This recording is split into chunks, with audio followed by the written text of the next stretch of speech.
The story begins on a battlefield with a young knight covered in blood smiling as he tries to catch his breath. Several death beams are blasted at him and his men all of a sudden, suggesting that the battle is definitely not over. The hero stands tall in the explosions, feeling proud that they even made it this far, but they're not done yet. If they can just beat this last force before them, they can win the war. Sadly, just as he's conceiving the thought, a powerful red beam of energy blasts right through him. This laser of death goes through him before he can even realize it, and as he slowly looks down with his bloodshot eyes, he sees the gaping hole in the middle of his trunk. He stares at the massive hole in his chest in disbelief as it burns away rapidly and then falls to his knees in an instant. At that moment, he finally comes to terms with what just happened and the reality dawns on him. It's a fatal blow and there's sadly no coming out of this one, so the hero falls flat on his face and surrenders to death just like his comrades, whose corpses are now scattered all over the battlefield. In his final moments, he lies in a huge pool of his own blood and realizes that his story will end with him not being able to do anything. Just thinking about it drains him even more, and as there's nothing he can do now, he just remains still, allowing his life to flash before his eyes. So, how did this promising young warrior end up in this tragic situation? Well, it all started one day when an unknown threat suddenly appeared in their world and destroyed an entire continent. The one responsible for this calamity became known as the Liquidator, the archenemy of mankind. This celestial world ender went on a rampage, and so a group of warriors was created to protect mankind. This team of heroes included a man named Brian Miller, who survived a giant meteorite without a scratch, and he became known as the World Protecting Shield. The second member of this team of guardians was a great sage said to possess power equal to an entire division, and she was known as Bella Albright, the Great Sage. The team also included Jacob Bloomfield, the Divine Archer, who took down a high-level dragon in a single shot. But these weren't the only heroes assembled to protect the world, because the strongest swordsman to ever come into existence was also on their team. Her name was Amy White, and she was known as the Sword Saint for her power. From the little we know about these heroes, it's no wonder why they were considered humanity's best hope. But they weren't the only ones fighting against the Liquidator, because there was another group, known as the Support Unit, which our protagonists belonged to. As you can imagine, they were put in this second team because there wasn't really anything extraordinary about them, and sadly, they were merely sacrificial pawns. The protagonist, Gray Lee, a regular foot soldier, rapidly bleeds out in the middle of the rubble, but all he can think about in his last moments is how the superhuman defenders of humanity are truly on another level. He watches them in awe as they continue to wage war on the Liquidator. Gray Lee knew that the graduates of the World Union Academy were amazing even before now, but he never knew that the difference between him and the elite soldiers would be so large. Well, apparently, it is because the four of them are still in the fight while he's lying in the dirt with a few missing organs in his chest. The situation makes him wonder if it even matters whether the support unit was there or not. The team of heroes appear to be doing just fine without them, which enrages him even more. Gray Lee grinds his teeth in anger, recalling how he and his teammates equally trained very hard, only to end up as collateral damage. Tears run down his face as the thoughts flood his mind, but there's nothing he can do now. Meanwhile, the heroes continue their onslaught, and Amy White unleashes a myriad of attacks that eventually do some damage to the Liquidator. The Celestial Force is actually surprised that they managed to hurt him, and he doesn't take it very well. So, he figures that it's time to stop messing around with them, and with this in mind, he creates 2 power balls of energy from his wings and unleashes 2 devastating surges of energy that absolutely decimate the heroes in the blink of an eye. The Guardians are butchered by the Liquidator's overwhelming blast, and upon seeing this, Gray's eyes widen in horror and disbelief. He just witnessed the archenemy of humanity wipe out the defenders of the Earth with a single blow, so it's not an easy thing to process.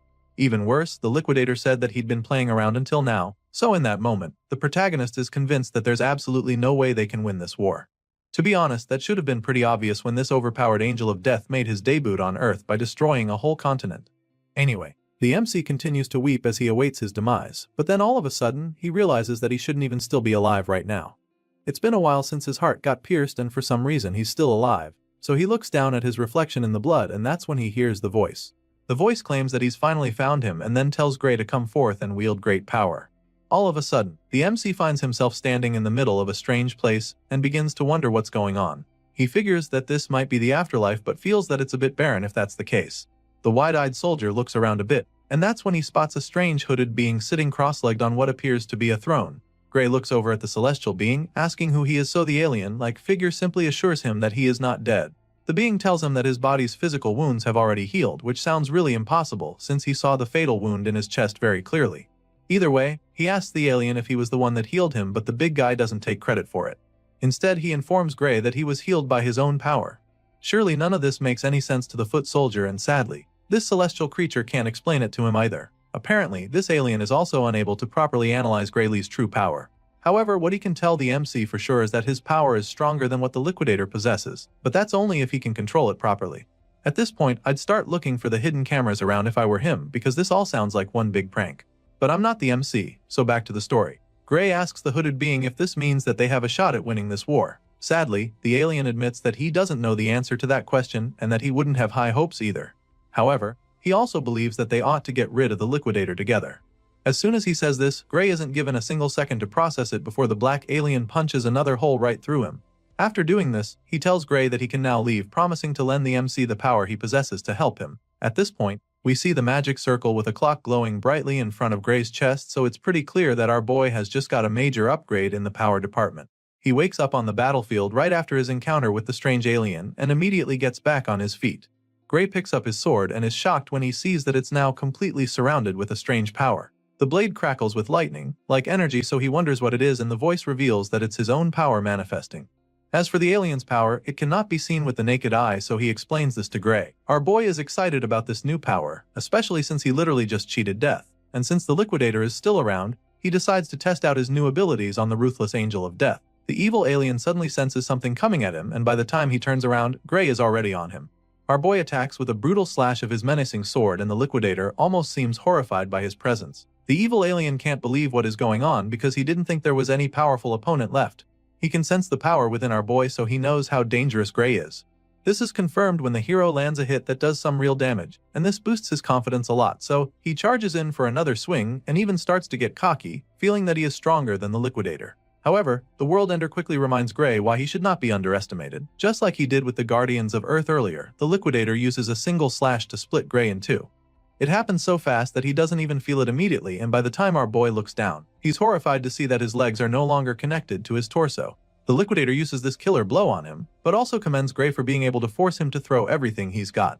Apparently, the liquidator thinks that slicing the MC in half will be enough to kill him, so he turns around, preparing to fly away. But then, in a shocking twist, the same energy that engulfed the sword earlier flows out and expands, covering Gray's entire body and enabling him to heal in a split second. Then, the sword increases incredibly until it's so massive that even the liquidator is bewildered. The evil alien already knows that Gray is about to land a devastating blow, so he quickly creates a shield to protect him, as he's no longer even sure that this opponent is even human. Our boy gets fused with the energy like a host and a symbiote, and with a murderous glow in his eyes, he takes a terrifying swing at the liquidator. The alien manages to block this attack using his shield, but it doesn't take long for Gray to overwhelm him and destroy it with a mind-bending beam of energy. The blast sends the liquidator flying, and even though he doesn't have any expression on his face, you can tell that he's starting to get really afraid of our boy. And so, with the battle taking a drastic turn, Gray Lee unleashes another haymaker, admitting that he also isn't sure if he's human anymore. Despite Gray Lee's ferocious strike, when the dust clears, he finds that the liquidator is still very much in the fight. He's perplexed by this and doesn't even get how the alien is still alive after taking such a hit. As such, he admits that the liquidator's strength is truly something out of this world. Now the two powerhouses stand face to face against each other, and mankind's archenemy is still trying to catch his breath. Sure, he's still in the fight, but after seeing what Gray can do, he's not even sure how to attack. On the other hand, the newest hero from Earth is feeling pretty confident that he can win. So, he looks at the liquidator dead in his alien eyes and vows to crush him over and over until he's dead. You can tell that he's not even bluffing about this from the look in his eyes, and right after squaring up with the World Destroyer, he unleashes another devastating slash from his mighty sword. The liquidator tries to dodge it, but he gets hit hard, and this time around, he even bleeds. He groans in agony, calling Gray Lee a monster, but even though he's suffering right now, he has no intention of giving up, and so once again, he decides to stop messing around and go all out against this human hero. The liquidator heals himself and activates his secret weapon. His entire body begins to glow even more than before, and multiple sets of wings shoot out of his back. The alien also somehow manages to make everywhere go dark and tells the hero that his time is up. That's when Gray looks up in shock to see that the guy turned day into night. The World Ender continues to activate his killer move, and it's starting to look like the tables are about to turn again. However, Gray Lee is not deterred by the liquidator's little magic trick, and so he charges at the enemy once again with his massive sword to end the fight for good. Shockingly, this time around, he's not able to penetrate the alien's shield despite pumping a lot of energy into his sword. His attack simply bounces off the barrier, leaving him pretty taken aback for a second. He's still trying to understand what's going on when the liquidator explains it to him. The World Ender tells him that all his attacks are futile, because within this plane of true dusk, nothing is capable of harming him. At this point, the liquidator is feeling invincible. He casually advises our boy to stop his useless resistance and take a look at the stars. Hearing this, our boy looks up at the sky in horror, and his pupils continue to dilate over and over as he stares at the bright light up there. The alien talks about how beautiful it is while Gray is just modified because he knows that the bright light isn't just for show. Sure enough, the powerful ray of death shoots down on him and a cataclysmic explosion follows immediately. After the blast, the dust and smoke slowly clear, revealing the gigantic crater in the ground. The hole is so big that you'd think an asteroid crashed there. Seeing this, the alien is convinced that the human warrior will not be able to revive himself this time around, because he is most likely pulverized to dust already. That's what he thought though, but he quickly realized how wrong he was. All of a sudden, bolts of lightning start to appear in front of the crater. The energy rapidly builds up, leaving the Liquidator bewildered once again. He stares at the ball of energy as it enlarges and then, some kind of magic shield with a clock-like appearance pops up right in front of the alien. Upon seeing this, the Liquidator instantly recognizes it and then, the same voice that called out to Gray before, speaks up. The voice is impressed by the great amount of power that the Liquidator has gathered and suggests that it should be enough to take him back. At this point, a wave of horror washes over the alien invader because this voice belongs to the one called Kronos. The Liquidator refuses to believe it, and that's when the black celestial being calls upon Gray Lee. He calls upon the hero, who wields great power and decides to use all of his power to send our boy back to the past. Of course, the Liquidator is furious when he hears this because he knows that it's all part of Kronos' master plan to destroy him. He curses at the black alien for saving Gray, but of course, that doesn't really do anything. Kronos then fulfills his promise by turning back the hands of time, claiming that this is all he can do for the human hero. By sending Gray back to the past, Kronos basically entrusts the gate of the human world to him. Everything fades out afterward, and after it all turns white, our hero suddenly wakes up in the middle of a field. As soon as he opens his eyes, he takes a look around, wondering where he is. That's when he spots the small village down the hill in the distance, and is even more stunned because it just so happens that it's his hometown, Renato Village. Gray is extremely perplexed by this since it doesn't make any sense. The last time he checked, his village had been destroyed for 15 years, so he knows that it shouldn't be here. But then again, in his confusion, he recalls what Kronos said to him on the battlefield. He remembers that the black alien god promised to send him back in time, so after putting all the pieces of the puzzle together, Gray realizes that he's actually in the past. His thoughts are suddenly interrupted when he feels a sharp sting in his hand. He takes a look at his bandaged forearm and immediately remembers having this injury. The wound is from the time when he was being picked on by someone named Belder and a few other bullies. Gray starts trembling in fear at the thought of those bullies. He remembers how badly they beat him up, and he's not ready to go through that again. Unfortunately, he also remembers how strong they were, so he's afraid that he won't be able to beat them. Our boy has been so traumatized by his bullies that just thinking about it sends him into a panic attack. He closes his eyes and eventually calms himself down. From the look of things, it appears that he never even left the village, so he concludes that defeating the Liquidator was probably just a dream. With this in mind, he accepts his fate and makes his way back to the village. He doesn't want to get hurt by the bullies, so he decides to come up with a plan for them when he's feeling stronger. Unfortunately, on the way back home, he runs into the very same bullies in the bush path. He can't believe how bad his luck is, so he just stares at them with a blank expression on his face. We're finally introduced to the leader of the gang, Belder. He claims that they've actually been looking for our boy and complains about how Gray made him go through a lot of trouble to find him. At this point, the MC is probably wishing he could just disappear or teleport elsewhere, but sadly that's not happening. Belder suddenly tosses a sword at his feet and tells Gray to pick it up. Our boy is still in a daze as he's trying to understand what's really happening here, so Belder warns him not to act dumb. And so, he bluntly tells the MC that he wants to have a mock battle, but Gray still doesn't pick up the sword. Instead, he politely declines the invitation, explaining that his injury hasn't fully healed yet. He then thanks the bullies for the offer and tells them he's not joining them till his wounds heal. Of course, these goons aren't the kind to take no for an answer. Belder insists that they have the mock battle, assuring him that it's safe since the blade is blunt. They start moving closer to him like a pack of wolves around injured prey, but Gray refuses to pick the sword. He insists that a blade is still a big chunk of iron no matter how blunt it is, and that it can still be very dangerous, but Belder finally runs out of patience. The bully gets fed up and tells Gray to shut up, claiming that he has no right to say no to him. He makes this clear to our boy and then tells him that he's free to fight without a weapon if he doesn't like swords. Before Gray can even process this, Belder charges at him with his blade, and it actually baffles him because the guy doesn't even mind attacking him when he's unarmed. What the hell happened to this being a mock battle? It's pretty clear now that there's no running from this, so Gray decides that it's time to get his head in the game. Before he was sent back, a former military doctor gave him a piece of advice. It turns out that the reason for Gray's lack of improvement in his swordsmanship was due to an injury he sustained as a child. Thinking about it now, the MC realizes that this might actually be where his life as a loser began. Belder speeds toward him like a runaway train, and just as he's about to land the hit, our boy somehow manages to dodge it by reflex. He's even shocked that he managed to evade a hit and begins to wonder if Belder's strikes were always this slow. Enraged by the first miss, Belder goes on for another swing, only for Gray to dodge it yet again.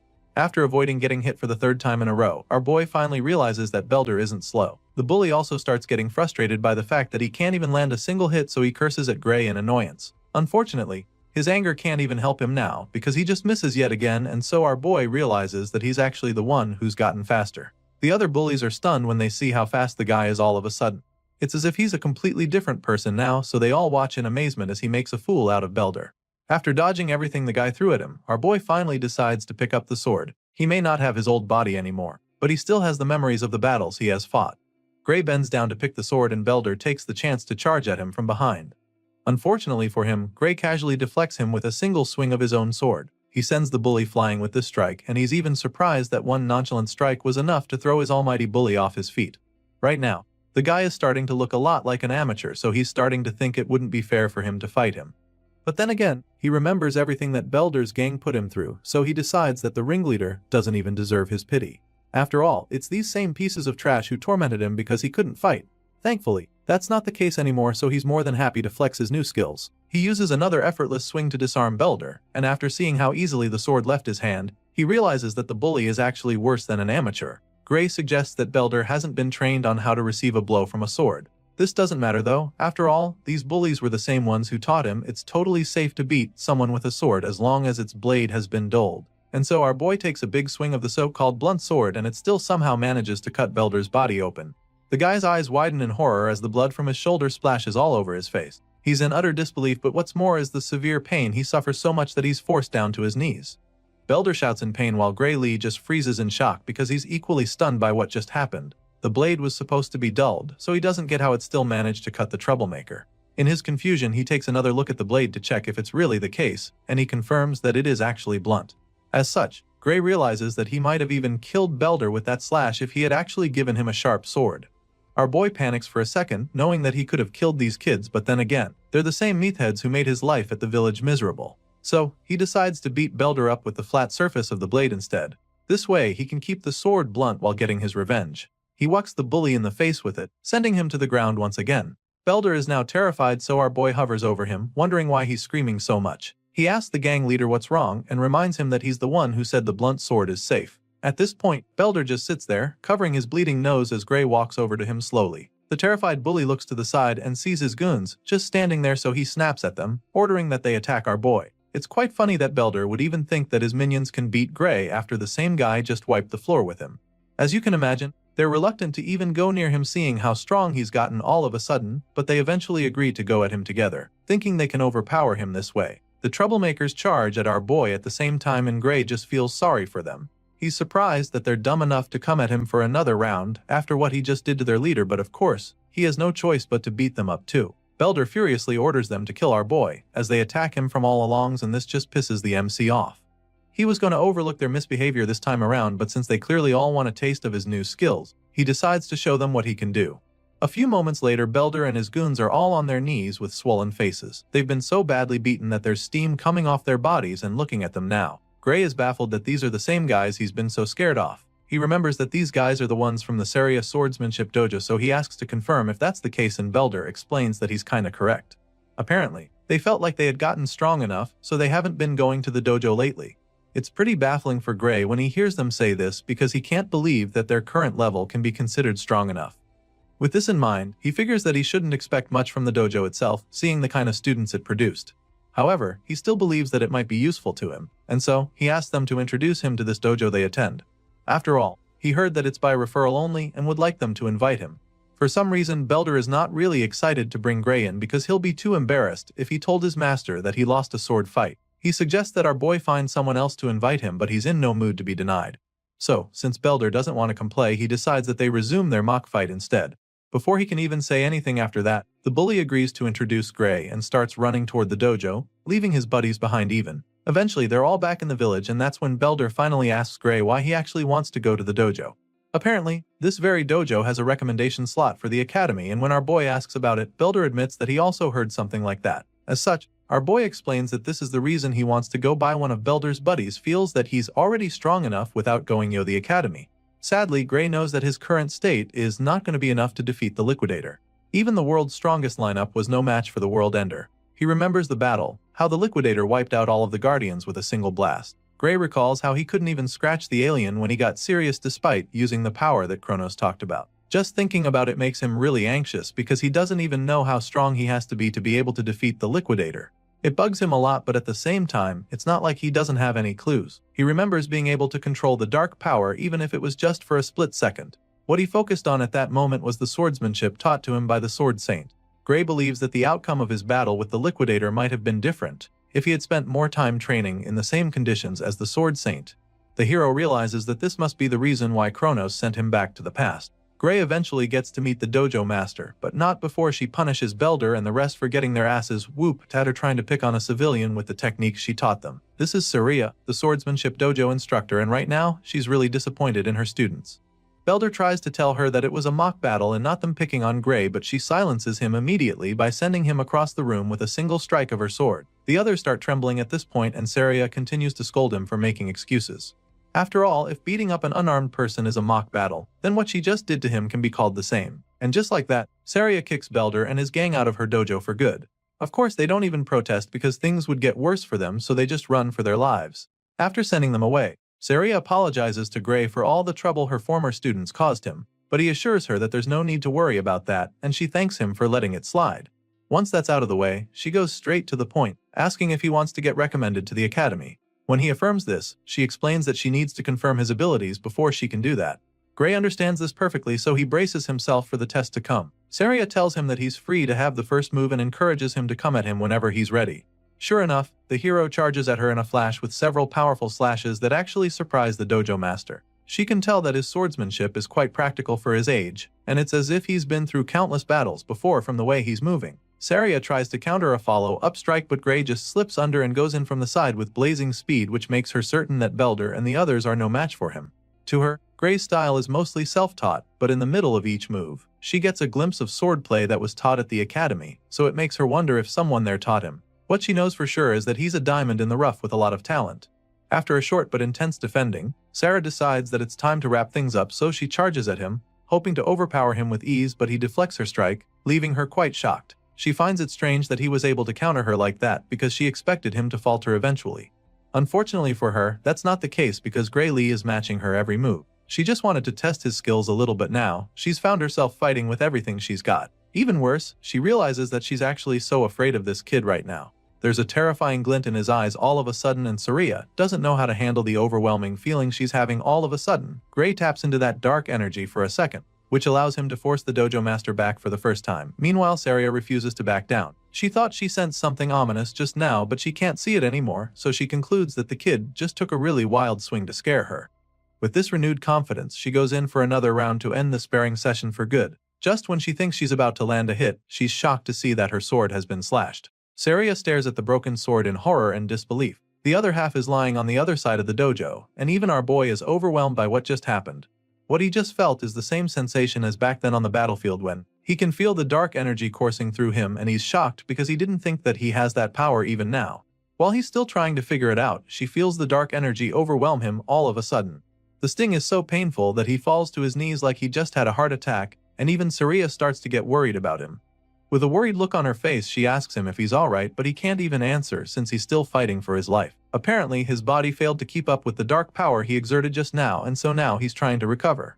After a few seconds, the pain subsides and he's able to get back on his feet, so he tells her that he's okay. He could barely stand a few moments ago, so after that experience, he realizes that he shouldn't use this power carelessly. Unfamiliar with this situation, Gray wonders if it would be a good idea to tell Saria about his power. But after seeing the puzzled and judgmental look on her face, he decides that it's best not to bother. Even if he told her, she probably won't believe, and it's not like he can control the power to prove what he's saying, so there's no point telling her. With this in mind, he forces a nervous laugh and claims that he just got carried away, which leaves the dojo instructor speechless and baffled by him. Right now, she's still trying to wrap her head around how this kid managed to cut her sword with a dull wooden sword. It's logically impossible, and she doesn't even think he knows what a big deal it actually is. Just then, Saria starts staring at him suspiciously, and when he notices, he nervously asks if there's something wrong. She can tell that he's hiding something and doesn't want to talk about the wooden sword he cut in two in one blow, so she lets it slide and changes the topic back the academy recommendation he asked for. Gray confirms this once more, claiming that he hears she could give him one. In response, Saria admits that she actually could give him a recommendation to the kingdom's finest educational institution, the Royal Academy of Swordsmanship. However, she tells him that she cannot recommend that he go there. Her next statement comes like a blow below the belt to our boy as she tells him that he's not suited for that place. Gray starts beating himself up for it the moment she says this, thinking about how he always knew he wasn't strong enough yet.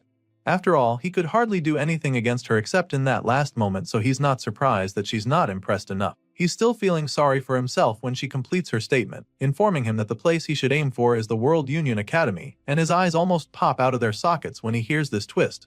Apparently, Saria doesn't want him going to the kingdom's finest institute, because she believes that he belongs in the world's finest institution. Our boy is blown away just thinking about that place because it's the same institution where the Sword Saint and the other heroes came from. He never imagined that someone like him could even get accepted there, and Saria assures him that it's not impossible. However, his body is nowhere near fit enough to be a swordsman, and so it's going to be a stretch right now.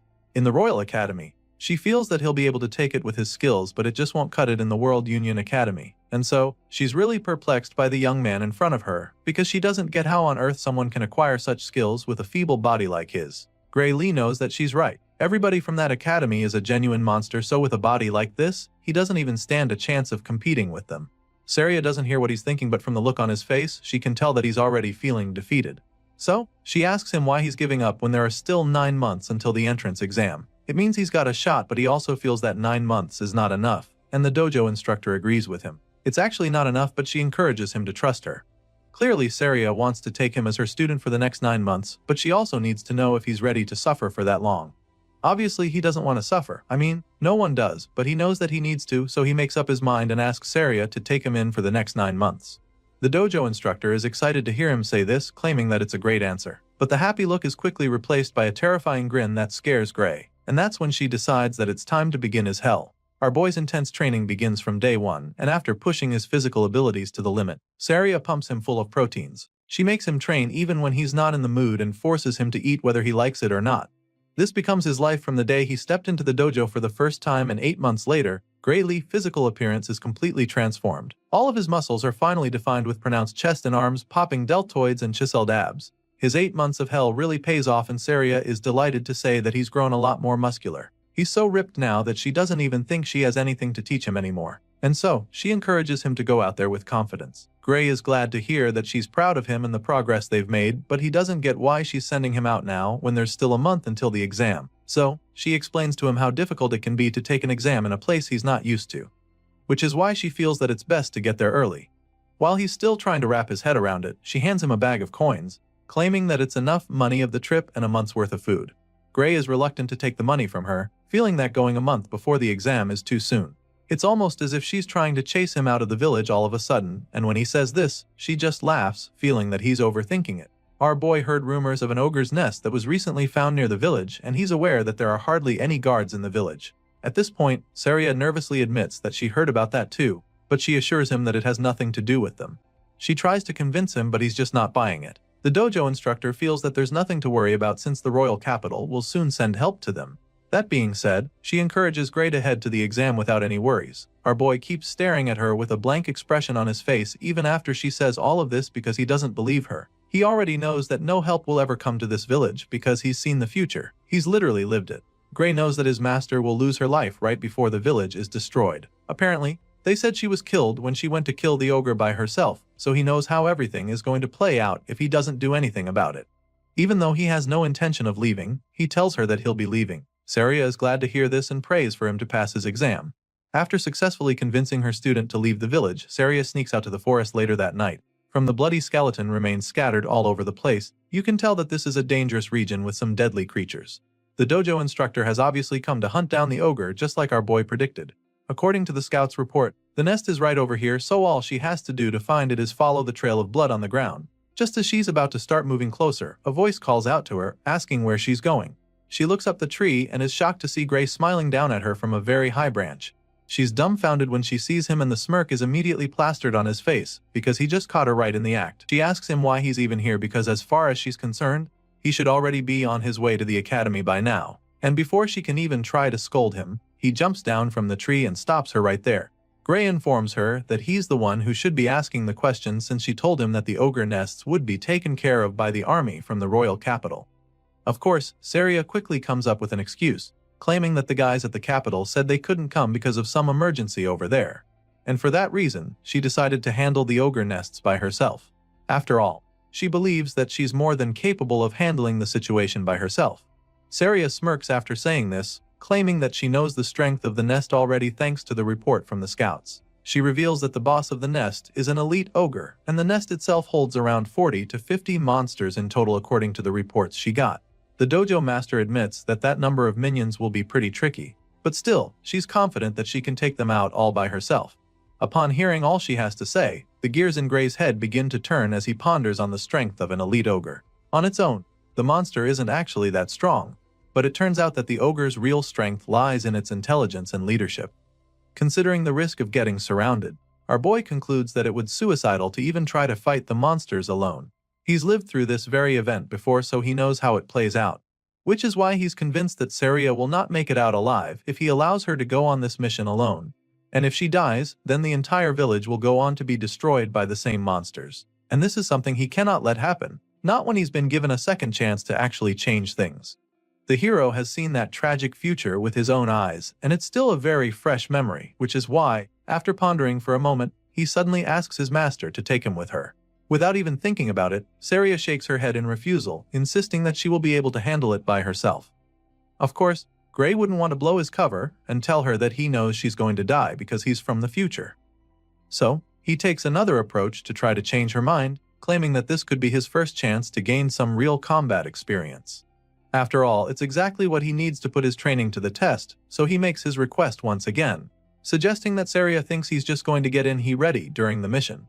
Of course, his master doesn't see him as a liability in battle, and she's sure that he also knows that too. I mean, she can't even beat him in a mock battle anymore. That's how good he's become. However, she also makes it clear to him that nobody knows what might happen in a real fight, especially when it's a monster's nest that suddenly formed like the one they're faced with. For a dangerous job like this, the dojo master believes that it's best for him to wait until he has a bit more experience in real fights that are less risky. At this point, Gray is starting to feel pretty defeated because he really thought he was going to change her mind. Sadly, she insists on going alone, so he's forced to his last option. He suddenly tells her that he has an idea, and this gets her pretty curious immediately, and that's when he challenges her to a fight out of the blue. Apparently, this plan involves him knocking her out cold so he can deal with the ogre by himself. He informs Saria of his intentions as he points his sword at her face. The white-haired master just smiles as she tries to process what the hell he just told her. She stands still for a couple seconds, probably thinking he would rethink his decision, but Gray stands his ground and keeps the tip of his sword inches away from her face. At this point, it's pretty clear that she can't get him to go away, and she doesn't actually want to fight him, so she just shuts her eyes and surrenders. Saria agrees to take him along but makes him promise her that he'll come back alive no matter what. Upon hearing these words, our boy finally lowers his blade and then assures her that he definitely plans to come back from this mission. So he makes Saria promise him the same thing, pleading with her to not die in the ogre's nest, and of course, she's very confident that it's not going to happen. Once on the same page, the master and student follow the trail of blood leading to the ogre's nest and officially begin the hunt. Soon, they arrive close to a valley, and from afar, they notice that the terrain leaves no room for escape. If they go in, they can easily get trapped and slaughtered, but Saria is more concerned about the monsters in there. She claims that the minions have a lot of confidence building their best in this kind of location, so Gray quickly reminds her that they won't be able to escape either. He senses that his master might be getting a little cocky, so he also points out the fact that they're up against intelligent monsters and not just dumb beasts. As such, he suggests that it's better to be more cautious with their approach, and Saria agrees with him. The two hide behind a big rock and quietly scan the tent from afar. After looking around for a bit, they still can't pick out the boss anywhere, so Saria suggests that it's probably in one of the tents. As far as she's concerned, that's a good thing, because at least they can quickly take out some of the minions and reduce the number before the boss comes out. With this in mind, she tells Gray to take out the enemies one side while she attacks from the other side. At the moment, the monsters still have no idea that they're about to be ambushed, so they're still going about their business. Saria and Gray Lee take out their weapons and spring into action. The first monster to be unalived sees the white-haired swordmaster coming at him, but before he can react, she takes his head right off with a single slash. Well, this first attack alerts the others, so all their hopes of being stealthy are instantly dashed. The horde of red-eyed ogres roar at the two swordsmen, but of course, they're no match for our boy. Without even tapping into his dark powers, Gray casually slices through the monsters with ease like a cold-hearted butcher. He dismembers the ogres with lightning-fast strikes, and his master also finds it's pretty easy to take out all the monsters on her side. And so, after only a few minutes, the nest is filled with bloody ogre corpses scattered around. The two wipe out the first wave with ease, and Saria is really impressed by Gray's skills. She's quite surprised by how good he is and begins to wonder if this is really his first time on a battlefield. The dojo instructor is so intrigued that she almost gets distracted while teasing him, but our boy is locked in right now, so he urges her to stay alert, revealing that this is just the start of the battle. Gray stares at the dead ogres lying around and starts to get this strange feeling. The first fight was way too easy, so he finds it weird that the monsters were so weak. It's baffling because he is sure that Saria would have been able to take them out just as easily even if she was alone. It doesn't make any sense because in the original story she was killed in this very nest. At this point, Gray realizes that something really horrifying must be inside that tent. He peeks into the dark tent as the thought crosses his mind, and that's when a terrifying pair of eyes glare at him from the darkness.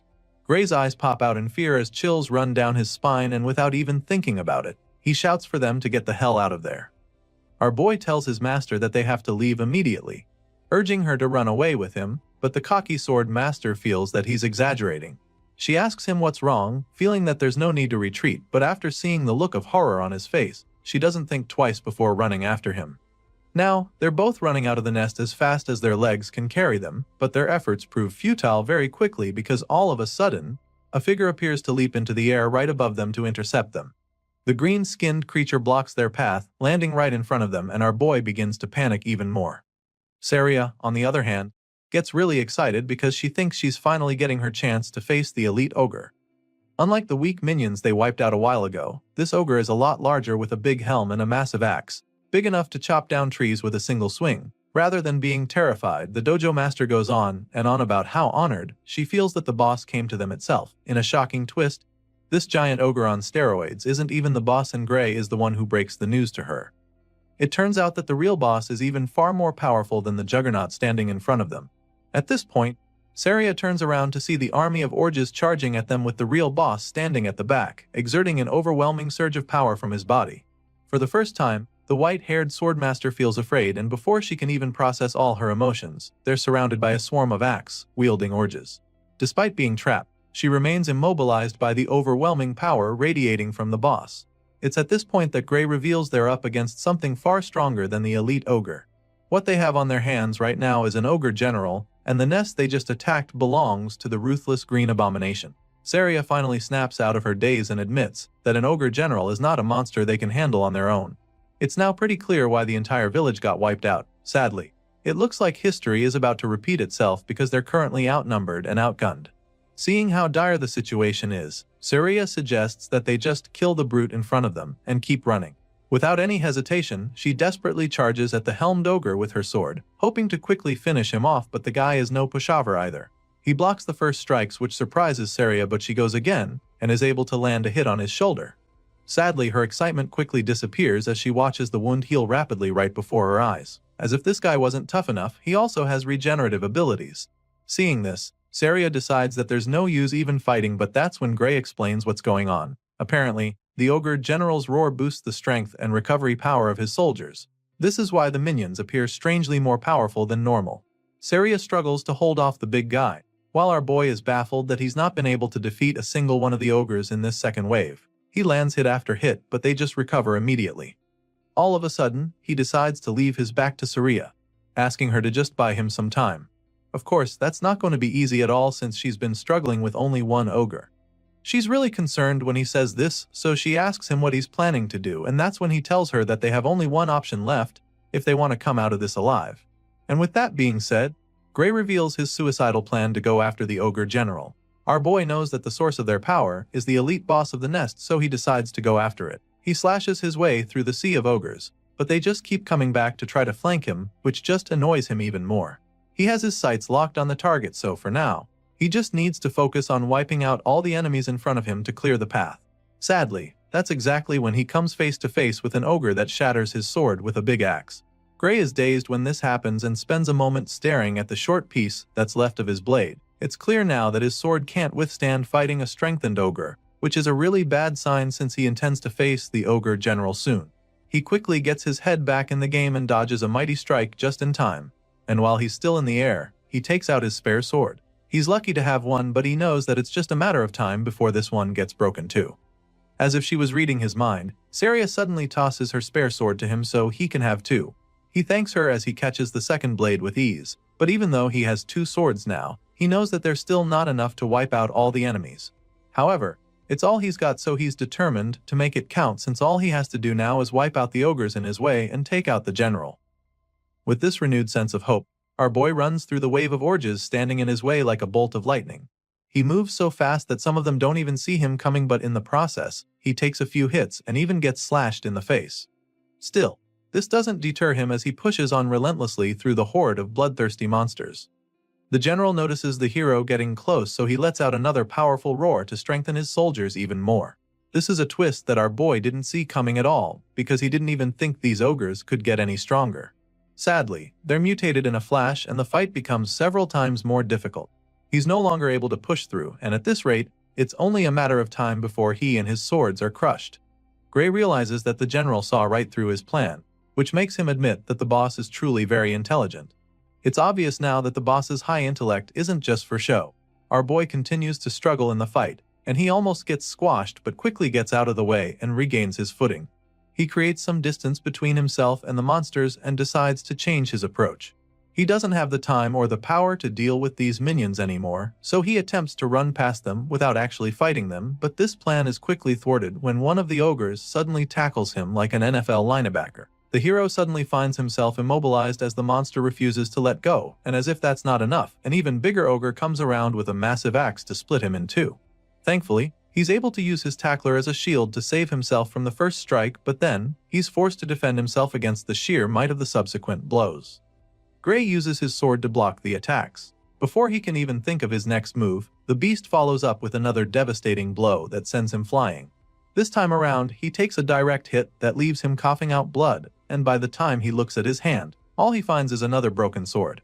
Our boy is now down to his last sword, which is a very bad position for him. He's badly injured and exhausted, but still has to take on the horde along with the overpowered general pumping them with fresh energy every 5 minutes. Gray struggles to get back on his feet to face the ogres now charging at him, but the gears in his head are now turning even faster, because he needs to come up with a plan to save himself.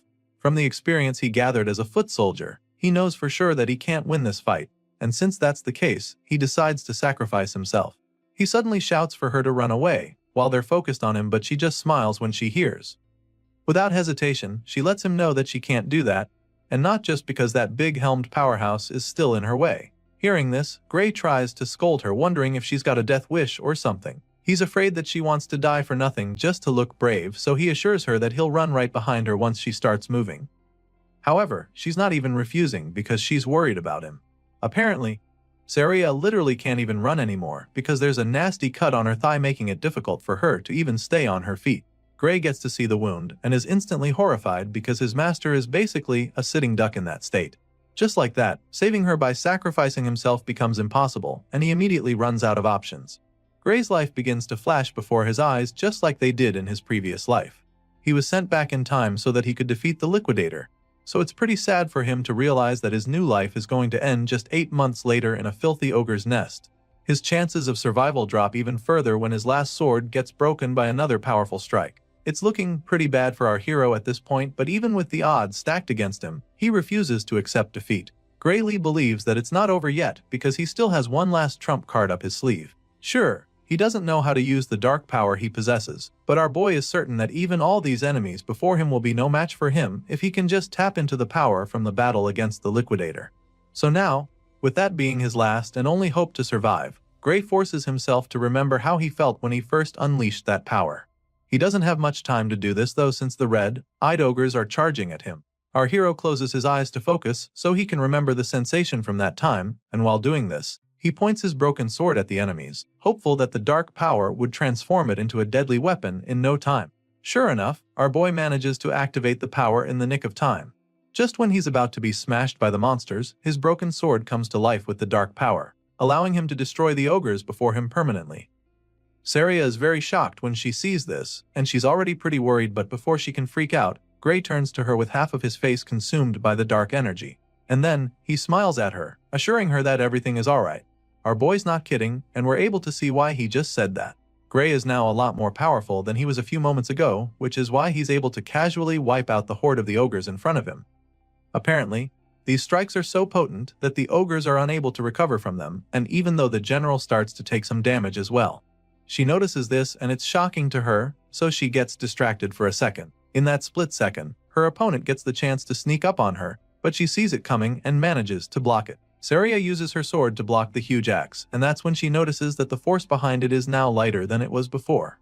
All of a sudden, the mightiest ogre suddenly becomes a walkover for Saria, so she takes advantage of it and destroys the brute in a flash. He sure gave her a hard time earlier, but without the general strengthening him, he's nothing. A while later, we see the hero and his master standing victorious in the nest surrounded by ogre corpses.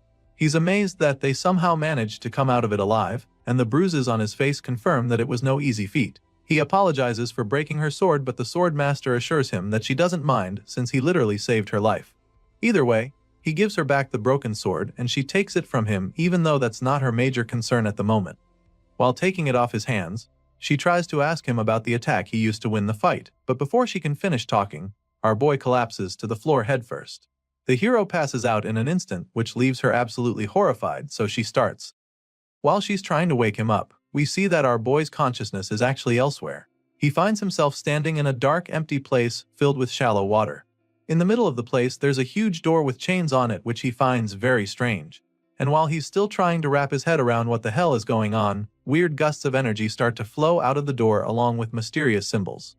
At first, he doesn't understand what's going on, but he quickly realizes that it's the same power that kicked in on the battlefield. A line appears in the middle of the door like a smaller gateway, allowing the dark clouds to seep out. This makes Gray wonder if opening the door will allow him to get that power. Of course, there's only one way to find out, so makes up his mind and starts marching toward the door. He gets closer, and after only a few steps, he feels an overwhelming and ominous force pull him back. The massive red skeleton spirit drags Gray away from the door with a crushing power that horrifies him. After that suffocating experience, our boy realizes that he's definitely going to die if he opens that door in his current state.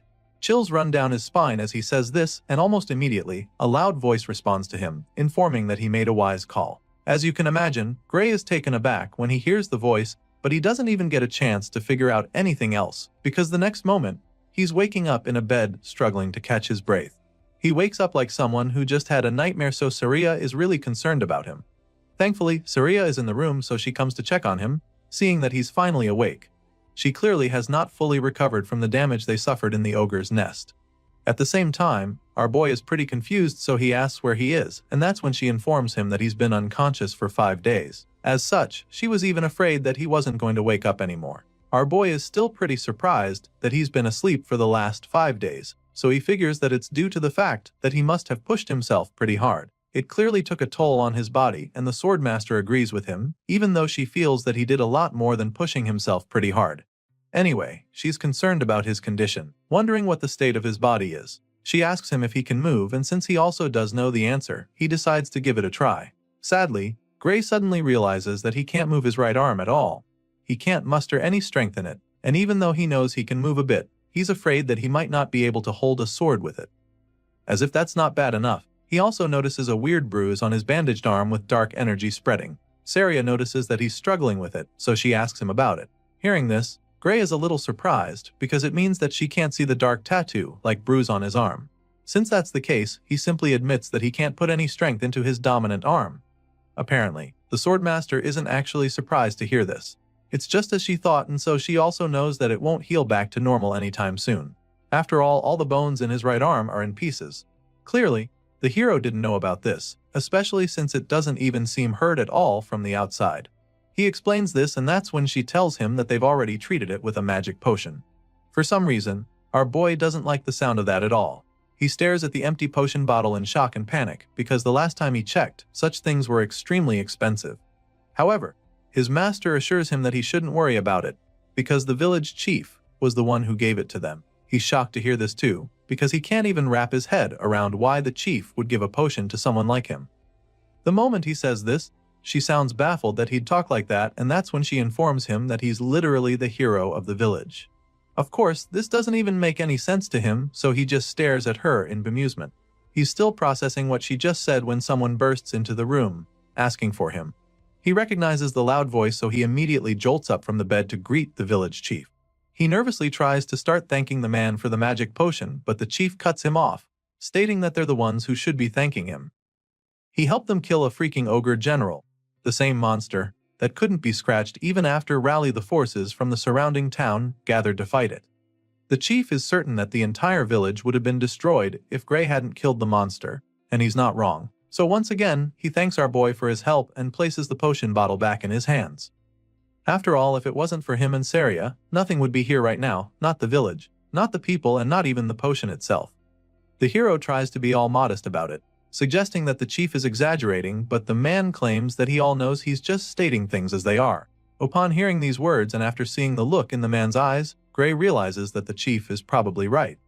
In the world before he was sent back in time, this village was supposed to have been destroyed by the ogre's attack. So, indeed, if it wasn't for him, they wouldn't be standing here right now. Seeing how puzzled Gray looks, the chief offers to explain in great detail to him what he's done if he still doesn't realize its significance. Moving on from that, he asks our boy if he's really going to take the entrance exam at the World Union Academy. It turns out that our boy had forgotten all about the one thing that made him train hard for the past 8 months. So, when the chief brings it up, it's like a dagger to the heart because he realizes how much he's messed things up. He went after the ogres just over a week to the entrance exam, and he's been asleep for the past 5 days in this infirmary, which means that he only has 2 days left till the main exam. Getting to the World Union Academy alone takes 3 days on foot, so walking there is no longer even an option. He could get there in a day on horse, but he doesn't have that kind of money, and so he summons the courage to ask the chief to lend him a horse for his trip. Surprisingly, the man already knew he'd make this request, which is why he had already prepared the best horse in the whole village for Gray in advance. The chief believes that our boy should be able to get to the academy in no time with the legs on that horse. While the man is busy bragging about his pet, Saria tells the hero that they would have carried him to the exam in his sleep, even if he hadn't woken up today. After a while, our boy gathers enough strength to stand, so he walks to the door, and as soon as he goes outside, he's greeted with a huge crowd of villagers thanking him and wishing him success in his exams. They're all grateful to him for saving the village, and while most of them are holding up posters, one guy walks up to him with a sack as a gift. Gray asks what it is, and the man claims that it's something the whole village chipped in for him. Apparently, they heard that it costs a lot to apply to the World Union Academy, so they came together to raise the funds for him.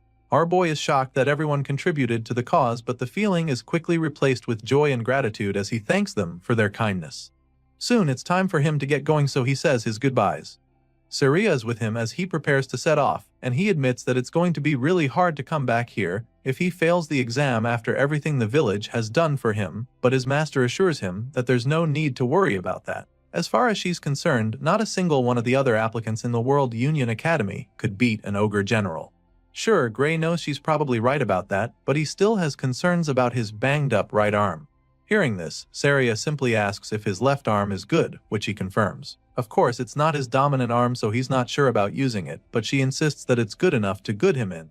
She also doesn't think he needs to use that dangerous power inside him, but he feels that the entrance exam might be tougher than they think. Thinking he can pass with just one arm seems a bit like a stretch to him, but Saria assures him that it's going to be fine because she trusts that the Academy's examiners won't be so blind as to overlook his ability. If there's one thing she can guarantee him, it's that he'll definitely pass the exam. At this point, our boy has already mounted his horse, ready to set off, so he thanks her once again for the pep talk, feeling a lot more confident. Just like that, our hero sets off on his journey to begin the next chapter of his new life. In the previous world, this village was destroyed, but he knows that the enemy of mankind still exists here. However, he also knows that this world is no longer the same as the old one, because the future can be changed with this power that he now possesses. Soon, our boy arrives at the capital, and the first thing he does is thank the beautiful horse that got him there. He's only been in the city for a short while, but he can already spot the amazing structure that is the World Union Academy. Despite how expensive it is to apply here, the place is absolutely swarming with potential applications.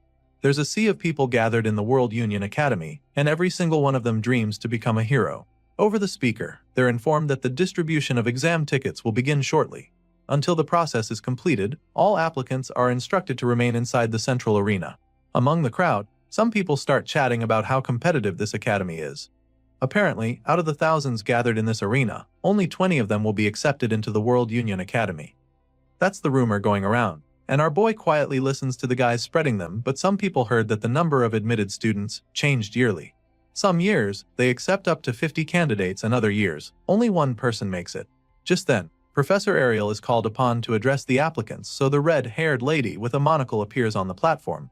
She gets straight to distributing the exam tickets to everyone in the arena, but she does it in a flash with the snap of her fingers. Just like that, the papers appear right in front of all the applicants. Like everyone else there, our boy is pretty impressed when the ticket appears right in front of him from a flash of flames. He grabs the paper and reads the content to discover that his candidate number 513, and he also learns that he'll be taking the fencing course. Everyone has their own ticket, and our boy will have to take the exam that requires most people to have the bones in their dominant arm to not be shattered. Professor Aries knows that some of them might be surprised by the format for the exam, but she assures them that this is how it is every year. She goes on to explain that the World Union Academy does not discriminate based on age, gender, nationality, status, or anything else. Not even their names are of any significance here.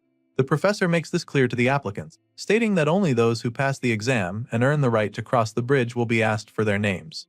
Meanwhile, our boy is still baffled by the fact that he's taking the fencing course when he literally left his sword at the inn. He doesn't get what kind of system this is, so he's pretty hung up on it. While he's busy racking his brain, the professor reveals that she assigned their courses according to how they look. And so, she asks those who feel he was wrong about it to raise their hands. Many of the students find it hard to believe that she picked their courses just by looking at them, because there are literally thousands of them.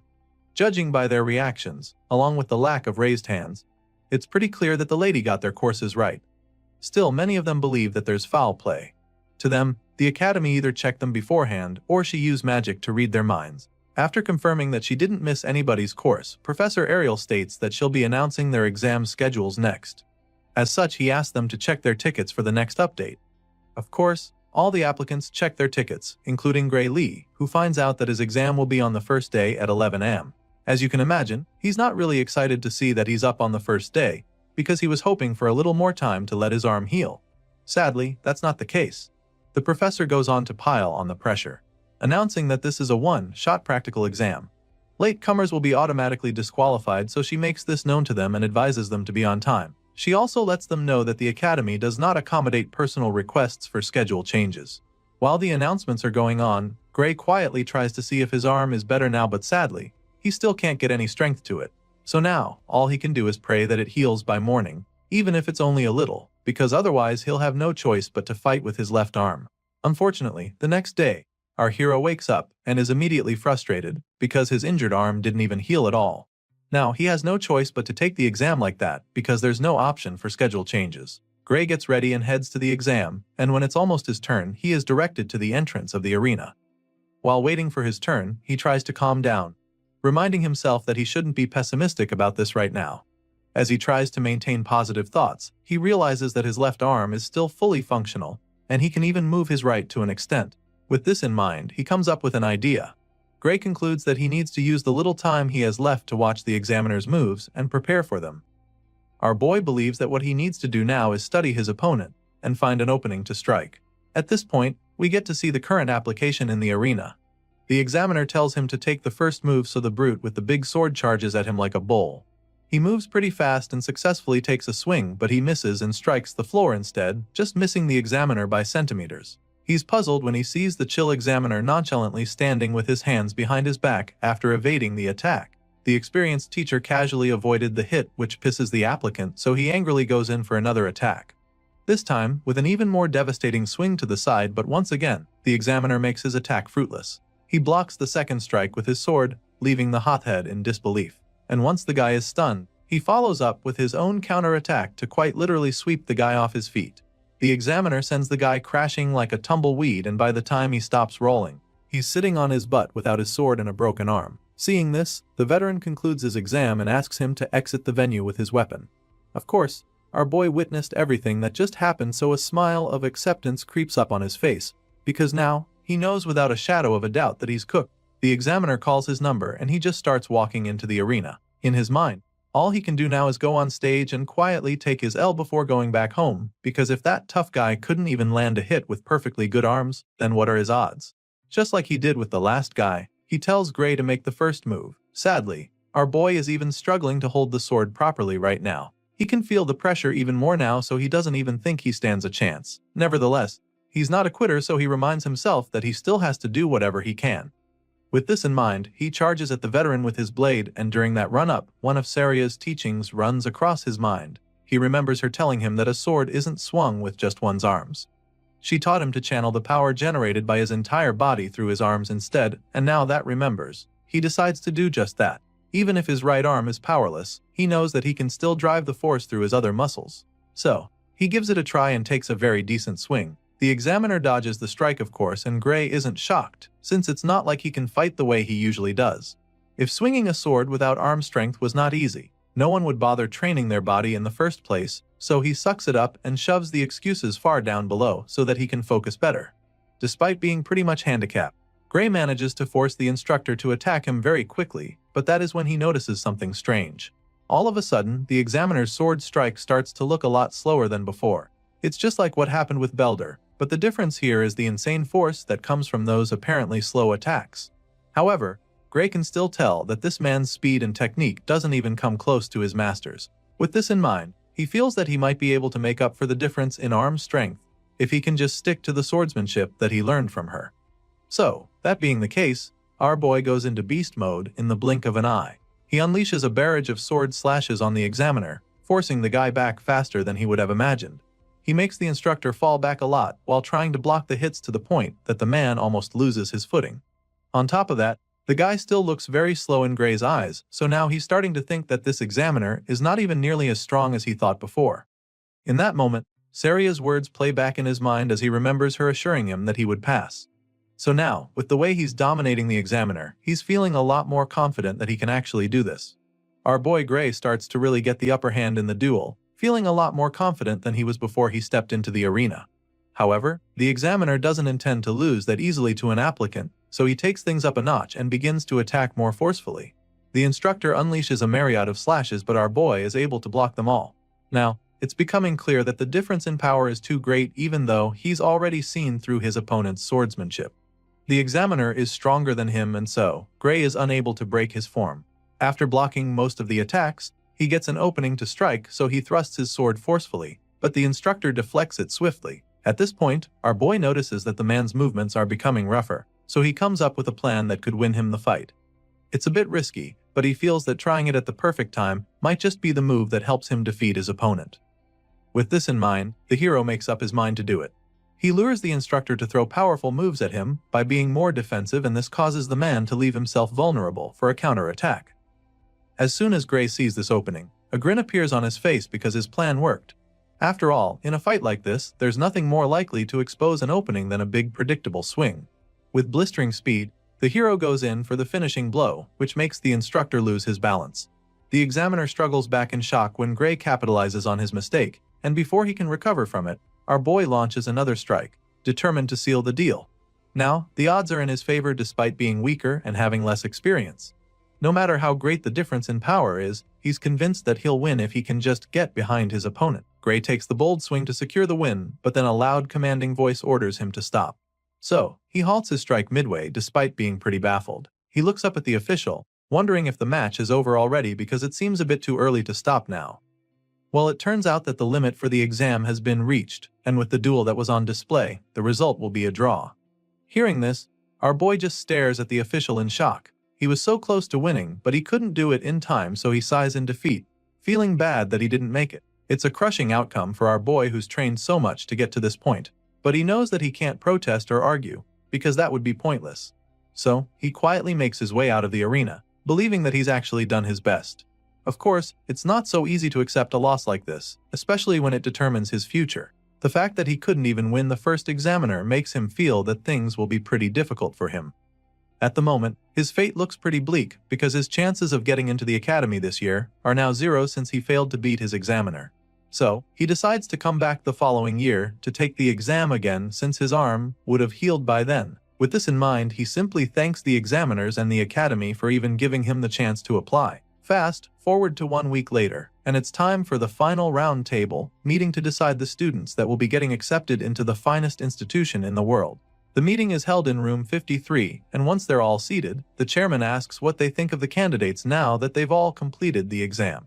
The first examiner immediately admits that he's overwhelmed by how tough it is to pick out only a few students, while another one states that the current method of everyone observing together is rather inefficient.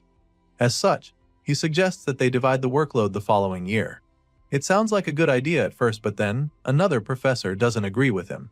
The man insists that they can't afford to overlook a talent simply for the sake of making things easier for themselves. At this point, the oldest man in the meeting reminds them that he asked to hear their thoughts on the students and not their opinions on the examination system. That being said, he decides that they start with the swordsmanship course and asks his professors to let him know which of the candidates passed in this category. Well, according to their rules, those who beat the examiners passed automatically, and those who couldn't achieve that will be assessed based on the quality they showed and how they held out during the 15-minute time limit. One of the examiners explains this and then asks the swordsmanship course instructors what they think about it. All the matches were recorded, so they're able to rewatch and analyze the performance of the candidates. Other than those who beat the examiner, candidates number 5, 217 and 753 stood out. The man suggests that they kept it at that because even if the others joined, they wouldn't be able to keep up in class. The second professor agrees with this decision and then asks if anyone has a contrary opinion. None of the examiners speaks up to say anything otherwise, so the chairman figures that they have confirmed the successful candidates for the swordsmanship course. But just when they're about to make the final verdict, one of the examiners asks what the room thinks about candidate number 513. It's none other than Professor Ariel, and judging by the look on her face, she is pretty interested in that candidate.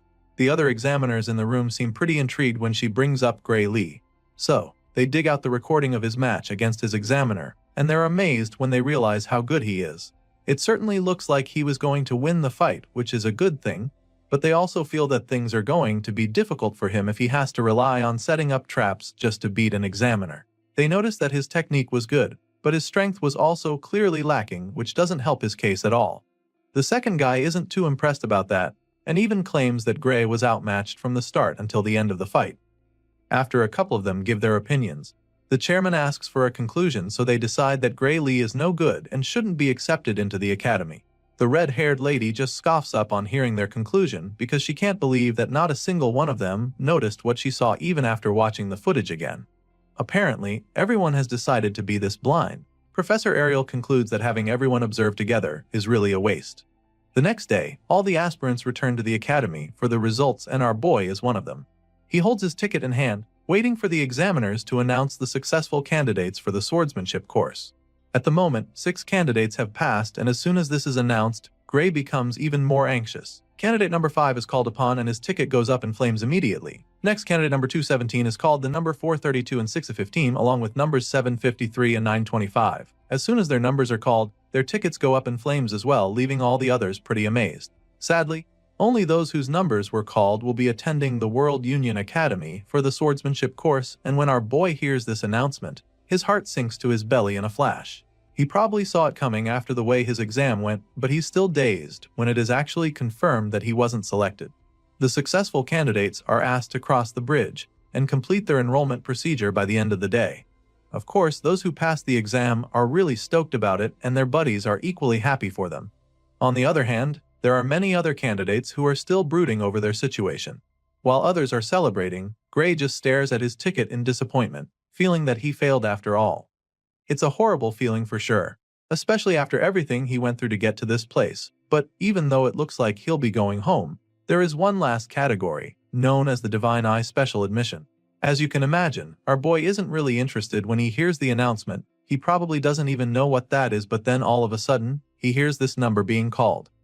Of course, this is a big shock, but what's even more surprising is the way his ticket suddenly starts glowing with a bright blue light.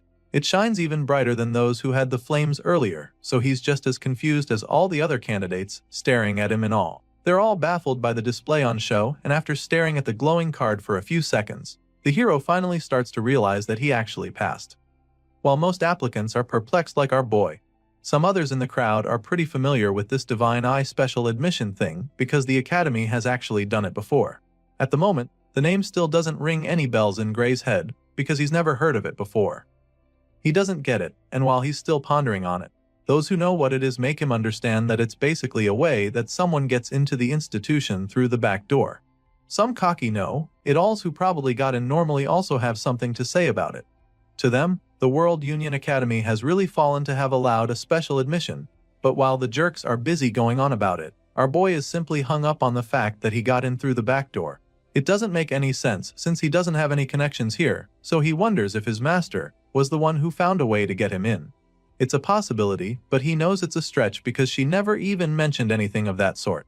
His thoughts are suddenly interrupted when an old man comes around to scold the candidates who were speaking ill of the Divine Eye special admission. And seeing that they've decided to be ignorant, he decides to enlighten them. He explains that the Divine Eye special admissions is an honorable category that has produced heroes for over 100 years. The old man tries to make them understand, but the jerks refuse to accept it. As far as they're concerned, the geezers at the World Union Academy are just the ones who love the Divine Eye special admission. Besides, the last time they checked, those who got in through this path were only impressive back in the day. Apparently, recent successful Divine Eye candidates include Amy White, Bella Albright, Leek Mueller and Jacob Bloomfield, who are considered complete failures at the World Union Academy. Some of these names probably ring a bell to you, because these are the names of the heroes we saw in the first chapter. For some reason, these same guys are the bottom feeders at the World Union Academy, and they're so notorious for their poor performance that even the current candidates know about them. On the other hand, Gray remembers Amy, Bella and Jacob very vividly from his past life, because the three of them were part of the main force that fought against the Liquidator. Despite what everyone is saying right now, our boy is so excited that he'll get to fight alongside them because he knows that they will become the true heroes. The story continues on the day of the entrance ceremony. Currently, the ceremony is scheduled to begin 30 minutes from now, so the students urges them to assemble in the plaza in front of the main office if they're done changing. For the first time, we get to see our boy in his stunning uniform with the World Union Academy emblem engraved into his chest pocket. After walking for a while, the guys at the front start to argue about the correct location. Apparently, they should be at the plaza in front of the main office, but there's nothing here, so they're not sure that they even came to the right place. Before they can get even more confused, one of the professors comes around to meet them. He apologizes for the confusion, explaining that they've had a bit of a delay setting up due to a mix-up. Hearing this, the students are still quite confused because they don't get what he means by setting up. Just then, the man tells them to step back a bit so that he can put the stairs in that spot. This just baffles them even more, but they step back and ask if that's good enough. Thankfully, it's just perfect, so the white-haired professor begins to do his thing. The students watch in confusion as the man goes down to start writing something on the floor. They're still pondering on what he could be doing when a giant massive circle appears on the ground. The golden seal spreads out, glowing brightly, leaving the students in awe, and then in the blink of an eye, a gigantic auditorium appears with a flight of stairs attached to it. Once again, the man apologizes for the delay and then tells them to sit wherever they like in the huge hall. Of course, they're still pretty dazed by what just happened because they can't even comprehend how he managed to teleport something this massive. While most of the other freshmen remain pretty stoked about what the professor did, our boy quietly takes a seat. He feels that they probably did this because they want to hold the entrance ceremony in a place where they can see the school building. It's a pretty brilliant idea, and he also believes that it's a pretty extravagant way to use teleportation magic. He's heard a lot about the institution in his past life and the present one, but now, he can boldly say that he has seen the power of the World Union Academy. The hall is massive, so it's pretty obvious that the number of seats is pretty excessive. One purple-haired guy at the front points this out because he doesn't think there's need for this many seats, when only 30 students were accepted this year. However, the girl sitting next to him informs him that he doesn't even know what he's talking about. In response, he simply apologizes, claiming that he never really studied anything other than how to wield the sword. In that case, the girl decides to enlighten him a bit. The World Union Academy, as the name suggests, gathers the best students from all over the world. She first makes him understand this, and before she's even done talking, she points up at the sky in excitement, announcing that the others have arrived. That's when everyone else looks up at the sky to see the fleet of airships along with huge dragons. Most of the students are terrified when they see this because they have no idea what the hell is going on. But our boy seems to know exactly what's happening. Looking up at the sky, he immediately identifies the magic airship, Strato Queen. He had boarded it once when he was part of the Liquidator subjugation squad. They say it's one of the largest airships in the world, so he's surprised that they're bringing it out just for an entrance ceremony. Well, apparently, that's just the kind of thing the World Union Academy does. Just then, the white-haired professor from earlier notices that everyone has arrived, so he decides that it's time to officially begin the entrance ceremony. A while later, just after the headmaster's speech, we catch up with our boy who currently looks bored to death. He's so close to falling asleep, and after the last couple minutes, he confirms that even the World Union Academy's entrance ceremony isn't much different from a normal one. Well, he is bored now, but that's about to change very quickly because the next item on the agenda is the greetings from the top students of each course. Gray's eyes almost pop out of his head when he sees Leonhardt, the top student of the swordsmanship course, coming forward to answer the call. At this point, our boy is a lot more interested in the entrance ceremony, and he's not the only one because all the other freshmen are staring at Leonhardt. It makes a lot of sense that they dread him this much since he was the one who defeated the examiner in an instant during the entrance exam. The guy climbs the platform and greets the professors there very politely. Apparently, this guy is so good that some say he's as good as the teacher when it comes to swordsmanship. It's a pretty bold statement, but I guess that's just how good this white-haired talent named Leonhardt Appius is. At this point, the hero is really intrigued, but his thoughts are interrupted when Leonhardt suddenly asks the professors if he is allowed to speak freely. They confirm that he is free to talk, so he thanks them and prepares to give his own little speech. He starts by stating that he has just one complaint he'd like to make to the academy. But before revealing what it is, he turns to address his fellow students. Well, that's what he says at first, but then he throws a jab at our boy, claiming that he's only talking to the students who were admitted the proper way. Leonhardt tells them what an honor it is to be admitted to the academy with them, hopeful that they'll all graduate as individuals capable of making meaningful contributions to the world. That being said, he urges his classmates to work hard together, claiming that he looks forward to the days when they can aim high together as students of the prestigious World Union Academy. After giving this little speech, he returns to subtly attacking our hero by suggesting that there's someone among them who doesn't deserve to be there. He makes this bold statement and then turns to the Divine Eye Professor Ariel, asking her to confirm if he's correct or not. The red-haired professor's expression instantly changes from a look of pride to shock. She's utterly taken aback by the allegations, so she tries to correct him, insisting that all the students here have passed the rigorous exam. Even though they may not be as strong as he is, she makes it clear to him that it's not a wise idea to exclude the other students. After clearing this air on that, she bluntly asks him why the hell he's even asking her something like that. At this point, the persistent top student hits back at her, stating that he wasn't talking about those who have been admitted by passing their exams properly. And then, he looks Professor Ariel dead in the eye and tells her that he's talking about the student she let in through the back door with her Divine Eye special admission. The red-haired lady just smiles when he calls her out like this, but he doesn't even stop there, because the next thing he does is to loudly demand that the one who was specially admitted reveal himself. This dude even has the balls to demand that Gray return his uniform and leave the academy right away. Everyone seated in the hall is taken aback by his audacity. They gasp in shock, but none of them dares to challenge Leonhardt. At the same time, nobody steps up to support him. Meanwhile, the target in question is still on his seat. He hasn't revealed himself yet because he's trying to understand what the reason for this hostility is. He's pretty nervous, but he's relieved that Leonhardt doesn't even know his face, because that would be a serious problem for him. He remembers when the top student stood up to answer the call, and he's glad that the guy didn't notice him back then despite how close they were to each other.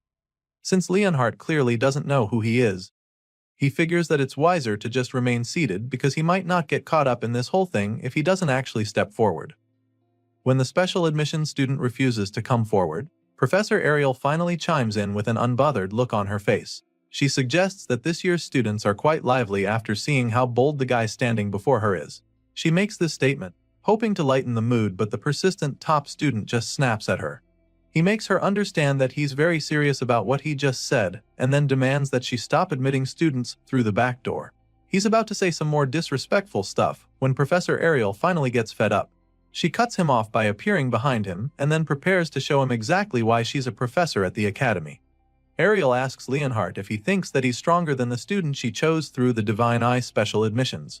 The question catches him off guard at first because he's not completely sure.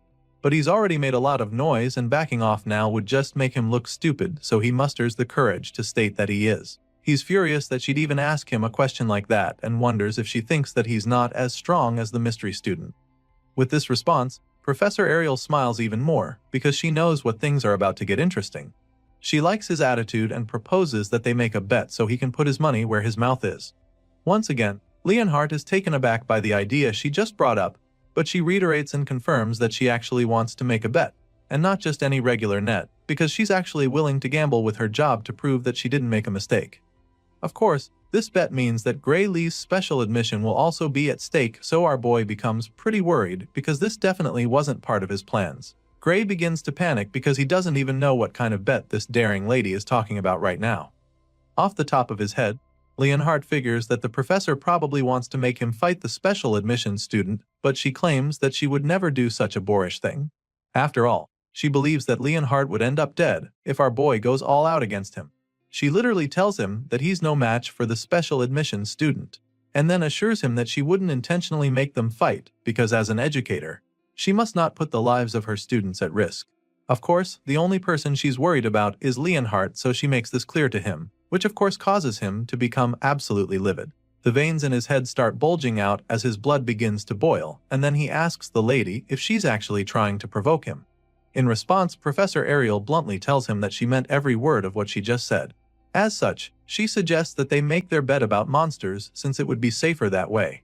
Rather than making them fight and risk hurting each other, it's safer to see which of them is better at killing monsters. Professor Ariel makes the proposal and still manages to piss the top student off by teasing him about how he's better at fighting monsters than humans. Despite being really mad, he admits that she is truly well informed and then asks her what their bet will be exactly. Now that they're on the same page, Professor Ariel reveals that the conditions for the bet are very simple. All they have to do is kill the monsters that she picks as targets. Each round, the target monster will get stronger, and whoever fails to defeat their monster first loses the bet. That being said, the red-haired lady reveals that she will retire from her position as a professor if her candidate loses the bet. And of course, this also means that the special students will be expelled. Of course, our boy feels very uncomfortable listening to the lady gamble with his future, but then again, she's the one who got him into the academy in the first place. As for Leonhardt, she informs him that he'll have to do whatever she says if he loses the bet instead. The blondie is a little reluctant to accept these terms, because it could very well be a trap, so when the professor asks if they've got a deal, he asks her to tell him what the target monsters will be first. The guy assures her that he's confident he can handle any opponent, but also he's smart enough to try not to be caught up in some weird setup. The professor can't argue with that, so on the spot, she suggests that the first target would be an ogre general. She casually proposes it and then asks Leonhardt if that will be too easy for him, even though she knows that it won't be. Meanwhile, all the students around gasp in shock when they hear this because they also know how dangerous an ogre general is. At the same time, our boy starts to get a little suspicious because he doesn't get why she specifically chose that monster as the first target out of all the creatures she could have thought of. Apparently, the cocky top student also knows how formidable an ogre general is, so he immediately protests, feeling that it's unfair of her to choose it. After all, they only consider creatures that one can kill by themselves monsters, and as far as he knows, an ogre general can't be killed by one person. At this point, the professor assures him that she's not asking him to go kill the beast right away. She doesn't expect him to be strong enough for that, so she sets a time frame to be the entire year. In other words, she's giving him till the end of the year to kill a general ogre. However, Leonhardt insists that it's not a fair challenge. As far as he's concerned, if someone could single-handedly take down a disaster-level monster within just a year of training, then no one would even be suffering. That being said, he demands that she choose a more realistic target, but then all of a sudden, an idea hits him. Leonhardt suddenly accuses the professor of deliberately picking a monster that no one can defeat so that she can end the bet with no clear winner. And so, he makes it clear to her that he will not agree to that. Hearing this, the lady just scoffs, feeling sorry for him. And that's when she adds one final condition, stating that Leonhardt will be declared the winner of the bet if it ends as a draw for any reason.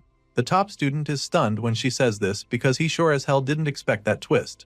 With the terms on the table now, if our boy fails to defeat the ogre general, Professor Ariel will automatically be fired and all special admission students will be expelled. Now, she's confident that there's no way Leonhardt will refuse her offer. The blondie stares at her with a confused look laced all over his face. He calls her crazy for even proposing something that could very much end badly for her. To him, it's like the outcome of this bet has already been decided, so the red-haired lady takes it that he no longer has any objections. Well, before going ahead with the bet, he wants to confirm that the ogre general will not be weakened in any way, and she assures him that the monster will be at full capacity. Once that's out of the way, he conjures up a contract for Leonhardt to sign if he doesn't have any problems with the details of the bet. The top student scans the page quickly and signs the paper to accept the deal. And then, the professor casually walks away like she's already won, so he asks her if she really thinks that her candidate can win. Well, I guess they'll all find out soon enough. As you can imagine, the rest of the professors are stunned by what they just witnessed. Some wonder what's gotten into Ariel, while others feel that she wants to use the bet as an excuse to retire. They think that this is most likely the case since everyone knows that she's well past her prime now. Meanwhile, our boy can't help but feel anxious now that the bet is official. He suddenly remembers when she set the time frame for the bet to be till the end of the year, which makes him realize that the whole contract was a done deal from the start. Apparently, the clever old lady had Leonhard wrapped round her finger from the beginning. There was no way she was going to let him refuse. A while later, we see that our boy is about to take his first class on the basics of magic. The professor taking the class knows that some of them might be surprised to be receiving lectures on the first day, so he makes them understand that not a single day can be wasted as students of the academy. That being said, the professor begins the class by starting with the most basic of basics, which is how to utilize magic. He makes them understand that an invisible energy called ether lies within their bodies, which they can manipulate through the magic circuits in their bodies. Hearing this, Gray is relieved to know that he'll be able to keep up with the magic classes for now. Thanks to his time at the boot camp, he's already familiar with the basic concepts. Sadly, his peace of mind quickly vanishes when he realizes that he somehow ended up in the same class as Leonhard. Now, all he can do is pray that the guy doesn't find out that he's a Divine Eyes special admission student. As the class goes on, our boy quickly gets distracted and the professor catches him instantly. He scolds Gray for being absent, minded only 5 minutes into the class, and this is pretty much where things are about to get tougher for our boy. Gray is shocked that the man could notice him being distracted with a single glance because he's seated so far back. Either way, he apologizes, hoping to move past this quickly and not draw any more attention to himself, but the professor has other plans for him. The man is so pissed that he calls Gray to come down and demonstrate the basics of magic to the class since he's so confident. Desperate to get out of this, he reminds the man that they're in the swordsmanship course and don't really need to be able to use magic. Regardless, the man insists that those with the sword still need to know the basics of magic to coordinate with a mage. The way the man is talking right now reminds him of his time at the boot camp, so he suddenly starts to wonder if they're going to practice the same spell as back then. So, he asks the man if the spell he has in mind is the Ether Bullet, and this intrigues the professor because he didn't think the freshman would know about that.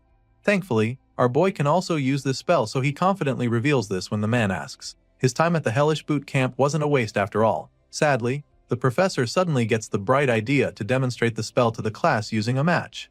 And guess who he matches up against our boy? That's right, Leonhard, the last person Gray was praying to cross paths with. The top student has no idea who our boy is right now, so he underestimates him a lot and suggests that it would be unfair to fight him since he's been trained in swordsmanship and magic before even starting school. However, the professor insists that there's no risk of anyone dying since they're only going to be using the Ether Bullet spell. Clearly, there's no getting out of this one, but at least Leon doesn't know that he is Ariel's special student. Well, not for long, because out of the blue, the old geezer decides to announce that Gray is the Divine Eyes Special Admission Student of the Year. As you can imagine, everyone in the class is stunned by the news, except Leon, who's just boiling with rage. What's worse is that the teacher didn't just spill all of this by accident. The cruel man knew how Leon would react, so he spilled the tea since he already doesn't like Gray. Now that the top student knows who his opponent is, he decides to take the match a lot more seriously, under the guise of wanting to properly show our boy the ropes. With a murderous glint in his eyes, he calls Gray to come right down to the front of the class for their match-up. At this point, our boy just laughs nervously, because his cover has been completely blown. Soon, the two young men are standing across from each other while the professor gives them instructions. At the moment, our boy is pretty worried because he's almost certain that he won't come out of this unscathed, especially when he only spent a few days learning magic at the boot camp. The match begins shortly and of course, Leon is the first to attack, determined to show the difference in their strength. He launches a decent ether bullet at Gray in a flash, and our boy is forced to do the same, but he's immediately blown away by the massive attack he unleashes. The two boys are astounded by the huge ether bullet that Gray shoots out with ease. Compared to our boy's blast, Leon's strike looks like a punt pebble, so the top student immediately loses all his confidence, screaming in horror as the magic ball of death speeds toward him. Luckily, the professor intervenes just in the nick of time and uses his own magic to stop Gray's ether bullet, saving Leon's life in the process. The man sighs in relief as he watches his shield stop the attack, but then all of a sudden, Gray's ether bullet shatters the barrier and causes a huge explosion in the classroom. The blast sends Leon flying, so the professor rushes to check on him even before the dust clears. The top student is literally shaking like a leaf right now, but he assures the teacher that he's fine. Thankfully, he's not hurt, but now, our boy might be in some trouble. If the barrier hadn't dampened the impact, Gray's ether bullet could have killed Leon, which is actually a big deal. Apparently, even among the professors at the academy, no one can cast an ether bullet that strong, so now, the man is very curious about this young man named Gray. He calls out to the hero, sternly asking him what the hell he just did, but right now, our boy is still trying to figure out the same thing. Thinking back to the exchange, he can't believe that they even used the same spell because Leon's ether bullet was so feeble compared to his. It makes him wonder if the ether bullet taught to those in the subjugation squad is different from what they teach at the academy. With this in mind, he curiously asks the professor if he accidentally used the wrong spell by any chance, but the man assures him that it was definitely an ether bullet. However, he makes Gray understand that the quality of his own was very different and informs him that it was by no means normal ether, but actually super, compressed ether. As you can imagine, our boy hasn't ever heard of that before, so he expresses his confusion. The man confesses that it's a power that even the professors have trouble producing. So it's mind-boggling that Gray managed to produce and reform it into a spell in a split moment. The professor goes ahead to state that there isn't a single person in the academy who can replicate what Gray just did. Just like the professor, the students are still blown away by the power they just witnessed. Whispers fill the hall as they all talk about how incredible the whole thing is. Some even feel that Gray should have been enrolled in the magic course from the start instead of specially admitting him. Despite everything the professor just explained, our boy can't help but feel that something is wrong somewhere. All the spells learned by the subjugation squad at the boot camp look just like what he unleashed a few moments ago. From what he can remember, he was even one of the ones lacking an aptitude for it, so to him, this is like the basics. And it makes him wonder if the professor is pulling his leg because he feels that anyone should be able to pull off something like that with proper practice. Hearing this, the man just starts laughing, which catches our boy off guard. He's so confused, but the professor just laughs even harder, like a maniac. He eventually stops laughing and then strangely asks our boy to consider transferring to the magic course. The old man is convinced that the kid is more talented at magic than swordsmanship, so he even offers to vouch for him if he agrees to transfer. Unfortunately, Gray immediately dashes his hopes by politely declining the offer. Our boy claims that he'll have to pass on it because he was told that he's not very good at magic. Of course, this response sounds like absolute crazy talk to the professor, especially after what he just witnessed with his naked eyes. He doesn't even get how Gray can sag something like that when he understands the ether compression technique well enough to produce super, compressed ether at such a young age. As far as he's concerned, the boy is an unparalleled prodigy, even by the academy standards. In his mind, whoever said that Gray isn't good at magic is a fool because the person clearly had no idea what they were talking about. And so, he once again asks our boy if he's sure that he doesn't want to transfer to the magic course. Gray just remains silent at this point while the other students talk about how amazing it is to see a professor who rarely compliments students to be showering someone with this much praise. When the hero fails to give him an answer, the man bluntly informs him that it would be a big loss for the world if he doesn't study magic. The man is so invested that he would even call Gray's refusal a crime against magic. For some reason, our boy laughs upon hearing this despite the deathly serious look on the professor's face. Just then, he suddenly remembers hearing something about the ether compression technique during his time at the boot camp. You see, back then, they were taught by the greatest mage to ever live in their world. On that faithful day, she told them about something called OD. It's also known as life force, but nobody knew it existed before, and as a result, it was very difficult to cast proper magic. She told them how people had to continuously compress ether within their bodies and then gather it. And even then, they could only use it when the bits happened to mix with OD by chance. This memory plays back in Gray's mind, so he immediately asks his current professor if he knows about OD. The man is instantly stumped by the question because he has no idea what that is. Seeing the professor's reaction, our boy confirms that he's currently in a world where the people are yet to learn of the existence of OD. Apparently, he was sent far back to a time when people don't know how to cast proper magic. With this in mind, he's now certain that what he learned in the subjugation squad was knowledge from the future. As you can imagine, this is a really big deal because it could change the way the whole world uses magic, and Gray knows this as well, so he also knows that he has to be careful who he tells about it. His thoughts are interrupted when the professor asks him again if Hest finally going to transfer to the magic course. Despite the huge discovery he just made, our boy refuses for the third time in a row, claiming that he just loves swords too much. He thanks the man for his offer but passes on it, and at this point, the professor finally gives up on trying to change his mind. However, he is hopeful that Gray will reconsider his decision, so he tells the special student to come find him if he ever has a rethink, stating that any time at all is fine for that visit. Once again, the hero thanks the man for his kind offer, and the professor finally allows him to return to his seat.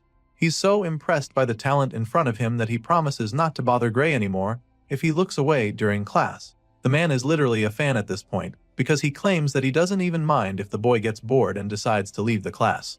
As far as he's concerned, this class is just way too basic for Gray Lee. The hero quietly makes his way back to his seat while all the other students stare at him in awe. They can't believe that the notorious Professor Carlos is the same person kissing Gray's ass right now.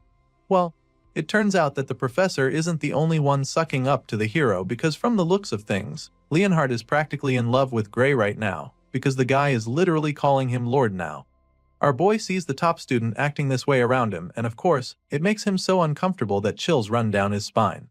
Later that day, Gray receives a note from Professor Ariel asking him to see her after class. On the way to her office, he can't help but wonder why he got summoned out of the blue.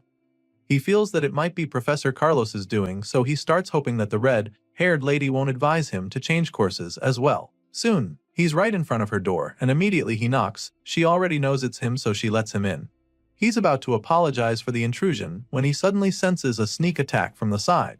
The person tries to strike him with a sword, but his reflexes kick in at lightning speed, allowing him to block the hit and knock down the attacker. He's shocked that his body reacted on its own, but he can't think about that right now since he just got attacked. He turns to the assailant, wondering what the hell that was fire, but then as soon as he sees the girl, he can't help the feelings that he's seen her somewhere before.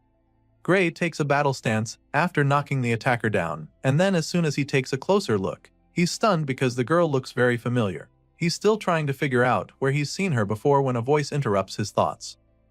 The person sounds impressed by what they just saw, and then our boy looks up to see that it's the red-haired professor. The lady is glad to confirm that her eyes were right about the young talent she selected, because at least now, it's clear that she didn't make a mistake. While she's bragging about her special admissions student, two of her colleagues who are in the room as well have some reservations of their own. They don't seem to like Gray very much and even suggest that the green-haired girl, Bella, didn't attack with any real intent. As such, they feel that Ariel might have even asked her to go easy on the new guy. They admit that Bella's movements were flawless, but to have her sword be knocked out of her hand so easily was just unnatural. Our boy listens to them scold the blue-haired girl and realizes that she's the famous Belle Albright from his past life. She was one of the heroes from the World Union Academy who fought against the Liquidator and was considered the greatest sorceress in the world. Of course, Professor Ariel is not pleased to hear her colleagues talking to Bella that way, so she snaps at them. The red-haired lady suggests that the both of them consider quitting as professors since they can't even tell if the girl was holding back or not. She stretches out her hand as if demanding something from them, so when they see her reaction, they immediately change their opinion. The first guy drops a stack of coins in her hand while nervously stating that they were only joking about what they said. Gray watches in confusion as this exchange happens right in front of him, and then all of a sudden, he gets a good idea of what's going on. Still, he curiously asks the professors what they're doing, and that's when Ariel informs him that they were actually gambling. Apparently, they made a bet on whether our boy would be able to fend off Bella's surprise attack or not. As you'd expect, the red-haired lady put her money on the hero, and thanks to him, she just made some really good money. For this reason, she decides to let him enjoy the spoils as well, so she tosses one of the coins at him, telling him that this is his part. At first, he doesn't know what she threw at him, so when he realizes that it's a hold coin, his eyes almost pop out of his head. A single gold coin is worth a fortune, so he's pretty blown away by it. The other professors are obviously not happy about the outcome, but they can't help the feeling that Ariel was right about Gray. It's just like the red-haired lady said, because from the exchange earlier, it looked like he deliberately didn't use his dominant arm. It's almost as if he was trying to protect his immobile arm, so they wonder if it's because of injury. This is what the first man has in mind, but his colleague isn't even sure what to think. Rather than an apparent physical injury to the muscles, the first man thinks that the reason for this is more likely a deeper kind of wound. Hearing this, his colleague agrees, stating that a simple injury wouldn't cause that. Our boy listens in shock as the men analyze the situation, and he almost can't believe his ears. He's amazed that they can tell that much just from looking at him, so he expresses how surprised he is. But that's when the men remind him that they wouldn't be professors of the academy if they couldn't tell that much. Sure, to most people, it wouldn't be very obvious, but Professor Ariel was already aware about his condition during the exam. The red-haired lady has pretty much gotten all she needs from her annoying colleagues already, and since she's made them see that she was right about Gray, she bluntly tells them that it's time to leave. She can see them as they're suddenly interested in the kid, so she reminds them he's her student and makes it very clear to them that she's not going to give him up. However, The other professors don't make it too obvious that they want Gray, so they insist that they're only going to admit that he has potential for now. That being said, they inform the hero that he will fail to meet the Academy's admission standards if his wound doesn't heal in time. The two men tell Gray to keep this in mind before finally leaving the office.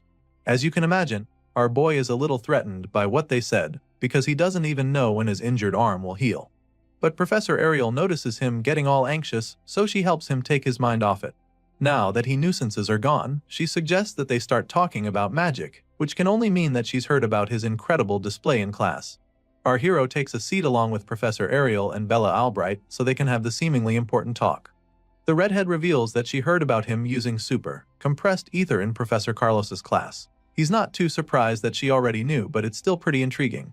In response, the experienced professor reveals that Carlos came to her office earlier, and even asked that she hand Gray over to the magic course without consulting him. Of course, Ariel didn't do that, which is why they're even sitting here having the conversation right now. She declined Carlos's request because as far as she's concerned, Gray is more suited to wield the sword than magic. The hero is pretty shocked when she says this because he literally uses magic that nobody in this world knows how to use. But for some reason, Professor Ariel doesn't think that he looks like he's good at magic compression. To her, he doesn't even show signs of having practiced it before. At this point, Gray realizes that he's dealing with a professor that's truly on another level from the others. It turns out that her divine eye is at it again, and she managed to see right through the facade that Carlos couldn't. All she needs to do is look at him to get the truth, so he realizes that it would be best for him not to lie to her. With this in mind, he calmly takes a sip of his drink and tells her that she's absolutely correct. The red-haired lady is glad to see that he's cooperating, so she asks him to tell her what sort of trick he's using to fool everyone else. She knows for a fact that he's not really using ether compression magic, so she urges him to confide in her. She promises not to divulge the information to anyone, and even offers to reward him if he lets her in on his secret. She's desperate to get answers, but it's not even for her. The reason she needs to is because of Bella. Of course, the hero is shocked that she would even say this because Bella is literally the sorcerer who taught him the very same magic in his previous life. He's so shocked that he almost addresses her as the sorceress, but he quickly dodges the bullet. Gray is truly stunned because he knows just how good Bella is. Professor Ariel can understand his confusion, so she decides to explain the situation. Apparently, even though the girl is a genius at magic theory, she's far from the best when it comes to actually using the magic. For some reason, the girl just can't use the ether compression technique properly, and it's the same reason she can't create super compressed ether. Hearing this, Gray suddenly remembers what he heard about Bella Albright being a late bloomer. She might have been the most powerful sorcerer in his previous life, but her time at the academy wasn't actually impressive. After hearing what the professor just said, he now understands why that was the case. Moving on, the professor goes on to reveal what she noticed. From what she heard from Carlos, when Gray used the super compressed ether, he didn't even look like he compressed ether at all. And so, if there's a way to use super compressed ether without actually compressing ether, then it means Bella won't have to be sent to Professor Bradley. As soon as Gray hears this name, the gears in his head start turning. He suddenly remembers the man known as Professor Varian Bradley, and judging by the horrified look on his face, it's pretty clear that the man might be a problem for students. Seeing the look on his face, Professor Ariel is intrigued that he knows of the man. Well, it's practically impossible not to know him since he's extremely infamous. After all, he has conducted countless experiments of humans, murdering many in the process. On top of that, he has caused magic disasters that resulted in the death of tens of thousands of people. To cut the long story short, Professor Varian Bradley is history's worst magic criminal. The fact that Ariel talked about Bella being sent to the man puzzles our boy a bit, because he can't believe that the man still hasn't been caught in this period. Sadly, that's the case, and if Bella can't create super compressed ether by the end of the year, she'll be sent to him where she will undergo surgery. As you can imagine, Gray is mortified by this information, so he immediately informs the professor that it's likely a bad idea. It turns out that Ariel even knows that it's not wise. Even though the surgery is under the pretense of enhancing her magic abilities, it's actually human experimentation, and she is fully aware.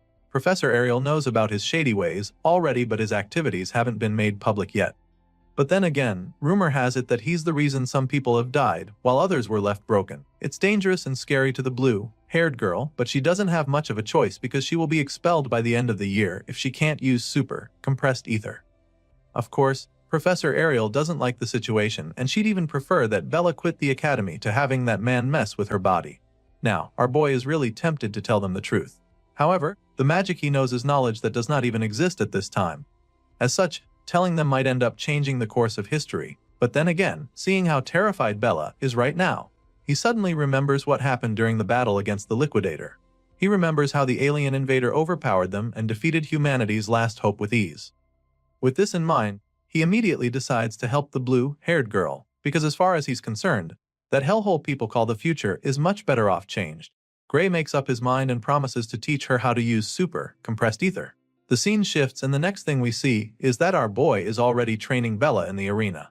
He quickly concludes his lecture with her, admitting that he just gave her all the knowledge he has about magic. Just as they agreed, he reminds them not to tell anyone that he taught her this.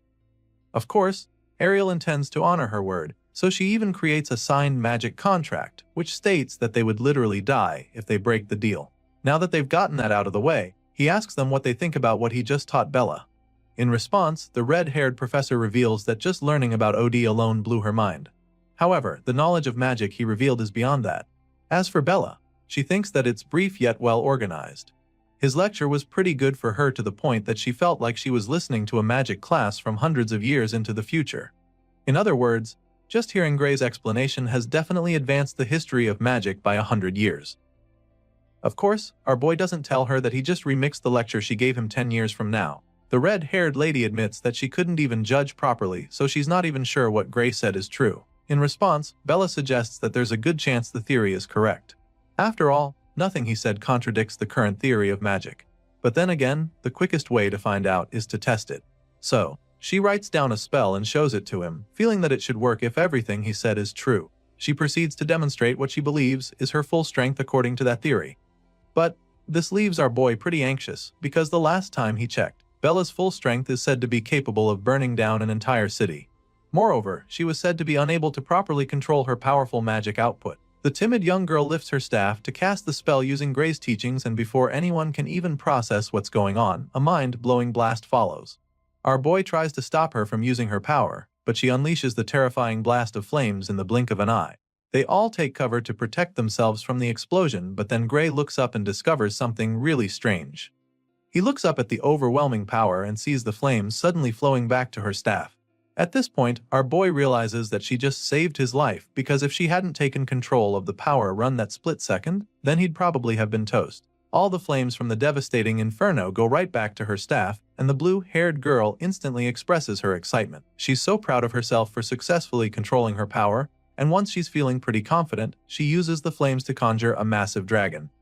For the first time since entering the academy, Bella Albright can finally enjoy using magic, but the final is short-lived because she suddenly runs out of ether. She starts feeling really dizzy and collapses instantly. Bella falls face flat on the floor, so Gray rushes to check on her. He calls out to her, trying to wake her up, but Professor Ariel tells him to just let her rest, explaining that she fell asleep because she ran out of ether. Hearing this, our boy is a lot more relaxed, so he just smiles at Bella, feeling pretty proud. Her spell is still active even after she passed out, so the professor takes some time to admire her magic.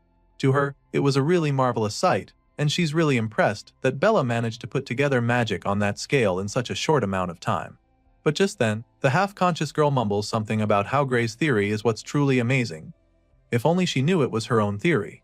Now that she can easily create super compressed ether, she no longer needs the surgery, so Ariel can't wait to tell Bradley that they won't be needing his services anymore. The red-haired professor is glad that Bella no longer needs the surgery, but she's even more grateful that the girl didn't lose her magic control.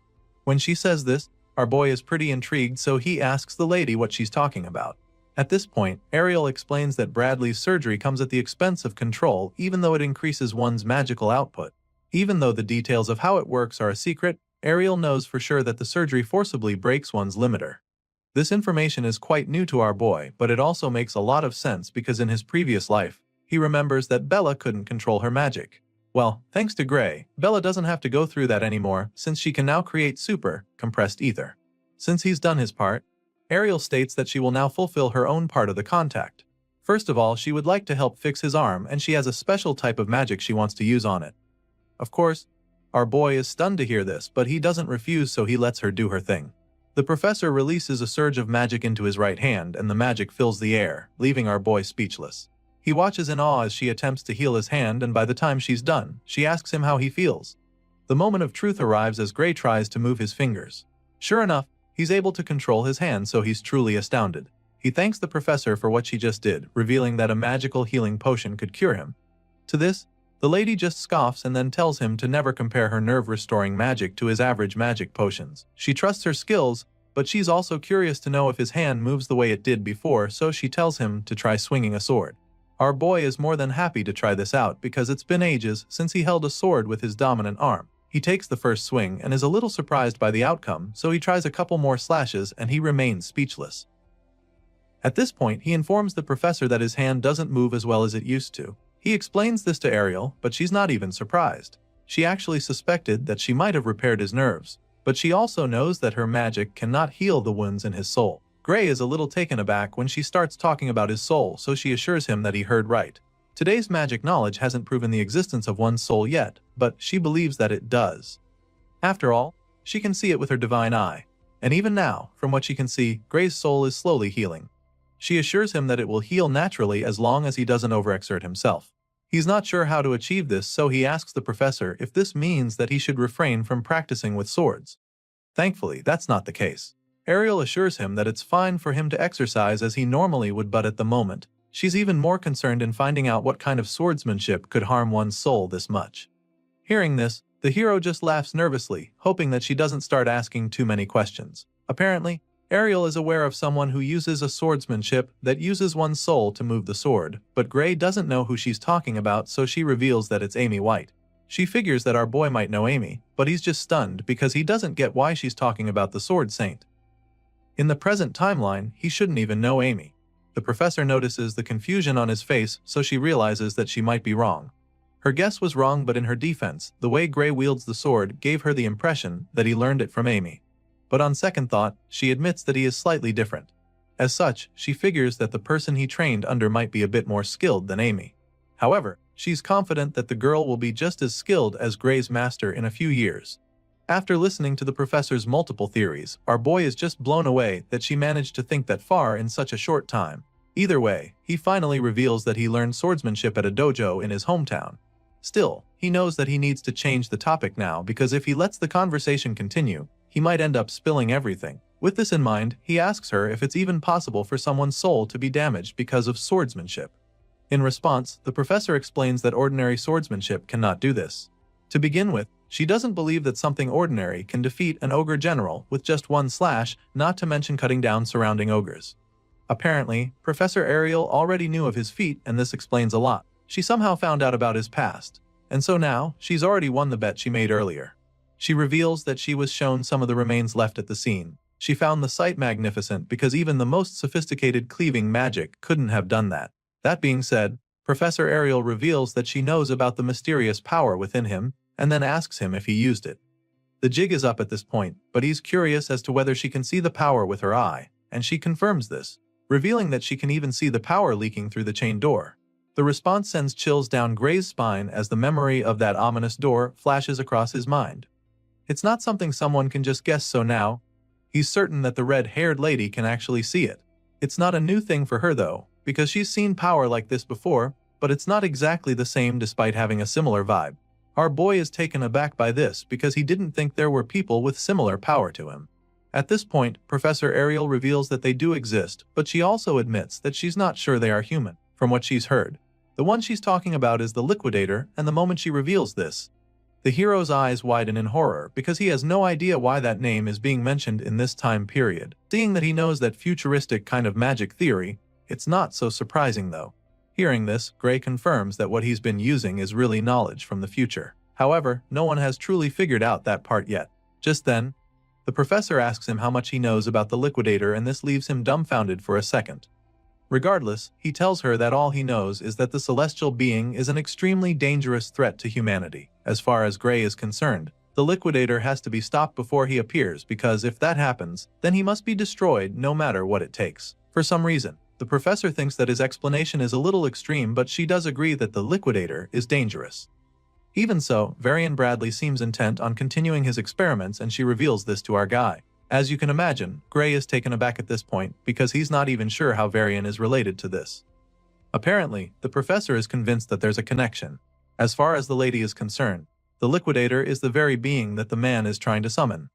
This definitely comes as a shock to the MC because the last time he checked, the Liquidator was supposed to be an alien. He's blown away by the fact that the Liquidator was actually created by a man because no one had ever mentioned anything like that. But then again, the Academy in the last timeline acted as if they knew exactly where the Liquidator would appear. He remembers the war and how they had predicted the location of the battlefield. Memories of their fleet heading over there flash across his mind, and so now it starts to make a lot of sense. It's a truly shocking discovery, but it's now looking very likely that the Academy was involved in summoning the World Enders all along. Now that Gray knows what's really going on, he strongly suggests that Varian's dangerous experiment be stopped immediately. Professor Ariel agrees with him, of course, but the look on her face suggests that it's not going to be an easy task. The red-haired lady also wishes for the experiment to be stopped, but there's a major obstacle in the way. Unfortunately, the person running the project is a professor just like her, so she doesn't have the authority to shut him or his experiments down. Sure, she doesn't have the power, so she already pushed the higher-ups to cancel Varian, but they refuse to listen to her. Hearing this, Gray immediately demands to know who exactly these higher-ups are because he can't understand why anyone would sit back and watch someone start an apocalypse under their noses. He's definitely ready to go meet the authorities, but the professor sadly reveals that she is not allowed to reveal their identity to him either. She wishes she could, but she doesn't even have the authority to do. The bottom line is that no one can force the experiment to stop unless the orders come from above. As you can imagine, Gray is disappointed that he couldn't even get a name from her. And now, it's looking like the Academy's leadership is more tangled than he thought initially. The situation is looking pretty bleak, but then all of a sudden, an idea pops up in his mind. It is already clear that the higher-ups don't want to stop Varian, but if the man in question is a criminal, that should change things. This is our boy's train of thought right now, because he remembers that the man in question killed tens of thousands with his illegal experiments in the previous world. If that was the case back then, it shouldn't be much different now. The MC knows where the mad scientist's lab is, so he feels that they should take action right away. With this in mind, he informs the professor that he knows where Varian is conducting his illegal experiments and proposes that they try to catch him red-handed. After all, that's the best way to prove that he needs to be shut down. Sadly, before he even finishes stating this idea, the professor explains that this won't work either. As you can imagine, Gray is so confused when he hears this, so he asks her why they can't bust the mad scientist. Apparently, entering an academy professor's research facility without permission is a very serious crime on its own over here. That being said, the red-haired lady makes him understand that they'll be the ones getting locked up if they are unable to produce hard evidence after breaking into the lab. And so, she straight up asks Gray if he's trying to say that he already has proof of Varian's crime already. Sadly, our boy doesn't have any concrete evidence at the moment. He's working with the events that occurred in his previous life, so he can't say for sure that it's the same now. So, he doesn't say anything, confirming that he's got nothing on the shady professor. At this point, Professor Ariel suggests that they shelve this whole issue for the time being. This entire conversation just makes our boy understand that the professor's hands are tied, even though she knows that Varian and his experiments are dangerous. There's really nothing he can do at this point, so he assures her that he understands the situation. Now that they've got that out of the way, the lady suggests that they pay more attention to the more important matters at hand, which are his powers. She knows that he probably wants to learn how to be able to control it, so she offers to help him with that. Gray is blown away when she says this because he didn't even know that she could do that. Seeing the excitement in his eyes, she informs him that there's actually a professor in the academy who is very good at dealing with unknown forces. The man goes by the name Heathcote Longfellow, and Professor Ariel reveals this to Gray. Our boy is blown away by this because he's actually heard of the man before. It turns out that Heathcote Longfellow is the one who trained the Sword Saint, so it's a pretty big deal to be tutored by a man like that. Professor Ariel can tell that he's stoked about it, and she's not even surprised because she had a feeling that news would catch his interest. That being said, she offers to arrange for him to start private training with the man the following day. Of course, our boy doesn't have any issues with this, so he begs her to see to it. The very reason Gray came to the academy was so that he could master this mysterious power inside of him, but he definitely didn't expect to find a lead this quickly. The scene shifts, and the next thing we see is a very intense training session between the powerful professor. Our boy is already receiving private lessons from the one and only Heathcote Longfellow, so it's a really big deal for him. At first glance, you'd think these two are in the middle of a tough sparring session based on the strained looks on their faces, but we suddenly get to see the full picture and learn that they're actually running at insane speeds through the woods. As you can imagine, our boy doesn't get why they're doing this, but he doesn't complain and just follows the professor's lead. Surprisingly, the man is somehow able to sense that Gray's mind is wandering. This is not something that he's ready to entertain, so he tells Gray to pick up the pace since he's clearly not focused enough if he has room for stray thoughts. He demands that our boy keeps running until his body is at the absolute limit. Heathcote Longfellow insists that our boy keep running and only stop once he's burned away every drop of physical strength inside him. Because only then will his soul's power awaken. The professor informs him that they will not touch the sword as long as the MC still has even a scrap of stamina left in him. In other words, Gray will have to be on the brink of death before his new tutor will be satisfied. For most people, this might just be a deal breaker, but our boy knows what he came here for, so he's not going to shy away. After all, if this is the training that the legendary Heathcote Longfellow chose for him, then it must surely have a meaning. But then again, he can't shake the feeling that while he's here running laps, Varian is already carrying out his experiments to summon the Arbiter. He really wants to focus solely on the training as the professor demanded, but Gray is not even sure if this is what he should really be doing right now. Well, despite having these doubts at the start, our boy keeps going back every day, and after a week, he reports back to Professor Ariel. He goes to see her in her office then, and she asks him how it's been going with Heathcote. Of course, our boy takes the opportunity to say what's been going on. He tells her how it's mostly been running and adds that they do a bit of sword drills at the very end. Regardless, he does feel a bit stronger, and he admits this too. Of course, the lady isn't surprised to hear this because all of this sounds exactly like Professor Heathcote Longfellow. Their discussion is suddenly interrupted when someone suddenly knocks on the door. Professor Ariel lets him in, and the man gives her a letter that just arrived for her. He hands her the sealed envelope and takes his leave. Gray just watches the whole thing play out, looking all confused, but then the lady opens the letter to start reading through, and the look on her face informs him that there's something wrong, so he asks her what's up. Rather than telling him, she simply turns the paper to his face for him to see for himself. And by the time he sees it, his eyes widen in horror because the whole thing is just a report that Bella Albright has succeeded in producing super compressed ether. It appears that she has indeed gained a power closely resembling it. However, upon examination, it's clear that she has not actually compressed it. As a result, her new ability cannot be recognized as super compressed either. Therefore, the contract remains valid, and the operation will proceed as scheduled. This whole letter was sent by Varian Bradley, and after reading it, Gray is absolutely furious. As far as he's concerned, this is insanity, and the professor agrees with him. So, she suggests that Bradley is determined to force Bella into surgery by all means, even if she doesn't need it anymore. The mad scientist wants to make sure that he achieves his goals. Hearing this, our boy is pretty worried about Bella and wonders if she can refuse to partake in the experiment. Well, the contract is airtight, and the red-haired lady explains this to Gray. It turns out that the only way Bella can get out of doing the surgery is if Bradley himself voids it. That being said, Bella's only choices are expulsion or the operation. In other words, if she refuses, she'll be kicked out of the academy. Of course, this is horrifying news for our boy, so he expresses his displeasure, slammed his fist on the table. Seeing that this is the way things are going, Professor Ariel tells Gray that she needs his help, and then all of a sudden, she asks him to tell her where Bradley's lab is. Apparently, the letter he just sent to her was some kind of trigger that is enough to change her mind. Remember when she said that they can't enter another professor's lab? Well, now the lady is suddenly fine with busting the mad scientist, because if they are blue to expose him as a criminal, then his contract will be null and void.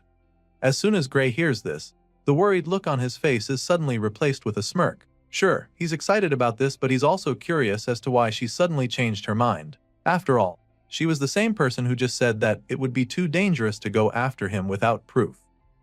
Hearing this, she simply tells him that they're just going to have to find the evidence they need. She makes this bold statement and then informs Gray that she's putting her faith in him right now. You can tell that she's nervous about this whole plan, but then again, she realizes that she's actually even put her faith in him from the start. She was bold enough to do this because her divine eye had already told her that our boy was telling the truth the whole time. Apparently, she's known this for a while now, but it just took her this long to get herself to finally admit it. Our boy listens to her saying all of this, and it makes him feel very good about their plan. Professor Ariel confesses this to him, and then finally asks him to show her the way. It's clear that he knows the things that can help them, so she urges him to share in order to bring Bradley's crime to light together. And judging by the look on our boy's face, it's pretty clear that he's all in. Now that they're definitely on the same page, our boy finally reveals that the evil professor's laboratory is located in the mountains near the village of Torul. As you can imagine, the red-haired lady is already familiar with this place. It's not the first time she's hearing about it, and she definitely remembers Bradley Varian having a laboratory there that was authorized by the Academy. She confirms this, which leaves Gray pretty surprised, because why would anyone do illegal experiments in an authorized lab? Well, the professor doesn't think he should even be surprised, because as far as she's concerned, there's no better place to conduct illegal experiments if not there. I mean, no one will bat an eyelid, even if he stays there for too long, since it's a place that's been reserved for him and his research. On top of that, no other professor in the academy has the authority to interfere with his lab, so the Torwell Mountains are just perfect for the mad scientist. Now though, that's about to change, because Ariel is determined to get evidence of his crimes, since they won't be charged with breaking into his lab that way. While they're plotting and scheming on how to bust the evil professor, Bella interrupts them with a knock on the door. Of course, Professor Ariel lets her in, so the blue-haired girl comes in with a paper in her hand. From the look on her face, you can tell that she's kinda nervous. She reveals that she just received the letter, and before she can even say anything else, Ariel snatches the envelope from her. The red-haired lady tells her not to worry about anything, promising to take over from here. Of course, Bella doesn't know what the letter is even about yet, so she's pretty confused when the professor says this. She tries to ask Ariel what she means, wondering if her professor is planning to fight Bradley Varian for her sake. Going after the mad scientist is already risky enough, but Ariel seems to be doing this all by herself, which makes it even more scary to Bella. Ariel senses how worried her blue-haired student is right now, and she just finds it amusing. She simply scoffs in response before informing the worried girl that she alone is more than enough to handle the task. As you can imagine, this definitely gets Bella very anxious, especially since it's all happening because of her. She is pretty terrified now, and even our boy is starting to get concerned, so before the professor can leave the room, he calls out to her, begging her to wait before telling her that he's going with her. As soon as he says this, Bella doesn't even think twice before announcing that she will go too. The girl is determined to help out since all of this is happening because of her. It's her problem after all, so she insists on following them. As you'd expect, Professor Ariel is not comfortable with this sudden change of plans, so before the students can even say anything else, she stops them right in their tracks. And then, she reminds them that the person they're talking about is not some ordinary man. He's an academy professor, and not only that, he's also a lunatic who has repeatedly conducted dangerous human experiments. Professor Ariel points out all of this just in case the two ambitious students have forgotten so soon. There's no telling what Bradley Varian will do to them if he catches them poking their noses in his business. He's just that dangerous and erratic, so the red-haired professor bluntly makes it clear to them that she cannot let the both of them go to such a place. Ariel makes these points to discourage them from following her to the Torwell Mountains, but sadly, her efforts backfire. For some reason, rather than seeing reason with her, Gray feels that everything she said suggests that they come with her. Since even she knows what a monster Bradley Varian is, it just makes even more sense for her to take them along. Going alone is too dangerous even for her as far as Gray is concerned. In his mind, he should definitely be able to be of some help to her if he uses the same power he used to take down the Ogre General. Besides, if Professor Ariel disappears, then our boy will get expelled automatically because he's a Divine Eye admission student. She's the very reason he's still in the academy, so if anything happens to her, then his chances of actually finishing to become a hero will be gone. Gray makes all of these valid points and then concludes by begging the professor to at least let them decide their fate. Her actions affect them tremendously, so he believes that they should also have a say in it. At this point, Gray and Bella go quiet and wait anxiously as the professor contemplates everything they just said. She's definitely not planning to be so rigid, so she quietly considers all our boy has said, and after a brief moment of silence, she gives in. I mean, with everything they just said, it seems like they'd just still come even if she told them not to. And so, there's really no point stopping them. That being said, the professor agrees to let them go with her, but under one condition. Hearing this, our boy eagerly waits to hear the terms, and then the lady tells them that they are to prioritize their own safety first no matter what happens. She reveals this non-negotiable condition to them and sternly asks them if they understand completely. Of course, they are pretty fine with the terms, so they loudly confirm that they understand. If that's what it will take for them to be involved on this important mission, they don't mind the terms. Sure enough, after that deal they made, Professor Ariel takes them along and the scene shifts. For a lab that's supposed to be a secret, the building is pretty massive. Anyway, the trio arrives after the moon comes up, and while they're hiding in the bushes, Bella keeps trying to wrap her head around the fact that the man is really doing his illegal experiments in this place. It's probably strange to her as well, but that's what it is. Professor Ariel confirms that this is really the place and reminds her of the objective. Now that they've arrived, the next course of action is to look for evidence of Varian's illegal experiments. Just to be 100% sure, she asks Gray to confirm everything she just said, and our boy assures her that they're on the same page. He definitely remembers this place from his past life, and he doesn't have a single doubt in his mind. Seeing how confident he is, Bella decides that she doesn't have any reason not to trust him. She's all for taking down the mad scientist, but she's still not sure that they can actually gather any evidence without getting in any trouble. That's her major concern now that they're here and she's seen the kind of place they're breaking into. Ariel can sense that the blue-haired girl is worried, so she attempts to calm her down. As far as she knows, Varian should be at the Magic Society's conference right now, so she's pretty convinced that he's not here at the moment. Still, the fact that the mad scientist isn't around doesn't necessarily mean that sneaking in will be a walk in the park or anything like that. She has a strong feeling that the entrance is rigged with all sorts of traps, so going in through the front is not really an option anymore. With that fact established, she concludes that they'll have to bust in through the Sade wall. Such a move has its own consequences as well, so Bella is pretty worried still. At this point, it's kinda obvious that Miss Blue Hair over here doesn't really have the stomach for a mission like this. She's been on edge since they arrived and worried about everything, so the professor reminds her that they came here to break into an academy-authorized lab. That in itself is already a crime, so whatever approach they take is still likely going to land them in trouble, especially if they're not able to find any concrete evidence. Either way, the professor tells her that she doesn't have to go if she doesn't want to.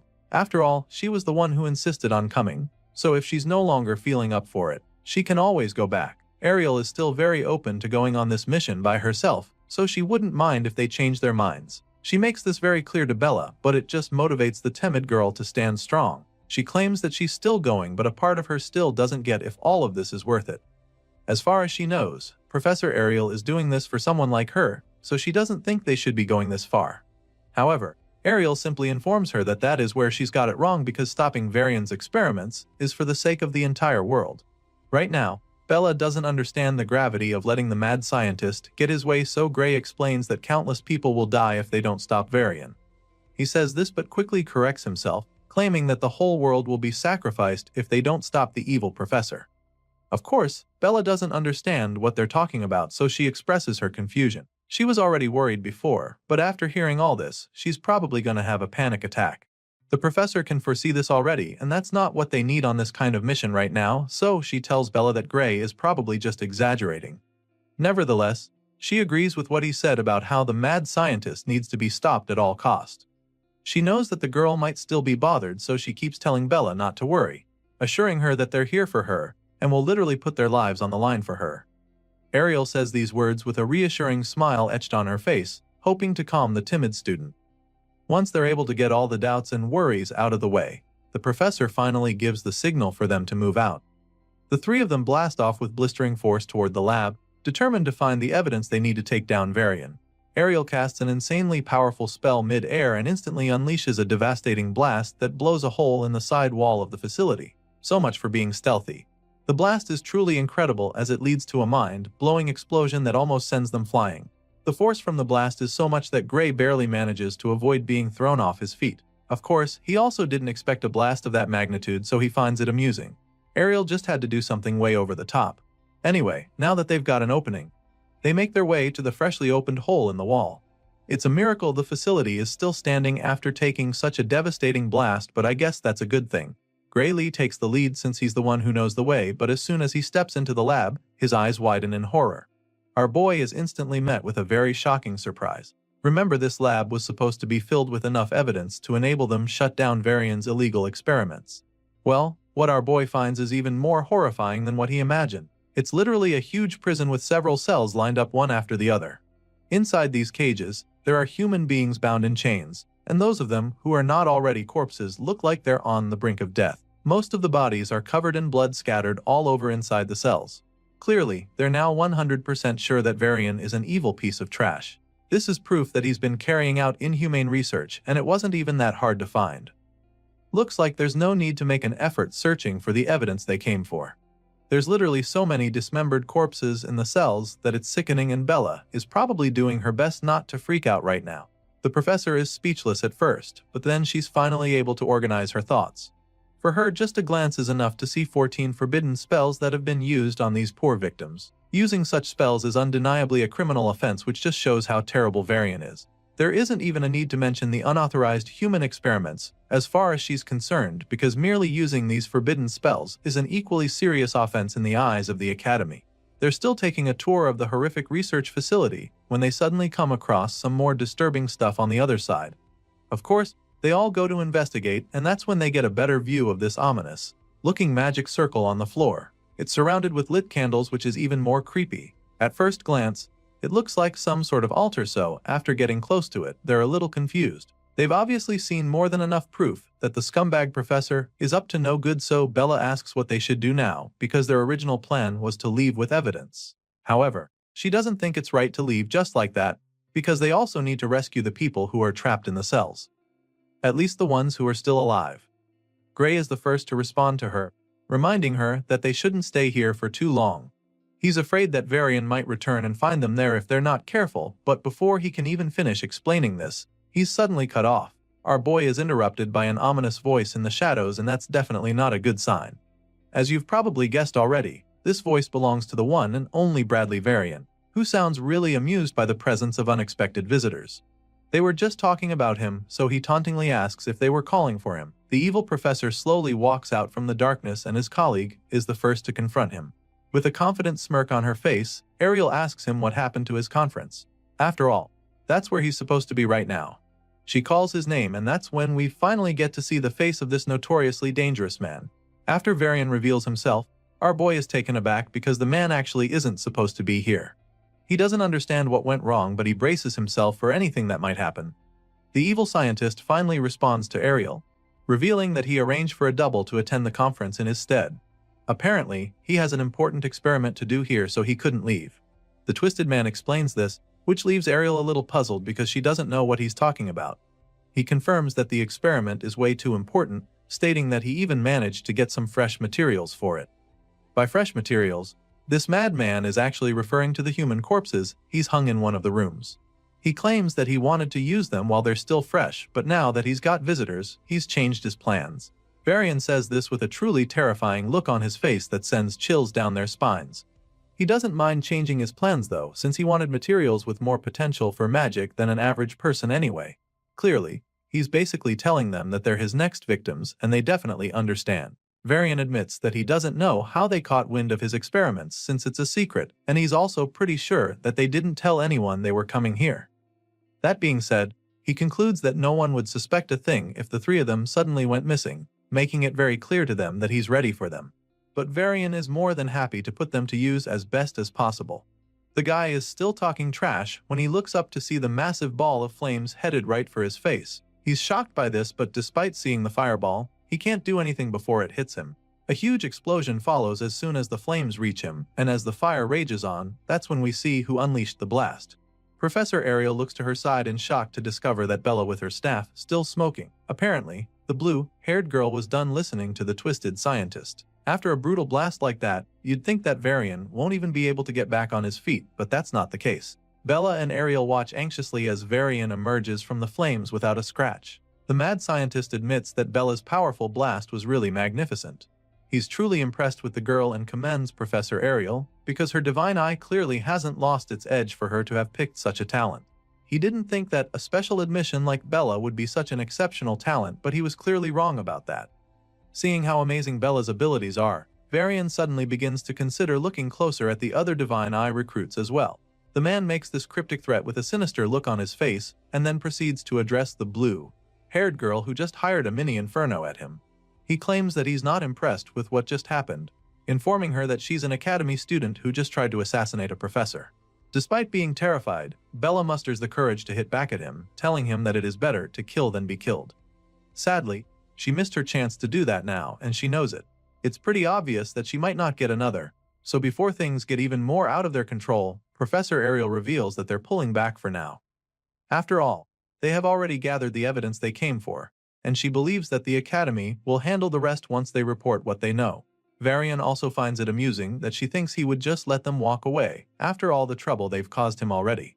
Just to let them know who's in charge, Varian immediately charges up his spear with dark energy and unleashes a devastating blast on Bella. The blue-haired girl stands there looking horrified as the massive beam of death speeds toward her, and just when it looks like she's about to be obliterated, Professor Ariel creates a big shield to deflect Varian's attack. Her barrier dissipates the energy from the scientist's blast, deflecting it for a while. Bella just watches in terror as all this is happening, while the mad scientist seems to be enjoying himself even more. Varian laughs at Ariel's attempt, informing her that this is one of the fruits of his research known as Gluttony Flame. Apparently, this special move casts fire that devours defensive magic and burns it into fuel. The man confidently explains this to them, and that's when Ariel begins to realize how much danger they're actually in. Because all of a sudden, she finds herself struggling to hold back the blast. Her shield appears to be giving way all of a sudden, and it's becoming very difficult for her to hold on.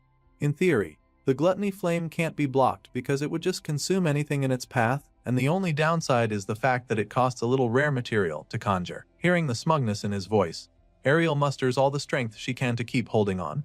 She pumps in more magic into her shield and reinforces it until it starts to push Varian's Gluttony Flame back.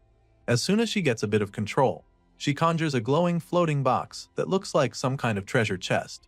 She passes the spell, Memory Pouch, to Bella and tells her to take it to Gray, claiming that Heathcote would know what to do once he sees it. Bella receives the small box in her hands and realizes that Professor Ariel is starting to struggle again. So, she uses her staff to create another protective dome around them, hoping to keep Varian's attack at bay, but as Ariel is not exactly in support of this, she asks Bella what the hell she thinks she's down and urges her to get out of the lab as fast as she can, but the blue-haired girl isn't exactly keen on leaving her behind. She informs her professor that her barrier is already breaking and offers to help out. She asks Ariel to let her handle this, but the red-haired professor doesn't have any intention of doing that. She reminds Bella of the deal they made before coming here.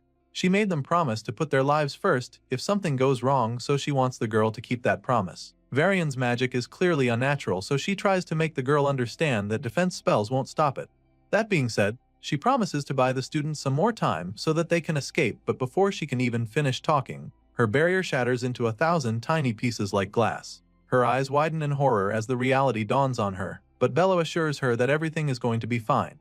The only thing standing between them and Varian's ravenous dark spell of death is Bella's protective dome, so Ariel is absolutely terrified. The professor is so stunned by their current situation that she doesn't even run anymore. She stands right there staring at the flames of death smashing against Bella's barrier. On the other hand, the blue-haired girl just has the feeling that Varian's spell isn't even that strong. As far as she's concerned, it just needs a slightly different kind of defense magic. Seeing this, Varian yells in frustration. The man can't believe his eyes. It should be impossible for anything to hold back his spell, because he's the only one who knows the counter-magic theory for Gluttony Flame. And so, the mad scientist begins to wonder how the hell she knows the formula to make his attacks useless. In response, the blue-haired girl simply reveals that she managed to crack his code so easily because someone recently taught her a new theory. Using that theory, using the spell to counter him is just that easy. Hearing this, the evil scientist just grits his teeth in rage as he begins to rack his brain. He's so confused by the fact that someone taught her the spell, so he loses his shit and furiously demands that she give him a name immediately. The man is so desperate to find out who the traitor is that he promises to give a clean death if she gives him the name. For some reason, he thinks that's supposed to make her want to tell him anything. Anyway, seeing that he's so curious to find out who taught her, she decides to piss him off even more by telling him that the person's identity is a secret. She doesn't give him a name, but she lets him know that the person who taught her is a student from the swordsmanship course. In that moment, she begins to recall when Gray revealed the theory to her and how confident she was that the formula would work even though it contradicts the current theory of magic. As you can imagine, the evil scientist is even more enraged when he realizes that the girl doesn't want to answer him seriously. It's obvious that she's messing with him and he doesn't take it lightly. All of a sudden, Varian reveals a huge red stone and threatens to burn her alive with it for pissing him off. Varian shatters the rock with a single punch and several skeleton ghost heads start flying toward Bella. This dark spell continues to get even more powerful when it gets to her barrier, and it's starting to look really scary, so Gray asks her if she's okay.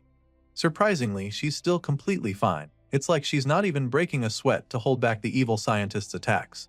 As far as she's concerned, her barrier can definitely withstand this force, but it comes at a cost.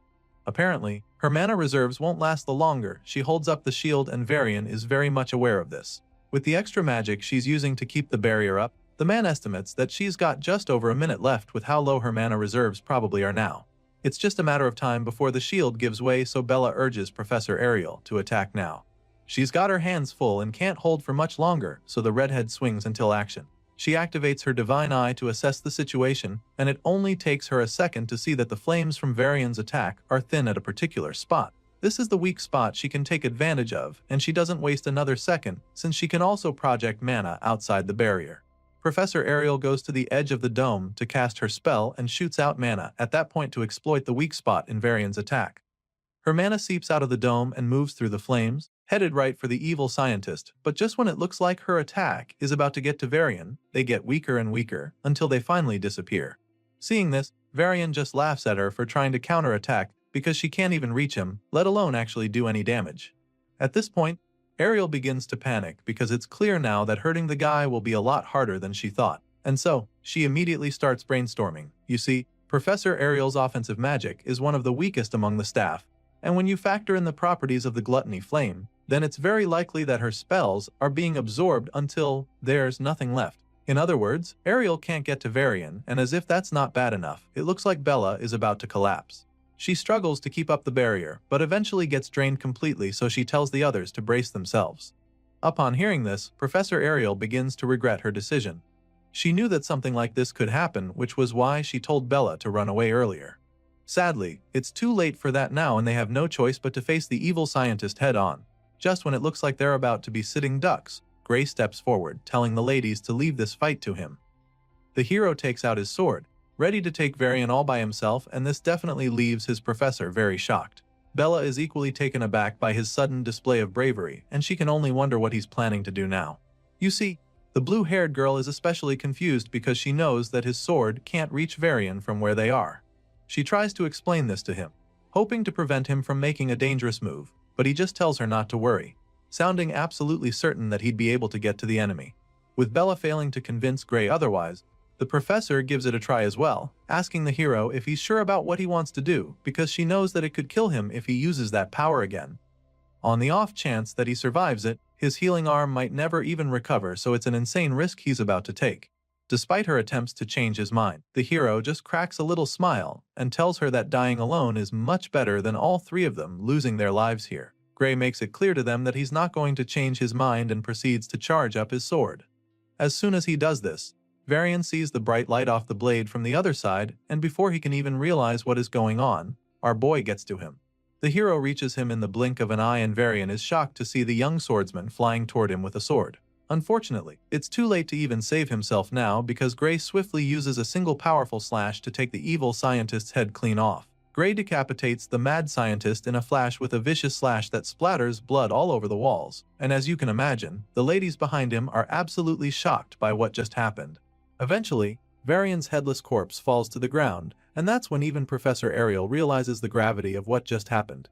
Her eyes widened in awe, claiming that it's her first time seeing the real one with her own eyes. Sure, she knew that Gray was special already, but after seeing the kid take the tyrant down with so much ease, she's absolutely staggered. They're all still coming to terms with the situation when all of a sudden, they notice pieces of rock coming down. Bella looks up at this point, and that's when she sees the huge cracks in the ceiling. The place appears to be coming down on them, but before things can get out of control, Professor Ariel uses her magic to stop the rocks from smashing them. She keeps the debris suspended for the meantime, and judging by the look on her face, she's not breaking a sweat. She then turns to the young swordsman and admits that his actions were beyond her expectations. She's definitely impressed but also pretty concerned about his body, because he used that self-destructive power earlier. The moment she asks how his body is, the sword falls right out of his hand, confirming that something is wrong. It turns out that his little gimmick just now came at a cost, just as the professor predicted. At the moment, Gray's dominant hand is starting to hurt quite a bit and somehow feels numb at the same time. On top of that, those dark tattoos are still all over his arm, which explains the problem he is having right now. Despite all of this, Gray insists that he can still move the arm, so he picks up the sword just to prove that he is all good, and of course, this display leaves the professor really impressed. With a small smile on her face, she suggests that his training appears to be paying off a lot and showing results, which he agrees with as he sheathes his sword. Right now, the hero can actually confirm that he's getting a lot stronger because he knows for a fact that he would have passed out for days and woken up unable to move his arms if he had tried using that power back when he was still in the village. He remembers so clearly how he woke up in an infirmary to see that he had been unconscious for days. On the other hand, now using that dark energy only leaves him with a hurting harm, so he can't help but feel that it's quite the improvement. Looking back now, all the difficult things that Heathcote put him through start to make sense. Gray confirms that the training was really worth it because his mentor pushed him to the limit of body. Heathcote made sure that every drop of physical strength was drained to ensure that he activated the power in his soul. all while ensuring that they did not even touch the sword until Gray was ready. All the memories of his training run through his mind, and while he's thinking back, Ariel notices him clenching his fist like he's fighting back the pain he's feeling. So, she walks over to him and thanks him for saving them, admitting that he's the only reason that the three of them are still alive. However, she also goes ahead to apologize to him for making him use the dark power inside him. She knows that it took a toll on him, so she wants him to know that she's sorry, but our boy simply waves off the apology, telling her not to worry about it. After all, he was the one who insisted that they had to stop Varian in the first place, so he didn't mind putting his life on the line if it meant that they could put an end to the mad scientist's reign of terror. Gray Lee makes her understand that he was happy to do it, so the red-haired professor simply thanks him once again. Even though she's grateful for the risk he just took, she also knows that he can't afford to use that dark power anytime soon. It might be too much for his body to handle, so she advises him to try not to tap into the power for a while, making him understand that the damage that will follow will be irreversible. The professor makes this very clear to him, with a pretty scary look on her face, which leaves the young hero quite worried. Gray's eyes widen in horror when she says this because he knows that she's right, so he doesn't bother saying anything else besides assuring her that he understands the situation. Right after this little exchange between the two, the timid student who came along finally chimes in. Bella calls out to Gray and nervously asks him if the energy he just used was magic. Apparently, the blue-haired girl is a little confused right now because she didn't sense any other at all when our boy was using the dark power.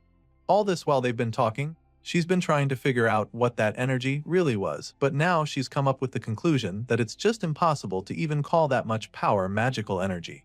It just doesn't make any sense to her, so she tries to get answers from the hero, but the professor cuts her off immediately. As you can imagine, Ariel doesn't really want the young girl getting involved with something as dangerous as this, so she just tells Bella that it's better if she doesn't pry into the matter any further. Of course, the blue-haired girl is just left speechless at this point, and she's probably even more curious now. So she asks the professor to tell her why she shouldn't ask questions. At this point, the red-haired lady appears to be losing her patience. Seeing that the timid student isn't ready to cooperate with her, she begins to cast a spell, and then threatens to erase Bella's memories if she can't promise to stay out of the matter and keep all of this a secret. An ominous-looking ball of magic begins to form in Ariel's palm as her divine eye glints menacingly, so when Bella sees that her teacher isn't bluffing, she finally agrees to back off.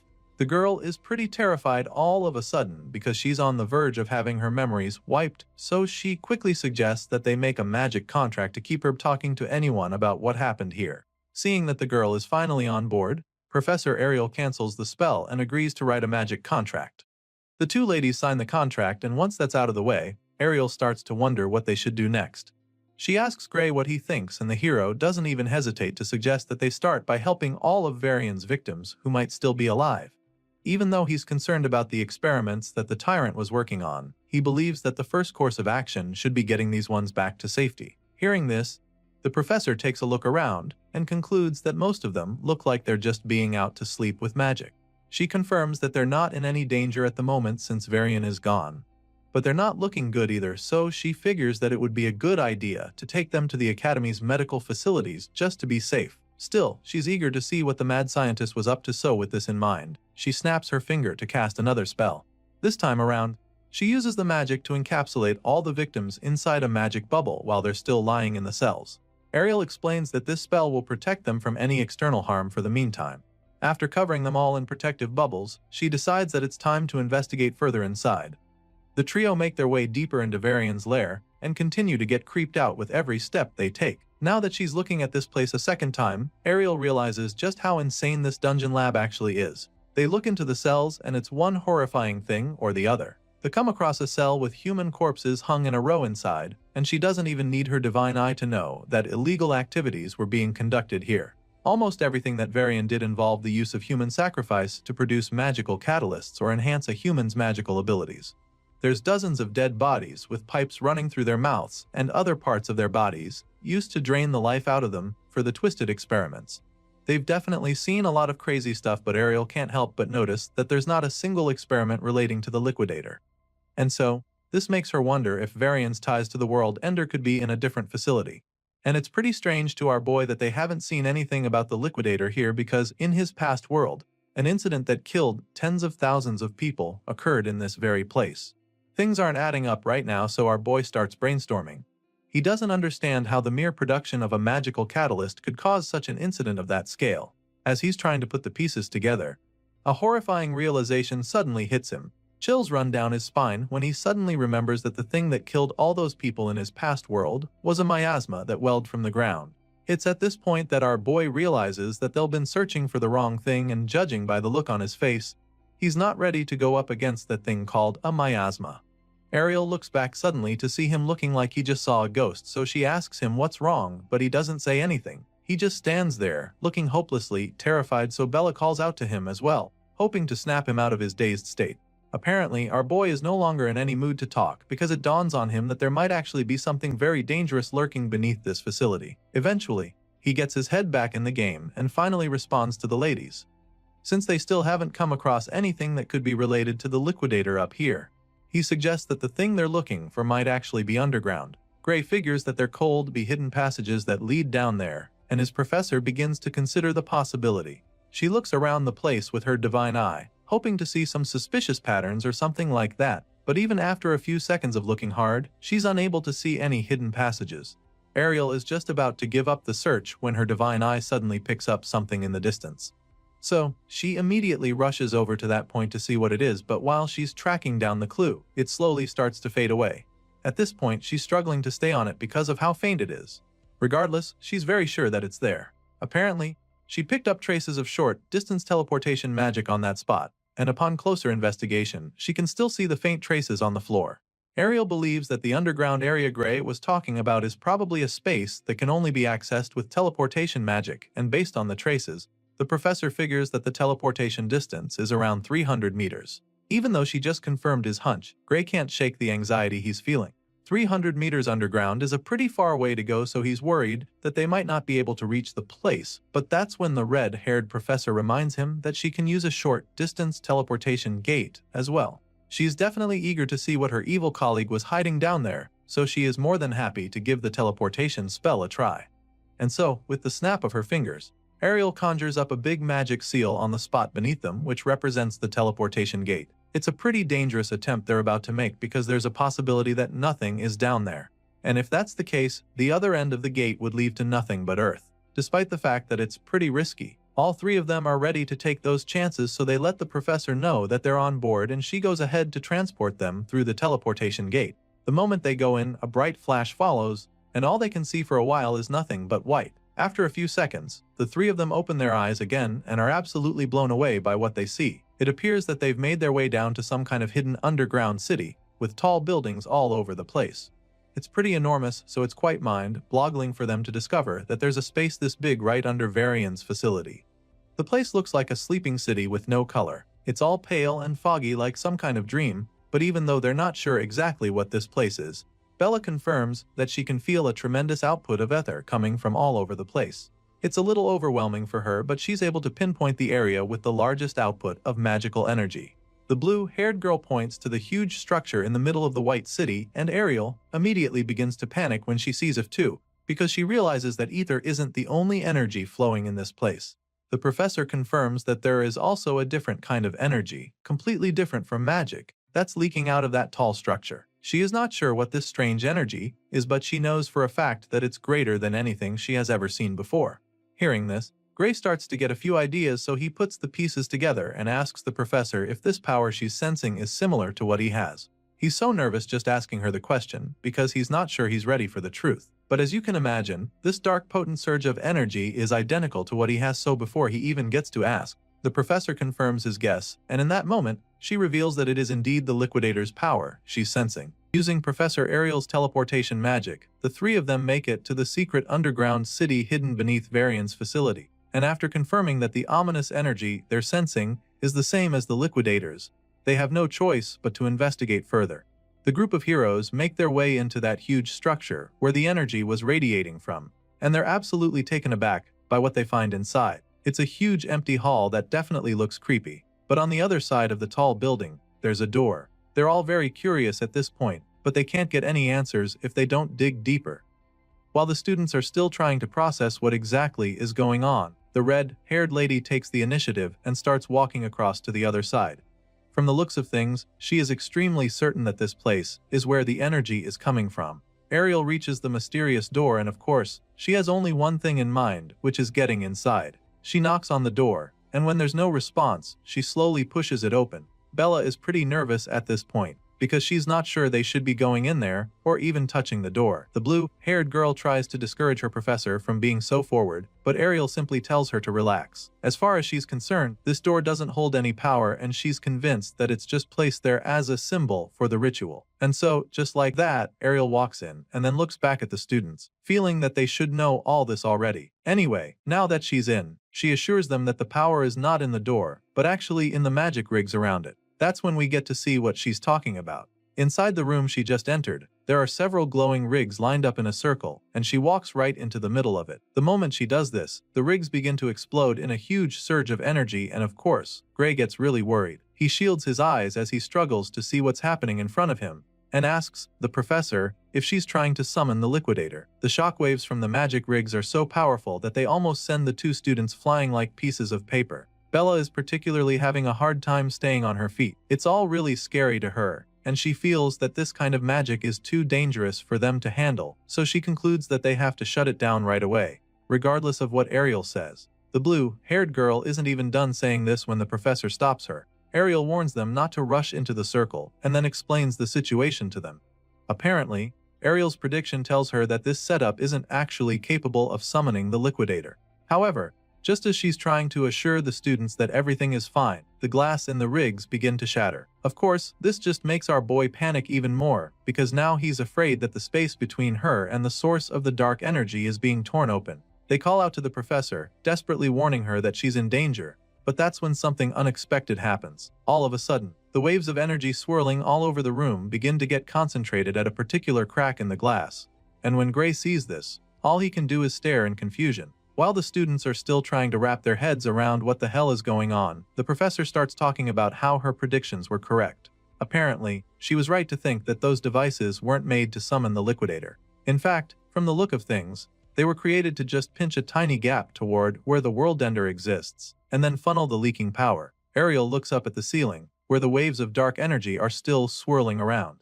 They spiral around a strange object that's floating above them, which she figures must be the core. You see, the professor believes that this core, which is being used to crystallize the dark power, is made from human lives. Ariel is fairly certain about this, and she shares this theory with the perplexed students there with her. She has reason to believe that this particular core was created using about 10 souls, but she can't be sure that number is correct because the molding process may have taken more sacrifices. With this in mind, it all starts to make sense to her. She begins to understand why Varian had so many of his victims locked up in the facility.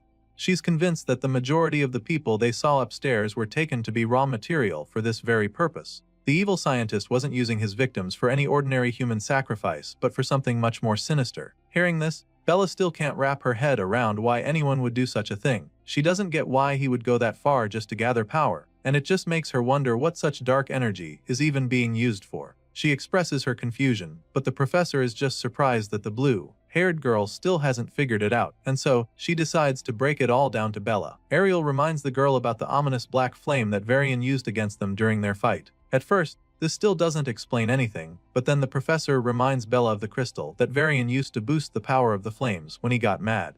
As far as Ariel is concerned, this core will look like those crystals by the time it's done being formed, and this time around, she has a feeling that this new catalyst won't be limited to just black flames by the time it's fully formed. The professor fears that such power can be used to do a lot of horrible things, and if they mass produce the stuff, then there's no telling what they could actually do with it. Just as she finishes explaining all this to the students, the cracks begin to disappear without a trace. With everything that Ariel just said, our boy finally has a clearer picture of what's going on, so he realizes that maybe Varian wasn't even trying to summon the liquidator after all. However, Ariel isn't completely sure about that. Whether Varian tried to reach the liquidator or not, she doesn't know for sure, but what she can tell is that the space-opening magic rigs were pushed to the limit. Seeing this, she figures that maybe what they set up was all that they could manage, and then goes on to keep inspecting the mysterious contraption. While the professor is busy examining the whole thing, Bella just takes a look around and easily concludes that this apparatus is insanely valuable. It all looks so futuristic and the components are things that she has never come across before. The blue-haired girl is pretty blown away by this underground lab because she's never seen spatial warp magic that is this precise and high output.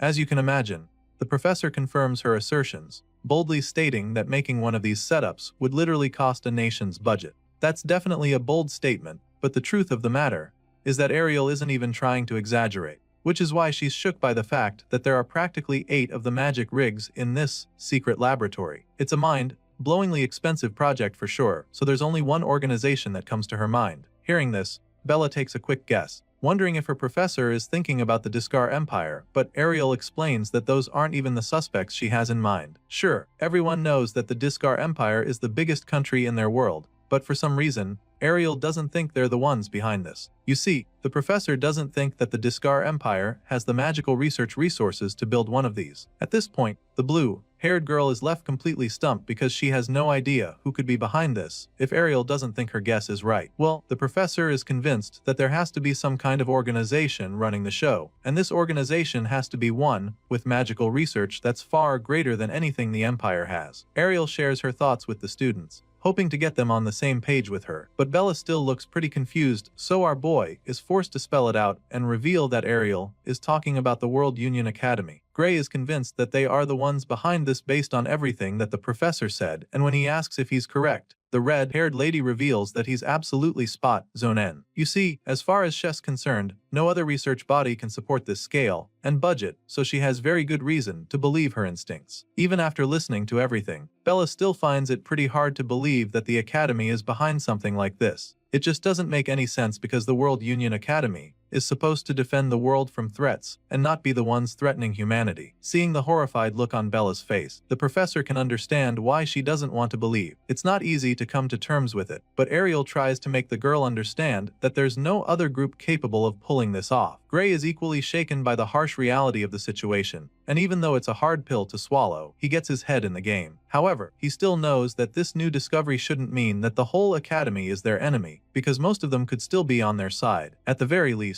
before the reset, the Academy's top forces were the ones on the front lines during the battle against the Liquidator. Even beyond the subjugation sausage, they kept protecting civilians right until the very end. And so, after seeing that future, Gray can't just believe that everyone in the Academy is an enemy to humanity. Thankfully, the professor agrees with him completely, admitting that most of the Academy probably acts for humanity and wouldn't allow experiments that waste lives. However, she is also aware that the Academy has countless researchers, and she makes this known to our boy. The Academy has countless facilities as well, and hardly anyone in this world truly knows the whole picture. Besides, they still don't even know for sure who is behind Variant. All they know is that the person or persons has some serious backing. Ariel knows for a fact that her twisted colleague couldn't have arranged all of this with his authority alone, which means that he must have had some people in the Academy who were working with him. Hearing this, Bella becomes really nervous because it's starting to become pretty obvious that they can't fully trust the Academy either. She anxiously asks the professor if this is the case, and so Ariel goes on to reveal how she's been watching the Academy from the inside for decades, and in that time, she's come to learn that it's not an organization that one can trust blindly. Even if she's not aware of any other details, this, she can tell the younger ones for sure. Ariel claims that most of the people inside must actually think that they're doing what's best for humanity, including the ones behind this experiment. As far as she's concerned, the ones responsible for all this have probably convinced themselves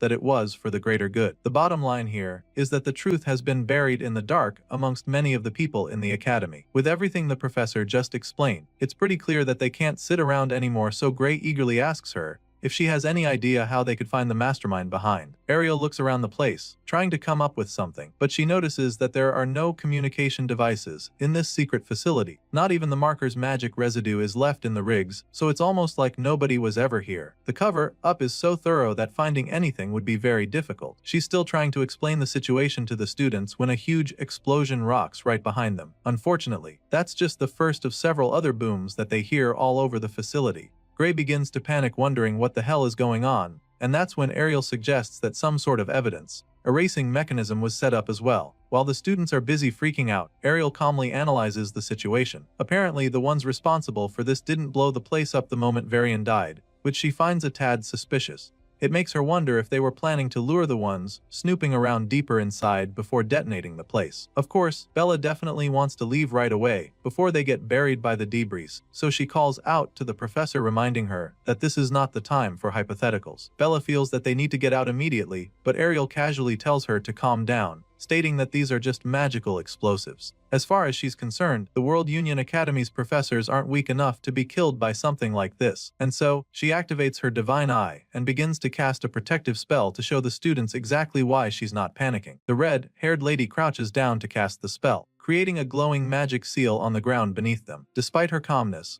the students are still pretty troubled by the situation, so they just stand behind her, waiting to see what she does. At this point, the entire place is coming down right on top of them, and Ariel sternly warns them not to step out of the magic circle she just created. She pumps in some more magic into the spell, and the rigs begin to glow with the same bright light from her magic circle. They keep getting brighter and brighter, until all we can see is a white flash of light. As soon as this light appears, everything goes blank, and the next thing we see is the trio reappearing back on the surface. Apparently, Professor Ariel was able to teleport them back to safety just in time, before the whole place could come down on top of them. Not just that, she also managed to save all of Varian's victims too. Remember those magic glowing bubbles she covered them in? Well, she was able to teleport the captives too despite being far away, and she's pretty glad to see that everyone made it out safely. Belle still hasn't gotten over the feeling of fear that consumed her a few seconds ago. The poor girl is still shivering, because she definitely thought she was going to die when everything got out of control. Even though Ariel saved them in the end, Gray can't help but feel a little worried because that was way too close for comfort. Hearing this, Ariel simply explains why her spell took so long to actually work. You see, they had more baggage than she expected, so it slowed down the teleportation process. Still, the red-haired lady is pretty glad, because it was definitely worth it. That's when she shows the kids the baggage she was referring to. Lying a few meters away is a pile of magic rigs, the same magic rigs that they found in that secret underground facility. It turns out that the professor managed to save them before they could be destroyed by the explosions. And now, she can't wait to show them to the academy, because they'll finally be able to create some awareness. The Academy will no longer be able to ignore them anymore when they see the rigs as far as Ariel is concerned. The scene shifts, and the story continues with the trio going back to the World Union Academy where they present their findings. They're summoned and informed that the survivors they rescued are being treated in the Academy's medical wing. The World Union Academy headmaster, Orodrom Alexandro, also thanks them deeply for stopping Varian's illegal experiments. Once that's out of the way, he goes ahead to talk about the magic engines that the twisted scientist was using. He examines the schematics of the rigs, and after taking a good look at them, he confirms what Ariel says earlier. Just as the professor predicted, each one of the rigs is worth more than a national budget. Of course, Ariel is glad you see that the headmaster is on the same page with her. She points out how there were 8 of those rigs, and insists that there's no way Varian could have gathered that kind of firepower all on his own. I mean, she can't even begin to imagine how he managed to obtain these components if he did it all alone. In that moment, the headmaster suddenly reveals that these parts she's talking about are stolen goods. Orodrom Alexandro states that they were hijacked mid-transport, adding that 78 transport agents were even wiped out during the heist. As you can imagine, this is pretty shocking news to the students, so they have a hard time processing it all. But Ariel just has a cold blank look on her face like she's not surprised to hear this. Apparently, she's heard of an incident like this before where 78 agents of the Academy were killed, so she asks the headmaster if he's talking about the incident from 15 years ago. Ariel is actually hoping that it's not the same one, but the headmaster confirms that her guess is right, explaining that the stolen cargo back then carried these very engines. Hearing this, Ariel begins to think back, trying to recall details from that incident, and before she can even say what she remembers, Orodrom Alexandro states that the one responsible for the heist back then was the Blood Drinker. He can tell that she's familiar with the name, and she's not the only one who knows about it. You see, our boy Gray has also heard of the Blood Drinker, because it just happens to be the biggest crime organs in their world. Even Bella is familiar with the group, calling them the parasites of the world that always crawl back no matter how many times people crush them. As you can imagine, it's pretty surprising to see the shy girl sounding so ferocious all of a sudden, so Gray sneaks a glance at her, wondering what's gotten into her, and that's when he sees her looking absolutely livid. Apparently, the reason Bella hates the group so much is because they killed her parents. She reveals this with a murderous glint in her eyes, and the headmaster goes ahead to confirm everything they've said. Orodrom admits that the Blood Drinker is one very stubborn group, because they will always resurface, no matter how many times they're exterminated. The main reason for this is that no one knows where they hide or who their leader is. It's a group that remains impossible to eliminate for good, which makes them such a big problem. Some say that they are even responsible for 70% of all crime-related deaths in this world. The headmaster seems to know so much about how bad these criminals are, and they're so ruthless that it wouldn't even surprise him if some of their people were already inside the academy. They're truly a powerful force to be reckoned with, but Orodrom feels that the worst part is the fact that there's no way to tell the members of the Blood Drinker apart from actual people of the Academy. And on top of that, the Academy wouldn't act even if there was a way to fish the intruders out. The headmaster explains all of this, and of course, Gray doesn't like what he hears. He asks the old man to explain what he meant by that last part, saying that the Academy wouldn't act even if there are criminals hiding amongst them. Bro looks like he's about to snap at the old man, but before he can say anything else, Professor Ariel cuts him off, informing him that this is just how the Academy operates now. She explains that anyone with talent gets a chance to grow stronger in the Academy, regardless of their bloodline, their race or gender. At this point, the headmaster chimes in, confirming all that the lady just said, and then goes on to say that all candidates who are talented enough are accepted freely into the Academy, and that it doesn't matter if they're criminals. Of course, this is a pretty insane way to run things, and Bella doesn't hesitate to let them know how absurd she thinks their tradition is. As far as she's concerned, any criminals that are currently in the Academy should be seriously dealt with, and she angrily states this before the headmaster. In response, the man simply claims that he agrees with her. However, he makes it known to her that the higher-ups don't seem to share that view. If it were up to him, all known criminals in the Academy would be hunted down, but clearly, it's out of his control. The blue-haired girl is pretty confused when he says this because the last time she checked, he's literally the headmaster of the institution. She feels that he should at least have enough power to oversee something like this, but the man explains that he's nothing more than an underling. He may be the face of the Academy on paper, but in reality, he's just a figurehead, and the authority he actually holds is laughable. The headmaster reveals all of this shocking news to the students, and then asks them if they really want to know who is truly running things at the Academy.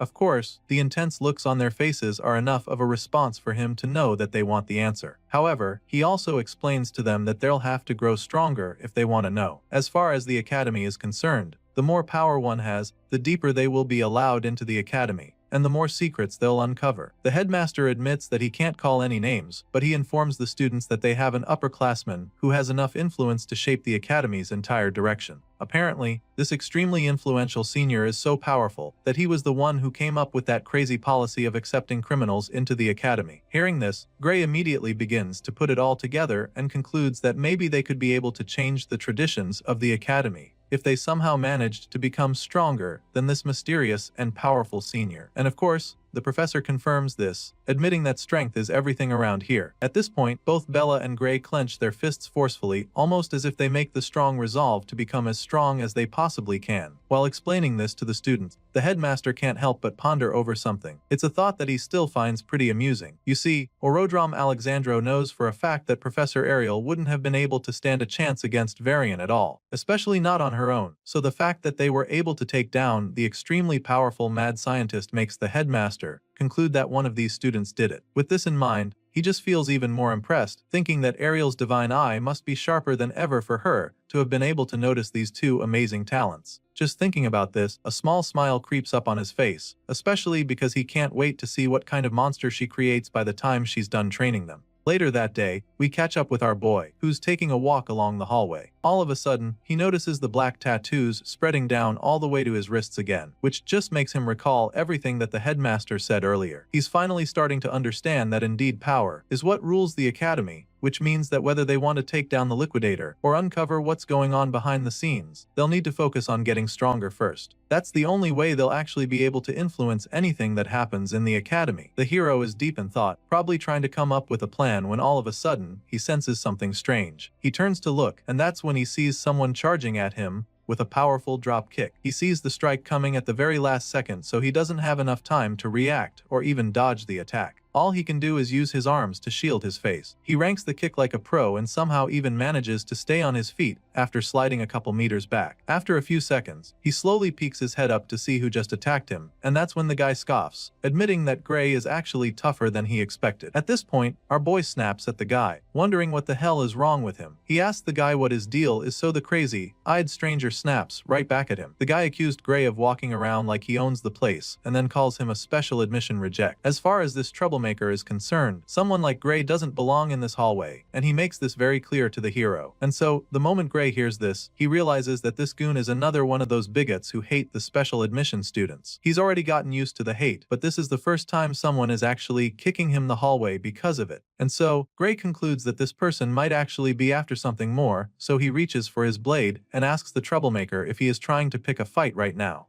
Well, it turns out that this crazy eyed student would actually love to go toe-to-toe with our boy, but that's not his priority right now. Apparently, he's not exactly interested in fighting Gray right now, because it seems that reject number 2 just showed up. At this point, the hero looks back to see what the bigot is talking about, and it turns out to be the red-haired professor strutting down the hallway toward them. Clearly, this troublemaker isn't exactly keen on getting in trouble with a professor of the academy, so when he sees Ariel walking over, he casually walks away, promising to finish this later.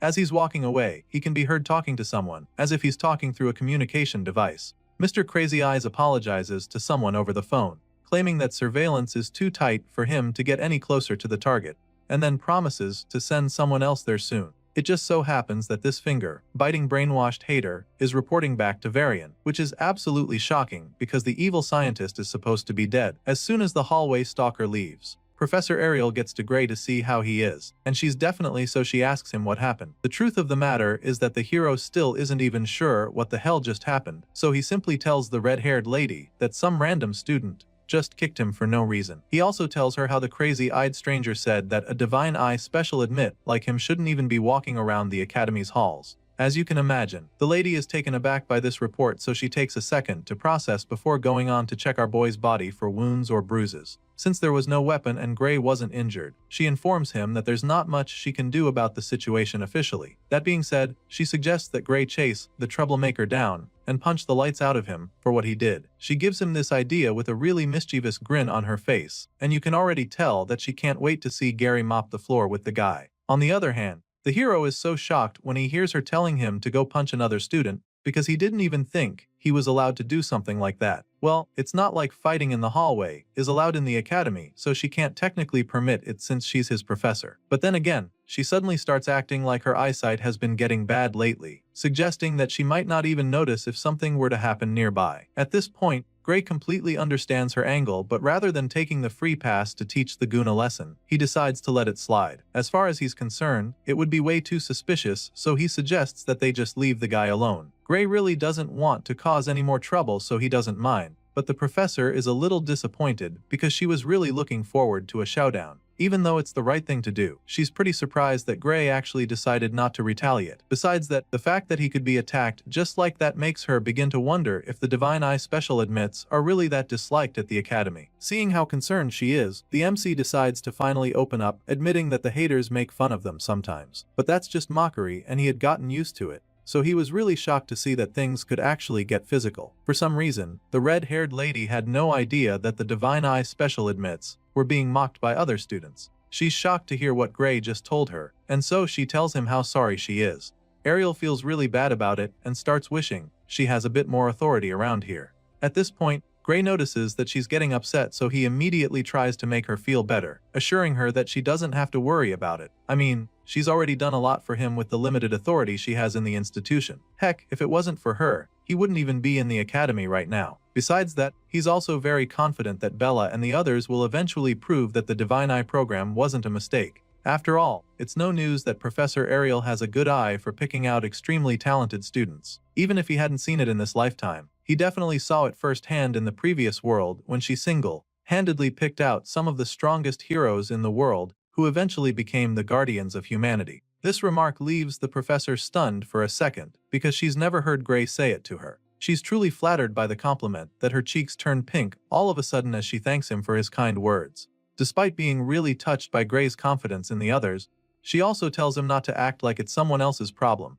Just in case he wasn't already aware, Ariel makes him understand that he's the one she expects the most out of everyone in the Divine Eye group. She hammers on this fact and starts calling some of the older students, like Amy White, Leek Muller, and Jacob Bloomfield. She's convinced that these guys will all become top tier just like the special admits before them. Ariel reveals that she definitely has faith in these students, but also admits that the first time she truly believed that someone could surpass humanity itself was when she met him. As you can imagine, the hero begins to feel a little under pressure when she starts talking like this. It's pretty rough on Gray for her to be comparing him to these guys, and it looks like she already knows that he's feeling the pressure. She keeps staring at him intently like she's trying to read his mind while he's fighting the feeling of nervousness. Eventually, Gray decides not to feel pressured because that kind of thinking is weak, and he can't afford to be weak, because the mastermind behind Varian probably hasn't given up on summoning the Liquidator yet. He thinks back to that day on the battlefield, and recalls how even the great heroes in the previous world couldn't even land a scratch on the Worldender. Gray came back to this timeline for one reason, and that is to make sure that he defeats the Liquidator.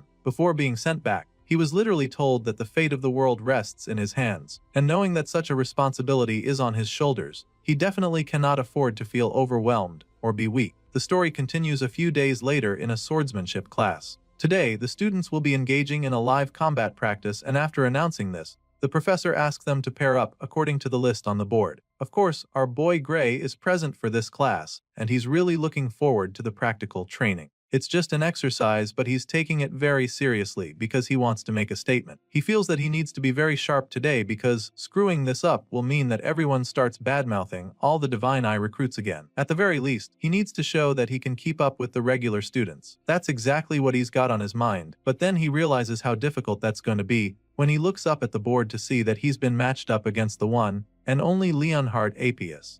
At first, he doesn't even believe it because that's just as bad it would be for him. Well, there's no mix-up, and so Gray confirms that he'll be facing off with the top student of the Swordsman course. Basically, Leonhard Appius is the strongest first-year student, so it's usually a long day for anyone who's not on his side.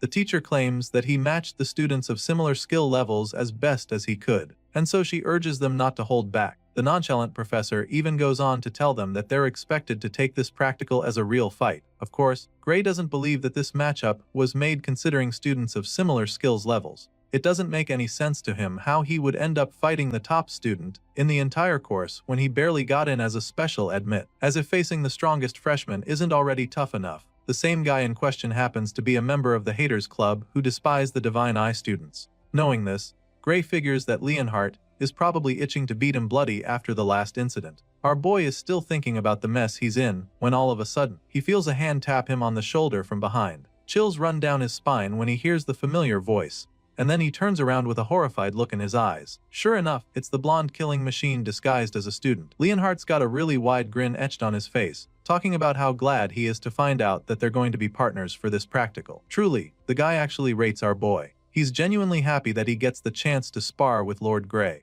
Bro feels that becoming top of the class was definitely worth it, because now he has the opportunity to show what he's really made of. Leonhard believes that he has trained harder than anyone alive, so now he can't wait for the infamous Lord Gray to witness his true swordsmanship. On the other hand, the MC looks absolutely terrified. Gray probably wishes he could just disappear right now, because he is definitely not ready to go up against this guy. He was already nervous about the match up, but after seeing the extremely big smile on Leonhard's face, our boy confirms that he's cooked. He's so sure that this blondie is loving the fact that he finally gets the chance to beat him up legally. Well, he's looking forward to it, and our boy sadly doesn't have a choice. A few moments later, all the students arrive at the arena when the practical training is supposed to take place. Apparently, this isn't going to be some turn-by-turn stuff, as all those paired up against each other will be sparring at the same time. Once they're all in place, the process asks if they're ready, and a few seconds later, he signals the start of the practical training. All the students start clashing swords immediately, and of course, Leonhard Apius is the most eager of the bunch. The blondie grabs his sword and practically flies toward Gray with a menacing glint in his eyes. He goes in with the first strike and Gray blocks it with his sword as well. Just as our boy predicted, Leonhard is very powerful. So much so that he's having a hard time holding back the guy's sword. The blondie pushes down hard, determined to overpower the MC, but Gray holds on until they're forced to break away from each other. Leonhard is clearly enjoying the challenge, so he goes in with another powerful slash of his sword, but the hero deflects this strike as well. He hasn't even recovered from the last one when Leonhard follows up with yet another devastating strike. This time around, the flaming blast comes way too quickly for Gray to block it, so just when it looks like he's about to get his head split in two, he swiftly gets out of the way. He dodges the slash barely and decides to finally go for the offense. He gets an opening, so he takes the chance to swing his sword as well, but despite throwing a lot into the downward slash, Leonhard easily blocks it. The blondie blocks the powerful strike, but for some reason, there's a smile on his face. At this point, it's clear that the guy is having a lot of fun. He's not even breaking a sweat, which just means that our boy is going to have to do a lot more to actually stand a chance. With a big smile on his face, Leonhard commends Gray for being pretty strong. He's impressed and admits that he still doesn't get how the hero didn't make it into the academy through regular admission. The whole time, Gray just remains silent because he is currently channeling all his energy and focus into the fight. He holds back all of the Blondie's attacks and continues to deflect all the strikes. At this point, the two skilled swordsmen are practically canceling each other out, which Gray finds pretty surprising. Bro thought that he'd get wrecked instantly, but he's shocked to see that he's actually holding his own. Still, he can't get ahead of himself here or lose any focus now, because he knows that he won't be able to match Leonhard's raw power, even if he uses both arms. Gray can clearly see that the guy's swordsmanship is insane, so he can't afford to get carried away at any point. Leonhard's form is a proper textbook-style swordsmanship, but he's perfected it to a terrifying degree, which makes him an absolute force to be reckoned with when he's holding a sword. With the experience our boy garnered in his past life and his master's training, he can still see that his opponent is a monster, especially since he's only lived one lifetime. Gray's clash with the Blondie is so incredible that all the other students even stop their duels to watch the greatness before them. They're blown away by the fact that Gray is actually keeping up with Leonhard. It's truly insane, and some of them can't even believe their eyes. They're not the only ones having fun though, because the Blondie appears to be having the time of his life. Leonhard claims that he could do this all day, but that's not the same story for Gray, who's already struggling to stay in the fight. Our boy can feel himself losing energy all of a sudden. His stamina can't keep up with the blonde beast, and if it wasn't for Professor Heathcote's training, he knows that he would have been down already. Despite being pretty tired, he forces himself to keep swinging, but what he can't wrap his head around is how Leonhard isn't even breathing hard. It doesn't take long for Gray to see that he is about to run out of energy completely, so he decides that he needs to end the match immediately. He remembers the professor telling them to treat this as a real fight, and this gives him an idea. So, just when it looks like Leonhard is about to punish him with a killing blow, he slips under the strike and delivers a vicious strike to the Blondie's Achilles tendon before he can do anything about it. Some might call it a dirty move, but right now, our boy is doing what he needs to. Gray slips under and dodges his opponent's brutal slash just in the nick of time. He lands a hit on the guy's leg, and at this point, Leonhard's eyes widen in horror. He's shocked to see that Gray is actually taking this fight seriously, and now that it's clear that the freshman is no longer messing around, he decides to be even more brutal, because as far as he's concerned, he simply cannot afford to lose this fight. Right now, the MC appears to be treating this fight like it's an actual life or death battle, and so he uses a desperate move to level things up. The two skilled warriors draw their swords at the very last second, which pretty much leads to stalemate. By the end of the fight, it's a draw because even though Gray is on his feet with his sword at Leonhard's throat, the senior equally has the tip of his blade inches away from Gray's neck. At this point, the both of them finally settle the match, with Gray stating that it's a draw. He gives the Blondie a hand to help him up, feeling pretty relieved that the duel is now over. Gray helps Leonhard back on his feet, but the senior doesn't really agree with the apparent result. The Blondie admits that all he could do was swing his sword at the very end of their duel. He says this with a look of defeat laced all over his face, because he knows that Gray truly had the upper hand toward the end. While he struggled to stay on his feet and swing his sword, the freshman could have pierced straight through his heart if he wanted to. Leonhard knows this all too well and admits how helpless he was at the end of the battle. If this was an actual fight to the death, Leonhard would probably be dead by now, but it's a mock battle, and so he knows that Gray forced himself to thrust the sword at his neck instead of going for his heart. The Blondie says all of this and then waits for Gray to try and deny it. He bluntly asks our boy to tell him if he's wrong about this. Of course, Leonhard is spot on, and Gray knows this as well, so he just confirms everything. After all, the Blondie has figured it out already. At this point, the MC smiles sheepishly before suggesting that it would just be messed up to drive his sword at someone's heart in a mock duel, especially when the whole thing was set up with several protective spells. Clearly, our boy had no intention of actually hurting Leonhard, and the Blondie can also see that now. But the bottom line of it all is that he's still lost in the end. Leonhard almost looks relieved while saying this, claiming that Gray has finally made him understand the difference between real combat and fencing practice. This senior suddenly starts walking away from the arena, but before he leaves, he makes sure to thank our boy for helping him see that fighting isn't just about sword skills. Hearing this, Gray nervously admits that his own style is a bit of a cheat move for a swordsmanship class. He tries to make Leonhard feel better about it, but the Blondie isn't cutting himself any slack. After all, the instructor made it very clear to them that they were supposed to treat the duel like real combat. As far as the guy is concerned, there's no such thing as cheating in a real fight, because the goal at the end of the day is to come out victorious no matter what it takes. That being said, Leonhard turns to Gray one more time and points his sword at our boy as he asks him if he'd like to go for another round. Seeing the tip of the guy's blade barely inches away from his face, the MC starts to feel really nervous. He definitely didn't expect this guy to be asking for another fight so quickly, because the first battle they had wasn't exactly a walk in the park for him. Gray feels that he only won that round because he managed to catch Leonhardt off guard, so now that there's a sword in his face, he doesn't know what to do. In his mind, there's no way he'll be able to stand a chance if they go at it head on. Our boy feels that this isn't even a matter of technique anymore, because Leonhardt is simply on another level when it comes to strength. The guy's entire stamina practically leaves him graze in the dust, so he's desperately hoping he can get out of this sticky situation. Just when it looks like there's no escaping, someone in the crowd steps up. The guy with a sword on his shoulder struts over to the two fighters, telling the both of them to hold it right there. Hearing the voice, our boy is shocked, so he turns to see who it is, and that's when this man reminds them that this is still a sword class, regardless of real combat training. The confident man then informs them that nobody said they're allowed to use anything other than a sword. He then goes on to ask how the hell Gray Lee got paired with the top student, calling our boy a special admit loser. At this point, our boy starts to get a little offended, so he just stares at the guy with a confused look on his face. He's pretty irritated at this point, but the guy goes further to tell Gray that he shouldn't get cocky just because he's got some magic. All of this just leaves our boy quite frustrated, because this is literally the last place he wants to be right now. It's not like he asked for this particular matchup either, so he doesn't get why this troublemaker is trying to make a fuss about it. Still, he doesn't say anything to the guy, and that's when Leonhardt finally speaks up. The blondie hits back at her dacha bag, informing him that the professor decided that he's the only one worthy of fighting Gray.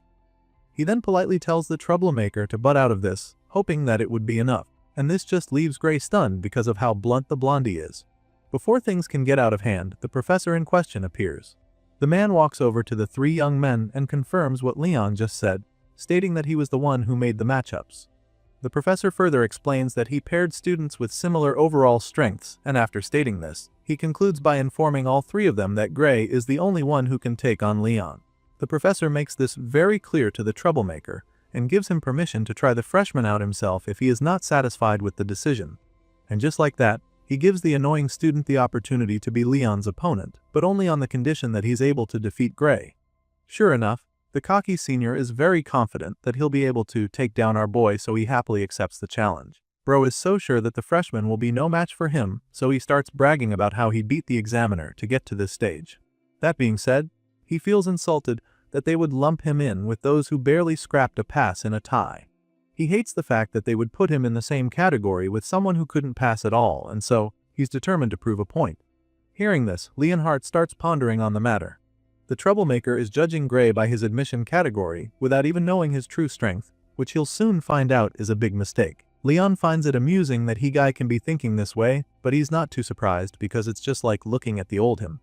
That's exactly how he used to think regarding the hero. But then again, he honestly feels that this whole thing is a good chance for the young hero. As far as he's concerned, our boy's power deserves recognition. But more importantly, he's very pissed that this guy just interrupted his time with Gray. All of a sudden, Leon's face starts to get really scary. The guy starts boiling in rage and a murderous look gets plastered on his face. The troublemaker sees this but doesn't think much of it at first, but then, after a couple seconds, he starts to panic because now, he can see just how pissed Leon is. He has no idea why the blondie is so furious, and it's kinda messing with him already. Meanwhile, the professor tells them that they are free to use their swords if they don't feel like working with the real combat rule. The man lays down the rule and then asks Gray if that's okay with him. Hearing this, our boy just starts to feel the pressure, so he doesn't even have any clue how strong his opponent actually is. But if he got into the academy through regular exams, this won't be easy. Our boy takes another look on the guy's face and concludes that this opponent definitely got better stamina and strength than him. Even with Gray's master's brutal training, he still knows that he can't beat years of proper nourishment and conditioning. Our boy admits that he's not that confident in his skills, but then again, it's not like he will get expelled if he loses the battle, so it's a risk that he's willing to take. He asks the professor just to make sure that he's safe, and the man assures him that this is just a class practice. Even at that, the professor still tells the both of them not to go easy on each other. After hearing all the confirmation, our boy immediately gets his head in the game. He takes out his sword and gets into battle mode just like his cocky opponent, who is equally ready for the duel. Once both students are armed and ready to clash blades, the professor signals the start of their duel, and the challenger doesn't hesitate to charge at our boy. He dashes over to the hero with a murderous look in his eyes. He feels that it's finally time for him to put the special admit in his place, so he yells at our boy, telling him to know his damn role. Sure enough, Gray blocks the hit with his own sword, and that marks the start of an intense sword fight. After scraping their blades together for a couple of seconds, our boy notices something that leaves him confused for a second. He suddenly notices that he's slowly overpowering his opponent, and so he takes advantage of it, knowing that he has the upper hand. With one sweeping move, Gray is able to send the guy flying. He shoves him into the air in the blink of an eye, and this leaves his opponent absolutely shocked. On the other hand, Gray can now see that his opponent hits light, so he concludes that his power is nothing special. Despite being tossed back like a piece of paper just now, the guy remains determined to win the fight, so he comes in again with another powerful swing. Gray sees it coming from the start and casually delivers a mean slash of his own. He takes the swing, feeling that his opponent might just be holding back and not actually throwing everything he's got, but this idea immediately vanishes from his mind when he sees blood splashing all over the place. Apparently, Gray's casual strike managed to cut open the cocky senior and send him falling to the ground in that instant. Our boy watches in horror as the guy goes down, desperately hoping that he didn't just cause him major harm. Once the cocky senior is down, the professor immediately announces that the match is over, because he can probably also see that he won't easily recover from that. Anyway, the MC rushes over to check on his fallen opponent, anxiously asking him if he's okay. Gray apologizes to her guy, and starts to explain how he was actually aiming for his sword instead. Unfortunately, he missed the target and ended up slashing the senior. It all happened so fast, but the MC actually expected the guy to be able to dodge it in time. Well, I guess the guy is all talk and no show. Well, we're about to find out for sure, because just when it looks like the fight is done and over, the injured guy slowly reaches for his sword again. He gradually gets back up, claiming that all they just witnessed was a fluke, and that Gray only brought him down because he caught him off guard. And so, with blood all over his face and tears running down his cheeks, the resolute senior challenges our boy to one more duel. Clearly, this guy has no intention of giving up, and it appears that a broken nose and other facial injuries are not even slightly going to deter him. Seeing just how desperate the guy is to prove himself, the disappointed professor doesn't even bother trying to talk him out of it. The man simply gives him permission to keep going at it until he's had enough. At the same time, other students at the back are starting to get worried about the challenger, because he looks like he's in a great deal of pain. Well, it's looking like pain is just fuel for this guy, because right after getting back on his feet, he charges at the MC with his sword once again. Our boy sees this attack coming from a mile away, but he's not even slightly dazed by it. He already knows that he can take anything that this guy throws at him, so he just stands there, bracing himself for another round of clashing swords. A few moments later, we see Gray looking really worried with guilt written all over his face. And so now, the cocky senior is completely unrecognizable since his entire face is swollen from all the beatings. At this point, it's just so embarrassing that even the professor can't take it anymore. He covers his face in shame and finally decides to stop the fight before the senior gets himself killed. He ends the match and asks that the guy be taken to the infirmary right away. Sometime after all of that is over, we see Leon and Gray standing on stage with the professor, who is about to make an announcement. He informs the other students that these two will be this year's representatives. After making the announcement, he asks the crowd if they have any objections, and the first person to complain is Gray, who seems shocked that he was appointed as one of the representatives. He doesn't seem familiar with the term, so the professor decides to explain. You see, the top first years take on the second-year champion in the inter-year battle, and for some reason, there's a record for losing 35 years in a row, which is currently held by the first years. The professor explains the dilemma to the both of them, but also suggests that this year might just be different for them. The man says this with a lot of hope and confidence, which just goes to show how much faith the man has in our boy. As you can imagine, 35 consecutive losses is a really bad record, and our boy even has a hard time believing that it's try at first. It leaves him quite stunned and makes him wonder if the power gap between the first years and the second years really is that big. Well, it just so happens that this is exactly the case, because the professor sharply confirms it without any iota of doubt in his mind. After all, a year at the academy is huge, and there's a lot that can be learned in that time frame. Anyway, the professor goes on to remind Gray that losing isn't an abnormal thing. It's actually pretty normal to lose from time to time, and one should even expect it. That being said, he's almost 100% sure that history will repeat itself once again, so he assures Gray that it would truly be impressive enough if he even manages to put up a decent fight against his direct seniors.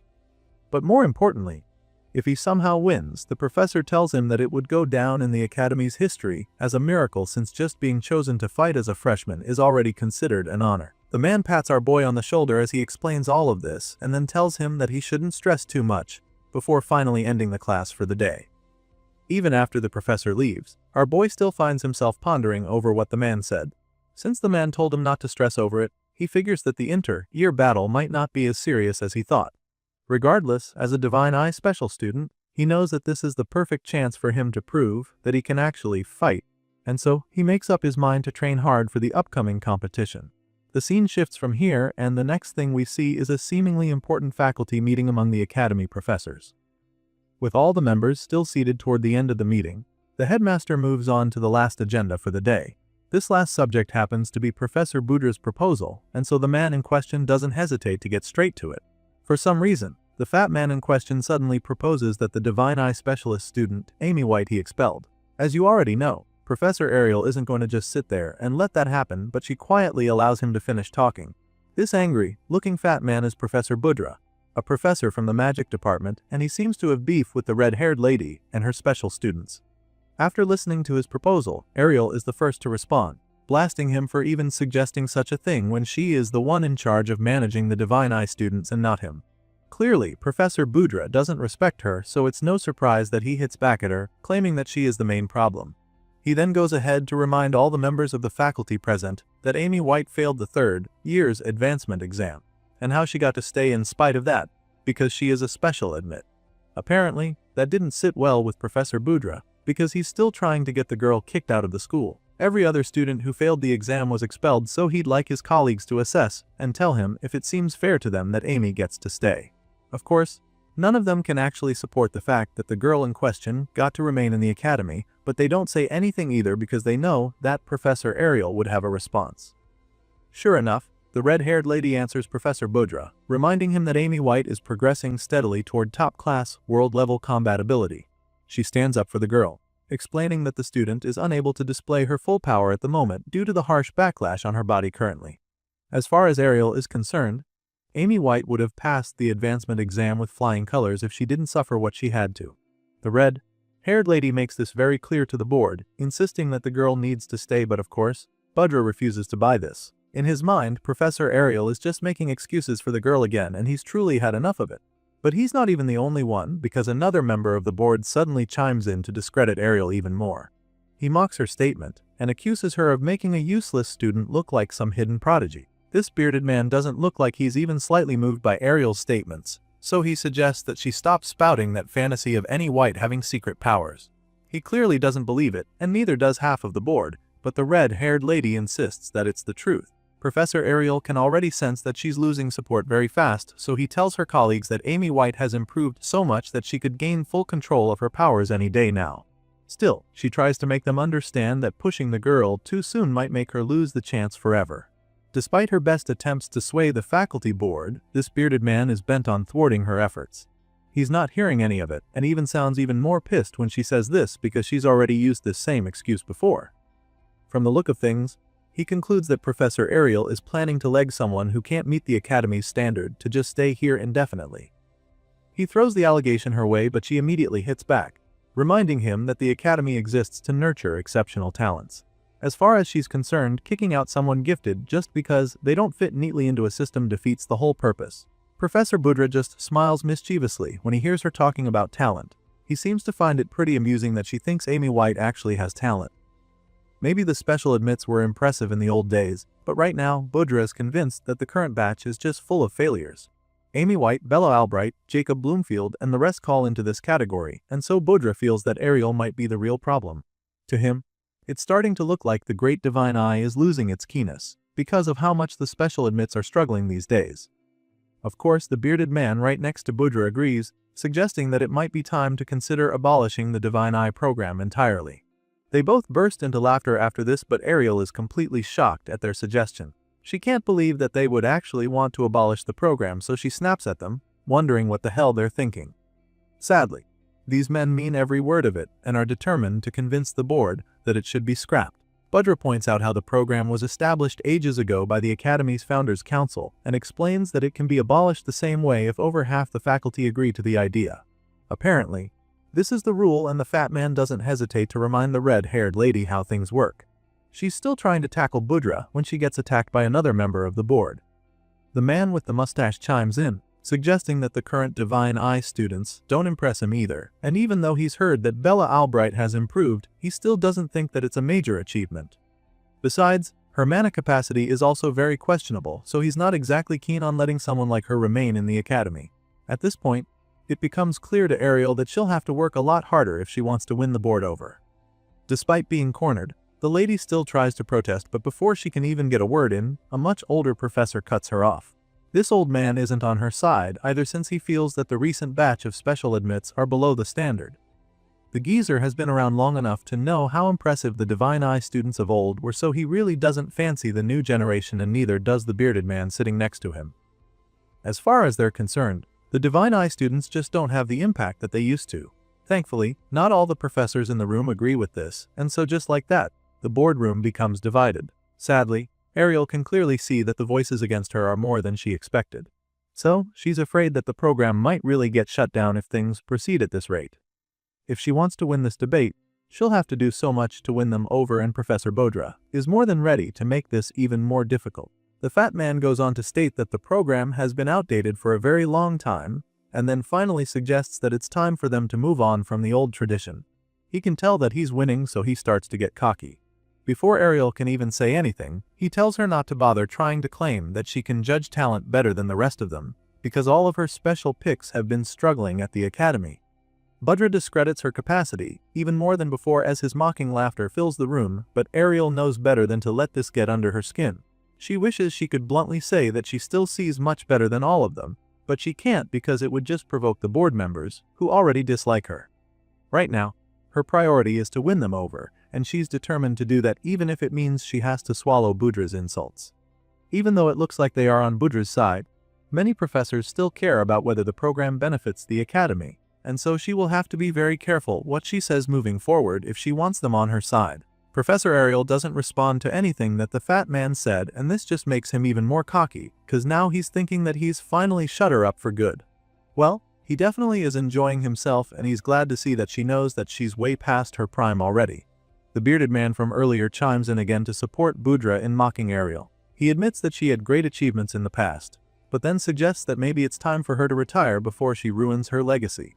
For some reason, these guys are all hating on the red-haired lady, and they're not even being subtle about it. One of them even tells her to go start her own school, if she's thinking of raising her favorite students however she likes. To them, each insult thrown at Ariel is funnier than the last, and so they can't even control themselves anymore.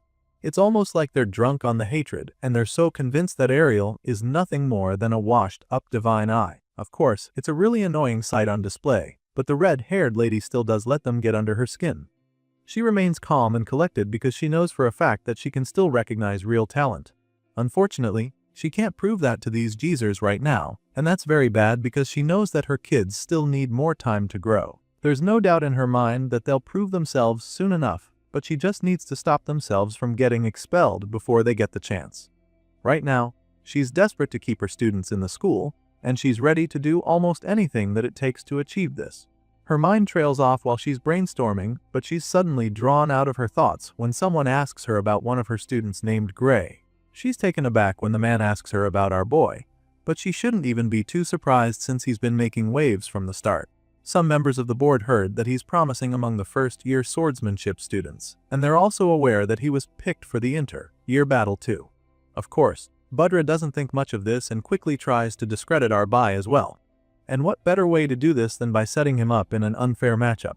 With this in mind, Budra suggests that the promising student should prove his stuff in the competition so that they can decide the future of the Divine Eye program after seeing the results. Of course, this is a really big gamble, and even though Ariel has faith in our boy, her colleague isn't supportive of taking such a risk. He gestures for her to reject the idea, so she does, explaining that Gray's powers are not suited for mock battles. If it were a real kill or be killed situation, she'd be more confident, but when she tries to explain this, the bearded man just gets furious because he thinks that she's making excuses again. The man feels that Gay should be able to show his mettle in real combat if he can't show it in training like other students. After all, every professor seated there knows this, so he isn't letting Ariel off the hook that easily this time. Still, Ariel tries to make them understand that Gray's abilities aren't normal swordsmanship skills, but she doesn't get the chance to finish because the headmaster suddenly calls it a day. As far as he's concerned, this discussion is heading nowhere and he's already heard enough. However, he still believes that the Divine Eye program has a role to play in the academy, so he decides that they'll use the results of the inter-year battle to make a decision. This is not what Ariel was gunning for, so she tries to protest, but it's all futile. As for Budra and his cohorts, they're happily looking forward to the competition because they're absolutely certain that Gray will get destroyed on the battlefield. The meeting is adjourned and all the professors take their leave, except Ariel, who just sits there, feeling defeated. She remembers the staggering powers she witnessed, the boy display, and she has no doubt that he's strong enough. However, she also knows that his power isn't suited for mock battles, which just means that he still needs time. What she's hoping for is unreasonable right now, and she knows it, but she's putting all her faith in Gray because he's the only one who can help the other Divine Eye students, those raw gems with world-class potential. At the moment, our boy is the only one who can protect them and save them from being expelled. The story continues on the day of the long-awaited and much-anticipated inter-year battle. All the seats in the arena are absolutely packed with students, to the point that they almost look like an army of ants from above. While all the spectators take their seats, the students who will be taking part in the competition line up on the center stage. 4 of them appear before the crowd to represent their respective classes, and the host of the event is more than happy to announce the start of the inter-year battle. He informs the crowd that the fights will begin shortly, and then proceeds to introduce the competitors who will be participating. First on the list is none other than the first-year top student, Leonhard Appius, and the next in line is the second-year top student, Luniel Hartman. These two are the most popular up on stage, but there's an underdog in their midst as well. Sure enough, it's Gray Lee, our boy who will be participating as the first-year challenger in this event. Of course, he's not the only new cat in the mix because another student named Diebel Redardel is introduced as the second-year challenger. As soon as Diebel is introduced, our boy realizes that the crazy-looking guy with a sick appearance is the same one who jumped him out of nowhere in the hallway some days back. And so, you can imagine how nervous he gets when he realizes that this is the psycho that he'll be up against for the inter-year battle. Gray is still trying to wrap his head around what the hell is going on when the announcer starts talking again. The man assures the crowd that they are about to witness what these warriors are truly capable of, and this definitely gets them excited. But the most excited person in the stands right now is Professor Budra, who can't wait to see Gray's downfall. Leon takes a look at the stands and is truly overwhelmed by how many professors came around to observe the showdown. And so, this makes Blondie wonder if this is always how the inter-year battle is. He expresses his confusion to Luniel, the second-year top student, and the dark-haired guy admits that the competition hasn't always been this anticipated by the teachers. Apparently, this is a first because before now, only 3 fencing professors bothered to even show up. That being said, the second-year student can't help but wonder why there are so many professors present this time. In that moment, a wave of realization suddenly hits Leon. The Blondie figures that the teachers probably came around in numbers because they're curious about Gray Lee. It makes perfect sense, since the guy has been making waves since he arrived at the academy. A small smile creeps up on his face as the thought lingers in his mind, and it just makes him conclude that the old geezers certainly have excellent taste. Meanwhile, Luniel notices the Blondie freshman smiling to himself, which makes him wonder if Leon has always been this weird. Anyway, it appears that Professor Budra heard what Leon just said about their reason for coming, and the fat man loudly confirms his guess. Budra speaks for many other professors there, admitting that they came to witness the final battle of the Divine Eye Special admits. This comes as a shock to the students in the stands since they obviously aren't up to date with the politics among their teachers. Anyway, the thing that really gets our boy's attention is the fact that Budra said this would be the final battle of the special admits. He doesn't get what the man means by that, so he expresses his confusion, asking Budra what he means by that. At this point, the chubby professor gets even more excited because clearly nobody told Gray the stakes involved with this competition. And so, he happily informs the young hero that the Divine Eye program is being abolished. Of course, this comes as a shock to the MC, and he doesn't even pretend like he's not horrified by the news. Right now, he's absolutely desperate to be told otherwise, so he turns to Professor Ariel to hear from her. He asks the red-haired lady if what Budra says is true, but she's reluctant to answer him. She just stays quiet with a look of helplessness laced all over her face. She knows that telling Gray the truth would make him want to push himself to the limit. And if that happens, there's a chance that he'll use that dark, mysterious power within him that she's been trying so hard to hide from everyone. Right now, that's the last thing she wants for him, because if he uses that power in his current state, it could actually kill him. So, with all of this in mind, Professor Ariel finally decides what to tell him. She takes a deep breath to calm herself, and then without mincing words, she tells Gray that Budra is lying to him. She tells our boy that the fat man is just trying to mess with his focus, and then encourages him to keep his head in the game. She tells our boy to just fight and not let their words get to him, which leaves him and the other contestants pretty puzzled. Gray is stunned for a second when he hears this, but it's also quite a relief for him. Gray believes her and takes a moment to process her words before immediately regaining complete focus. From the look on his face, you can tell just how determined he is, and even though Ariel's little stunt seems to be working, Budra refuses to be moved by her gimmick. The man simply scoffs, feeling confident that Gray still won't win, so he tells them to do whatever. After all, he believes that they're just going to embarrass themselves at the end of the day. As far as he's concerned, Gray is definitely going to lose, and once that happens, other professors will finally realize that the Divine Eye Ariel's sight isn't as keen as it used to be.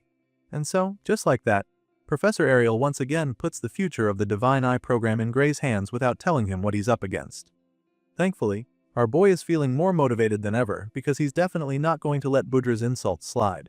He makes this very clear to the fat man, who is taken aback by his audacity.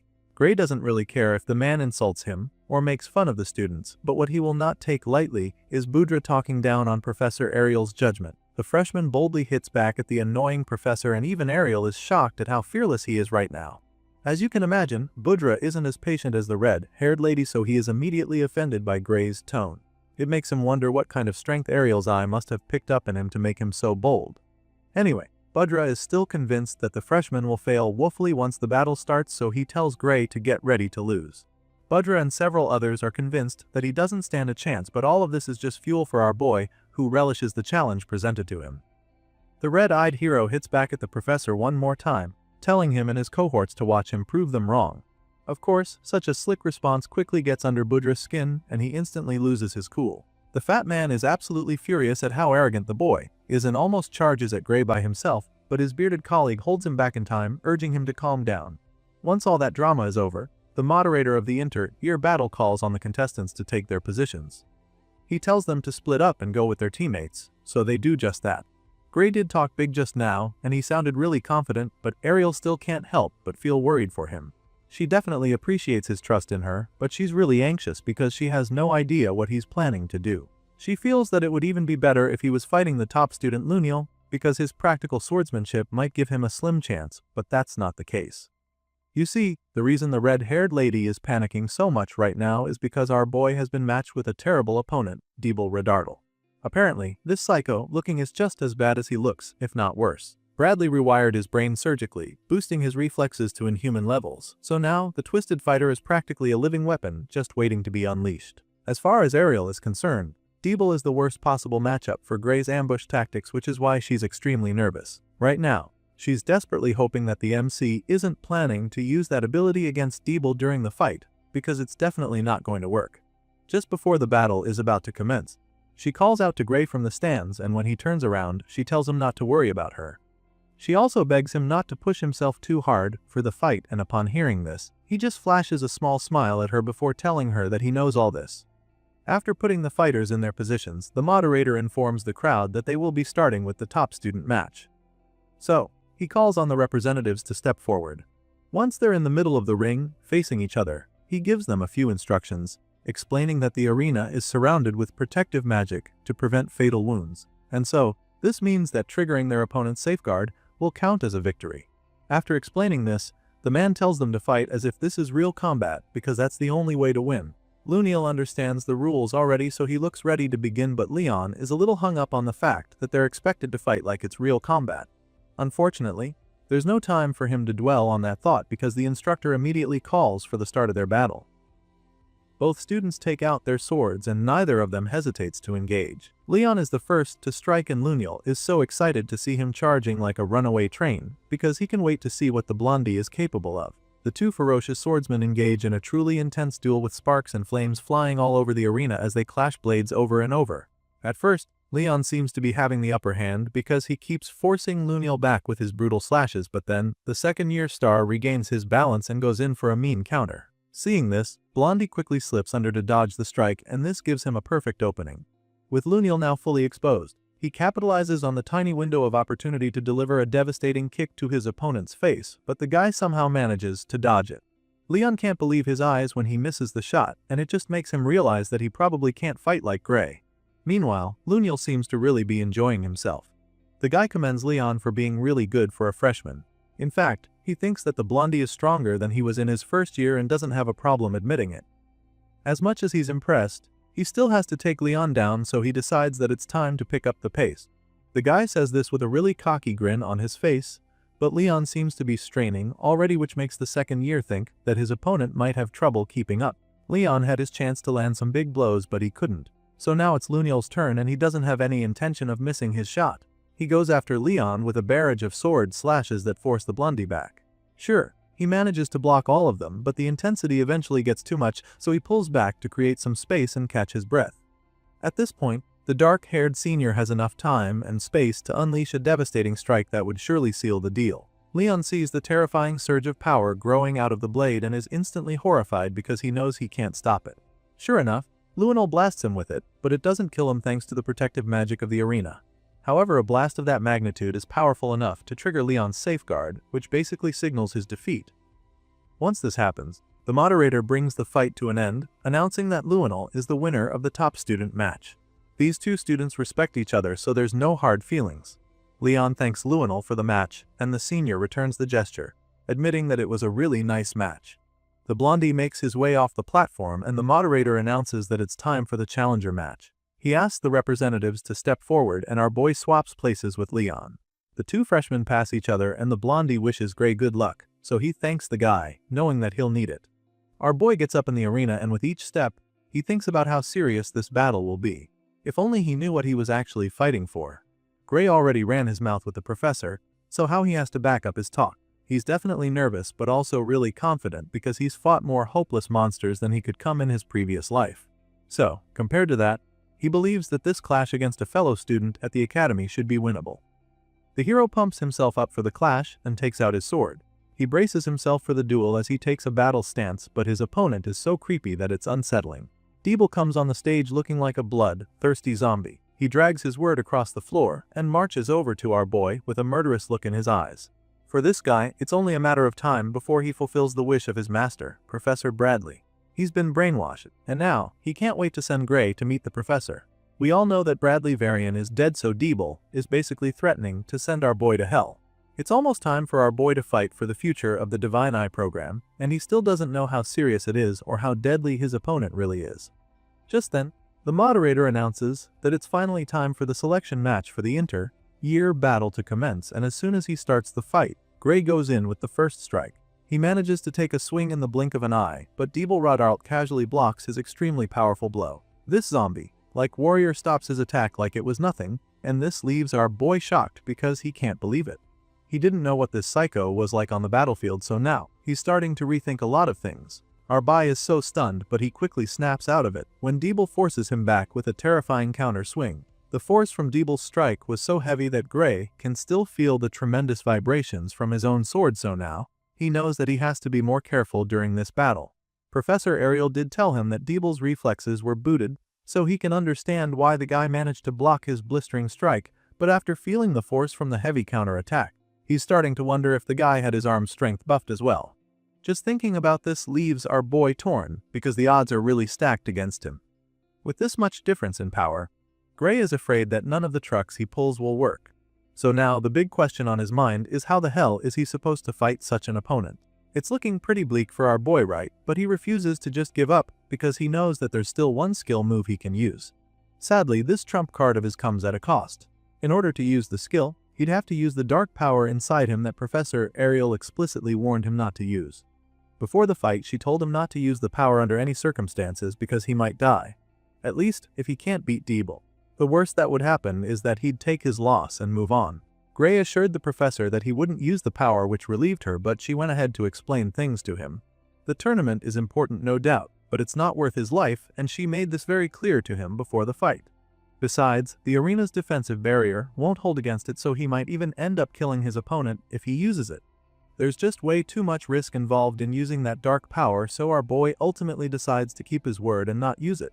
While he's pondering on all this, Deeble lunges at him to finish him off. You see, the truth is that Gray is actually willing to risk his life if it means that the Divine Eye program is on the line, but what he can't risk is the possibility of killing someone at a school tournament. With this in mind, our boy gets his head back in the game and decides to take Deeble on with all the combat skills in his arsenal. The psycho delivers several strikes, but Gray blocks all of them and begins to make some attacks of his own. Of course, Deeble's reflexes are sharper than ever, so he's able to counter Gray's strikes with ease.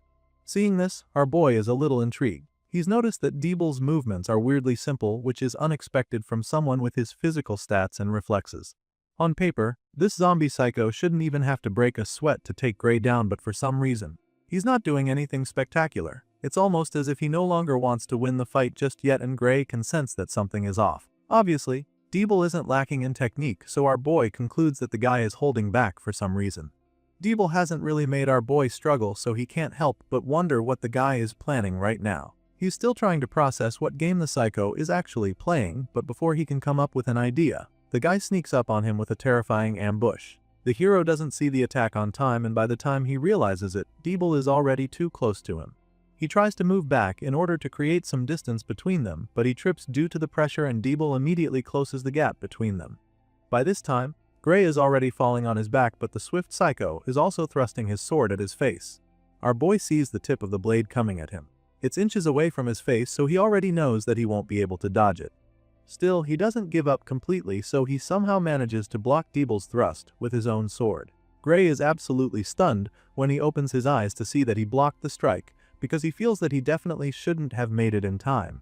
Now that he's bought himself some time, he takes a big swing of his own that forces his opponent back a few steps. Gray still doesn't understand how he was able to block the last attack, and it makes him wonder if Deeble weakened his attack on purpose. The staggering student stops moving forward a second after Gray pushes him back, and that's when Professor Ariel notices something off with her divine eye. She senses an ominous energy coming out of Deeble's body, and after taking a closer look, she sees a dark purple flame burning where his heart is supposed to be. The sight sends chills down her spine because now, she's afraid that this fight might be too one-sided. She expresses her concerns to the other professors, but Budra is the first to snarl at her. None of them seem to think that the matchup is too unfair for Gray. Rather, they feel that the second years this year have quite nasty personalities. They can all see that Deeble is the stronger of the two, so they're surprised that the guy keeps dragging the fight out even though he could end it whenever he wants. Budra and his bearded friend agree with this too, but they're not bothered about that since they're enjoying the show. As far as they're concerned, the Divine Eye student has his hands full just trying to block Deeble's attacks, and yet he won't surrender. That being said, they feel that it just proves Gray is not strong enough to compete. Budra chimes in at this point, suggesting that Gray already knows that the Divine Eye program is about to be abolished, and is just trying to make the decision easier for them. The fat man continues to mock Ariel and her students, claiming that the entire program is going to turn into a total mess if they keep on waiting. All those backing him burst out laughing, feeling that he's right about this. They assume that Gray is helping them prove their point, so they joke about what a considerate student he is for thinking of the Academy's needs. Unfortunately, our boy is still having a hard time in the arena. He's struggling to keep up with Deeble's ruthless barrage of attacks, so Professor Budra is happier than ever. Just then, Professor Ariel shouts for them to end the fight, informing them that it's too dangerous, but of course, Budra is having way too much fun to agree with her. He snaps at her the moment she says this, asking her what exactly is so dangerous about the fight, because the last time he checked, this was supposed to be a mock battle. His bearded colleague supports him on this one, butting in to make Ariel look like she doesn't know what she's talking about. With a condescending look on his face, he reminds the red-haired lady that the arena is covered with a powerful protection spell. He assures her that any attack that would cause fatal injury will be blocked automatically, and explains that this is the reason why students are allowed to fight seriously without fear of getting badly hurt. Obviously, this nosy geezer is just trying to piss her off, because just like all the other professors there, she knows exactly how the protective spell in the area works. In fact, she knows more than they do because they aren't aware that the protective spell has its limitations. Anyway, the man keeps trying to make her look stupid, suggesting that she has another reason for wanting to stop the fight. At this time, we see that our boy is struggling even more. He's trying really hard to hold his own against the ruthless psycho, but it's getting a lot harder. Meanwhile, Ariel is already fed up with their annoying statements, so she hits back at the troublemaker. She informs the bearded man that she knows all about the protection spell, and then makes it clear to him that it won't be strong enough to safeguard Gray from Deeble's next blast. Sure enough, before she can even finish explaining, the ruthless psycho unleashes a devastating surge of dark energy. It's truly overwhelming, and our boy is so stunned when he sees it because he has no idea what it is or how he's going to survive it. He just stands there, frozen in fear as the dark power is about to swallow him. Professor Ariel is equally horrified by the sight before her, and she can't do anything either, so she just looks on in fear. At this point, it looks like our boy is finally done for. Dark bolts of energy shoot out of Deeble's sword, through his arm, and in that split second, he unleashes a deadly dark slash that speeds toward Gray like an unstoppable missile. The beam of death reaches our hero in the blink of an eye, and what follows is a massive explosion that rocks the entire arena. Huge clouds of dust and smoke rise up and cover the entire arena for a second, and by the time the air clears out, we get to see the insane damage that was left behind. Right in the middle of the stage, there's an incredibly deep hole running across the length of the arena. This is the result of Deeble's devastating slash, so our boy is currently thanking his lucky stars that he didn't get hit by that blast. This dark beam of death missed him by mere inches, and just as Ariel feared, it tore right through the arena's defensive barrier with so much ease. For the first turn all day, Professor Budra actually feels scared because of how terrifying the display was. He looks up at the barrier that has now been breached, and the expression on his face is nothing short of pure horror. He can't believe his eyes, and neither can any of his colleagues sitting next to him. They all just stare at the destruction with their jaws dropped to the floor, and Ariel doesn't hesitate to remind them that she warned them about it. Right now, the broken barrier isn't even her biggest concern. I mean, the deed has been done already. Her main fear now is what kind of damage Deeble might cause next. She curses Bradley for experimenting on the poor kid, and she can't even believe that the twisted scientist actually planted something that dangerous in a student. It's just way too sinister for her to stomach. Anyway, while the other professors are busy gasping and staring at the damage, she takes the initiative and attempts to fix the shield.